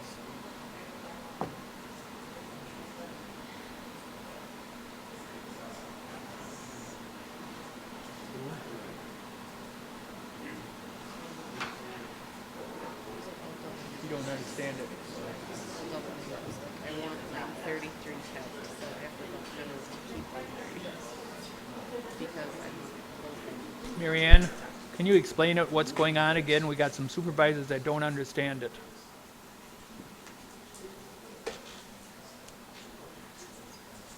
Basically, Supervisor O'Brien moved to save 6 deputy correction positions. He is trying to remove line 33 from a budget amendment which is talking about eliminating additional position requests. So what would be eliminated would be contract and procurement administrator, paralegal, deputy county clerk, emergency management specialist, facilities assistant, facilities specialist, administrative associate 3, homeless prevention specialist ×5, program supervisor, parks caretaker, and WIC program nutritionist, 0.1 increase. Those would be eliminated. But again, what you're voting on is basically Supervisor O'Brien taking out line 33, which is saving 6 deputy correction positions.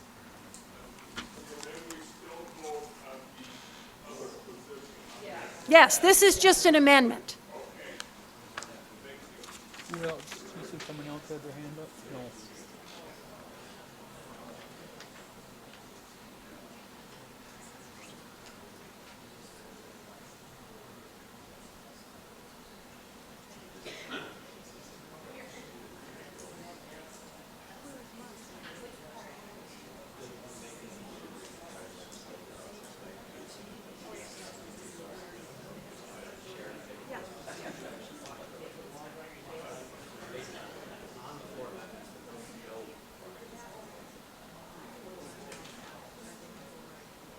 That failed 17 to 19.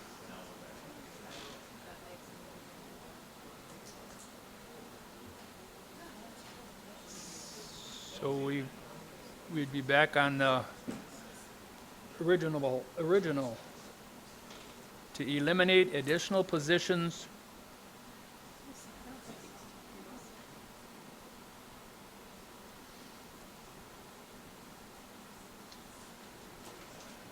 Supervisor Buck. Thank you, Mr. Chairman. I appreciate the sentiment of the supervisors looking for money, looking for cost savings. We do this all year, as Supervisor Hintz alluded to. So, and I would also point out to $20 million, reasons why that, we should be looking at other revenue sources. I'm in the construction industry. My boss, his main job is to make money. I don't think that's our role here always, is to think about how much money we can make. And I would also point out that, not all the positions that the administration asked for were cut. Why wasn't veterans cut? Did they work with the veterans? That wasn't cut. So what are we trying to accomplish here? I think the committees here do a good job. We've heard from them. I hope they're trying to do what we're trying to do at facilities and look for cost savings, but I can't support this. Thank you. Vice Chairman Fari. Thank you, Mr. Chairman. Originally, I had the same concerns of the supervisors bringing this forward. Geez, we're adding 26 new people, right? But let's take a look at our funding here. 2 years ago, we had $28 million in unfunded reserves. The audit we had just showed we got $41 million in unfunded reserves. So I certainly think we can afford this. And as you will note, the county exec did an excellent job. He does not raise property taxes. So he's trying to fulfill a need that the departments think they need additional people without raising taxes. And hopefully next year he can buy down that unfunded balance. In my opinion, it's a crime to have that much money in reserve without giving it back to the people. So this is the one way to do this, take care of your department needs, and next year I'm sure he'll bring that balance down a little more. So I'm going to support it. I think the county exec's done a hell of a good job, frankly. Thank you. Supervisor Lutz. Call the question. The question has been called. And we have a second. We do, but I'll second again. Supervisor Gilbertson seconded, but I'm just louder. I heard her, so I won't say anything. Again, I'm just louder. Sure, we'll do it by vote. So we're calling the question now. All those in favor signify by saying aye. Aye. Those opposed say nay. Nay. Ayes have it. So now we'll be voting. So remember, it's to eliminate additional positions requested. So if you want to eliminate, you vote yes. If you don't, you vote no.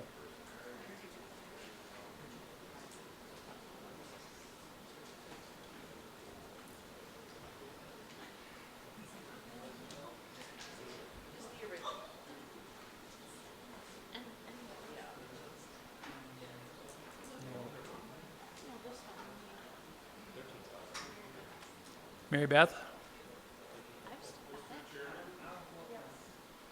She votes no. Yes, Supervisor Nelson.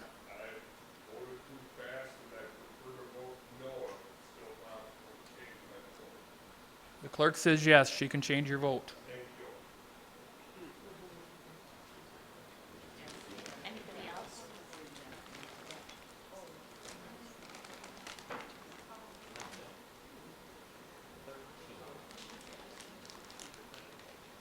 That failed 8-28.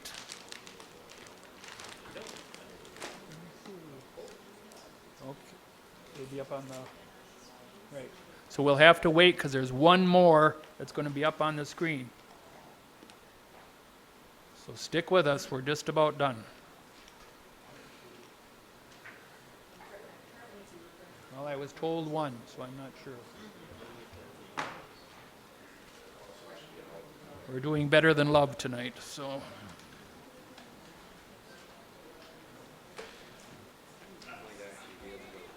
Mary Ann, would you want to stand, please, and read them and make sure everyone's clear of it?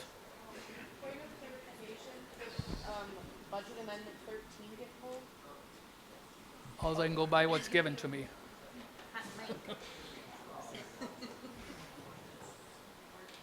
So this is an amendment that came in. We can't hear you. Testing, now you can. This is an amendment that came in and was authored by Supervisor Hanson. And as you can read, it says, whereas citizens, first of all, the title is Eliminate Public Health Analyst Position. Whereas citizens of Winnebago County face ongoing economic challenges from expensive housing to everyday living expenses, and whereas considering the present economic uncertainty, it is not fiscally responsible to expand positions, be it resolved that it amends the the Board of Supervisors hereby amends the 2026 general budget to delete $119,000 to the 2026 budget of public health for the purpose of limiting growth during this time of economic uncertainty. So it is eliminating a public health analyst position, and I would think, and Supervisor Hanson can clarify it, that the first line is the salary and the lines thereafter would be the benefits associated with the position. Is that correct, Supervisor Hanson?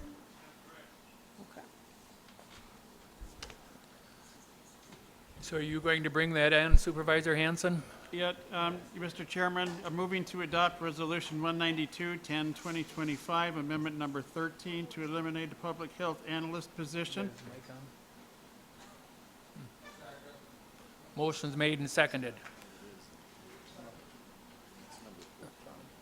Number 3. Supervisor Swan, did you have your hand up? I mean, I can't read that. No, you'll have to come up if you can't. We said that earlier, that Where? It was 14, not 13.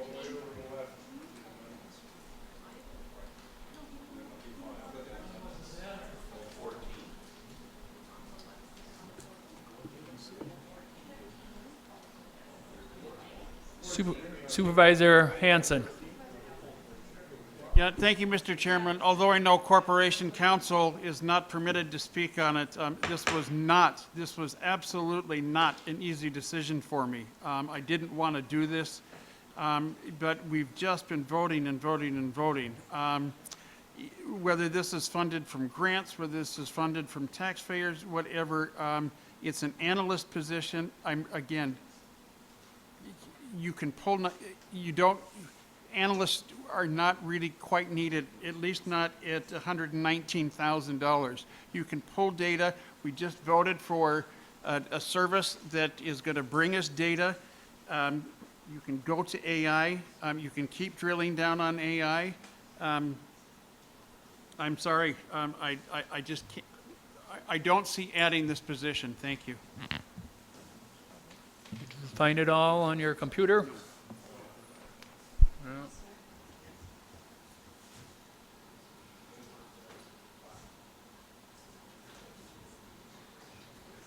Vice Chairman Fari.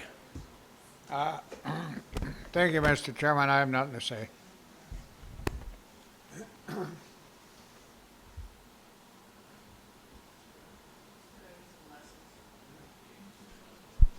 Supervisor Halber.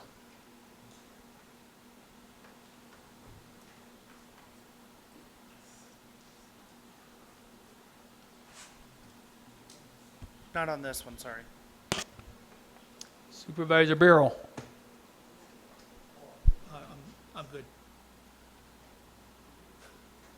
Supervisor Hanson, did you want to speak again? Okay. Supervisor Harrison. What, where is that? I haven't seen it. That was on something from before, I just getting up there. Supervisor Bellevue. Supervisor Hancock Cook is first. I called on you now, Supervisor Bellevue. Okay. I almost had the same resolution here, so I think it's right that I have to speak on this, so thank you, Mr. Chairman, for giving me the opportunity. 2 weeks ago, at our last Board of Health meeting, the county executive said that the federal government is in a little shakier place with public health. That comment came during the discussion to add this position, a position that with wages and benefits will cost the county over $40,000 extra. The intent of this new position is to analyze health trends, compile data from state and federal sources, and prepare reports to help guide long-term planning. In theory, it's meant to strengthen what's called our public health infrastructure, the data and reporting systems behind our local department. But here's the problem. This is, by the way, is grant funded, part of the public health infrastructure grant that funds these kinds of roles nationwide. It's already shown slow hiring, minimal measurable outcomes, and uncertain sustainability. Even the CDC admits progress will be incremental and long-term. In other words, the results are unclear, but the costs are certain. This started in 2022, if I'm correct, and ends in 2027, so you have 2 years. And I'm going to guess that we'll end up trying to have this position added to your public health department, and that would be $120,000 for that position, which is very high. There's a line from the movie Heat. Tom Sizemore says, "For me, the action is the juice." And that's what it comes down to in this proposal. The analyst doesn't really bring any action. It just collects data. Our Board of Health and our department already review and report that data. Adding another person to repackage the same numbers doesn't solve the real problems we face. We already know a lot of facts. 40% of adults are obese. Heart disease kills nearly 700,000 people a year, and over 1 million Americans are hospitalized annually due to overdose drug reactions. That's just a number of those. That's old data from 1994. That's data from this year. So we have so much of this already in our hands. And really the issue isn't a lack of information, it's a lack of implementation. We need initiatives that create measurable results, not another administrative layer that tells us what we already know. If the federal government truly is in a shakier place with public health, that's exactly why we shouldn't expand our own bureaucracy to match it. Temporary grants too often lead to permanent costs. Bureaucracy grows, but outcomes don't. At a time when every local dollar is stretched, it's not responsible to spend more on process instead of progress. Let's invest in services, prevention, and programs that actually improve the health of Winnebago County residents. Thank you. Supervisor Hancock Cook. Thank you. Thank you, Chairman, and thank you, Supervisor Bellevue, for your attention to the health the public health meetings. I wanted to highlight that this is a grant-funded project. It is grant-funded, as he cited, till 2027, and that I'm not sure if this would be, adding just looking at numbers that we already know the answers to. I suspect not, because I don't believe that any of our departments are asking for people that they don't feel are going to help Winnebago County.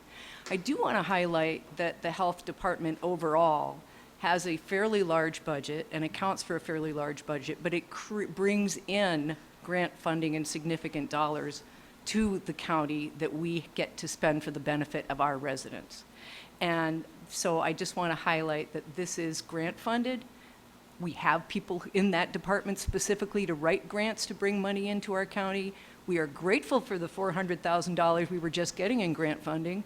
It seems that we're being very picky about where we're going to take this or not. Thank you. Supervisor Hintz. Thank you, Mr. Chairman. Again, as Supervisor Belleville had said, this is looking to expire in 2027. And will we be looking at having to renew, will they be looking to add this position? And I don't want to come across as glib or making a joke, but we did just pass DEX, and that has all the analysis information that we need from what was explained to us. So all these individuals that were laid out in there that could use the DEX things, why do we need another analyst on top of all of it when we have it all sorted and ready to go for who needs it, how they want to use it? So I will be supporting this. Thank you. Supervisor Hanson. Just thank you, Dr. Belleville or Supervisor Belleville, for your comments. It really is implementation. The information is there. As Supervisor Hintz just said, this county just passed money for that third-party collection data. All data is fungible. I get it, and it depends who collects it and how you choose to use it. You can move things around and above. All you have to keep doing is drilling down through AI.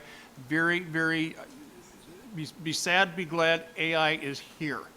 There is no need for third party or for continual data collection. You can just enter it in the computer, and within seconds, we heard Supervisor Stafford in just seconds found information regarding the sheriff's or other people's sheriff's department and staffing. How it's funded really doesn't matter at this point. You're creating a position that you don't really need. Supervisor Rankin. Thank you, Mr. Chairman. Part of the conversation that's been around this position at the health board level has been that this position actually once existed within the health department and was removed under the previous administration. Director Gearin is asking to add it back because they have found a lack of progress in these areas. And specifically this role, in my conversations, I just have a couple of notes. This role is designed to support engagement with municipalities and community partners on strategies to improve public health, developing engagement, and identifying and championing policies and laws that impact public health. With that description and the information that I've gotten from Director Gearin in the past, I believe that this would be a step using the information that we are going to be getting from DEX and translating it into usable public policy. I believe that is the intent behind this position, and that's what it previously filled. That's just by discussions from my position on the board. Thank you. Supervisor Bureau. Thank you, Mr. Chairman. I think supervisors at the end of the row here, Mr. Belleville, as well as Hins, stated it very well. With that, I'd like to call the question.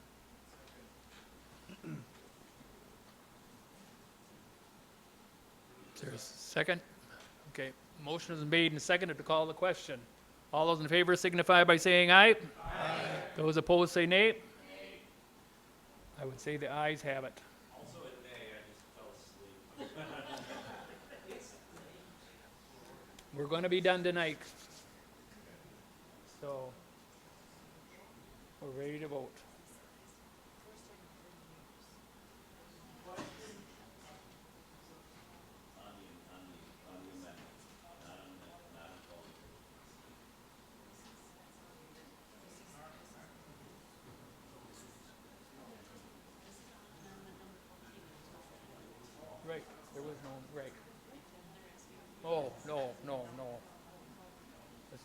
14.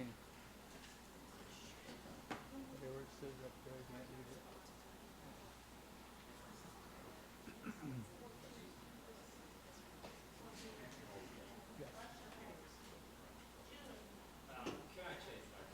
Remember when I said I was tired, I also just voted the wrong way? I'm sorry. I know it's getting late. For sugar. No, I sleep tonight.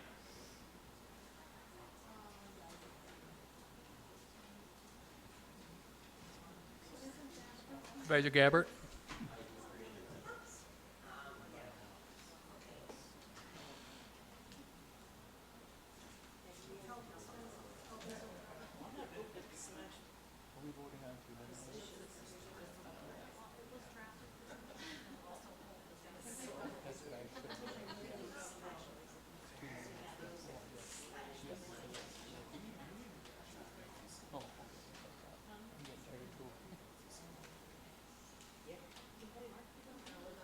That passes 20 to 15.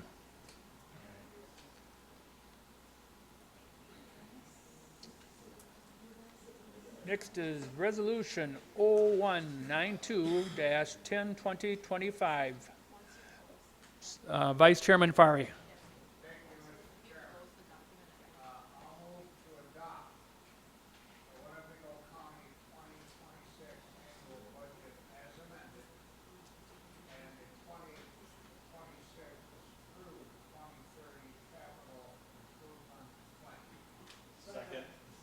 Motion is made and seconded. You want to vote by machines or otherwise? Machine, okay. I'm ready, yes. Huh? Yeah, are you ready to vote? Hopefully you're ready to vote, everyone. So, okay, vote. You're in favor of, oh, okay, she's ready now.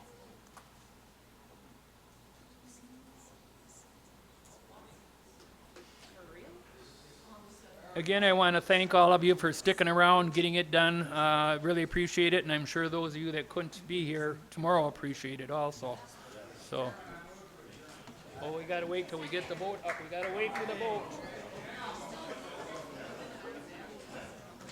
Huh? I voted to go ahead and pass it.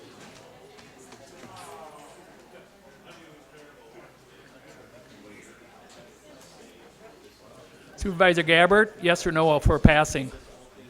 For passing the budget, yes or no? Yes.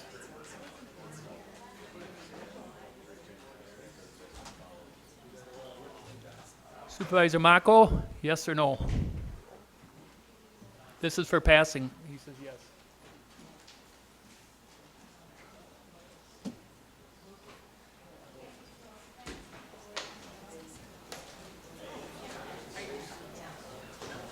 That passes 34 to 2.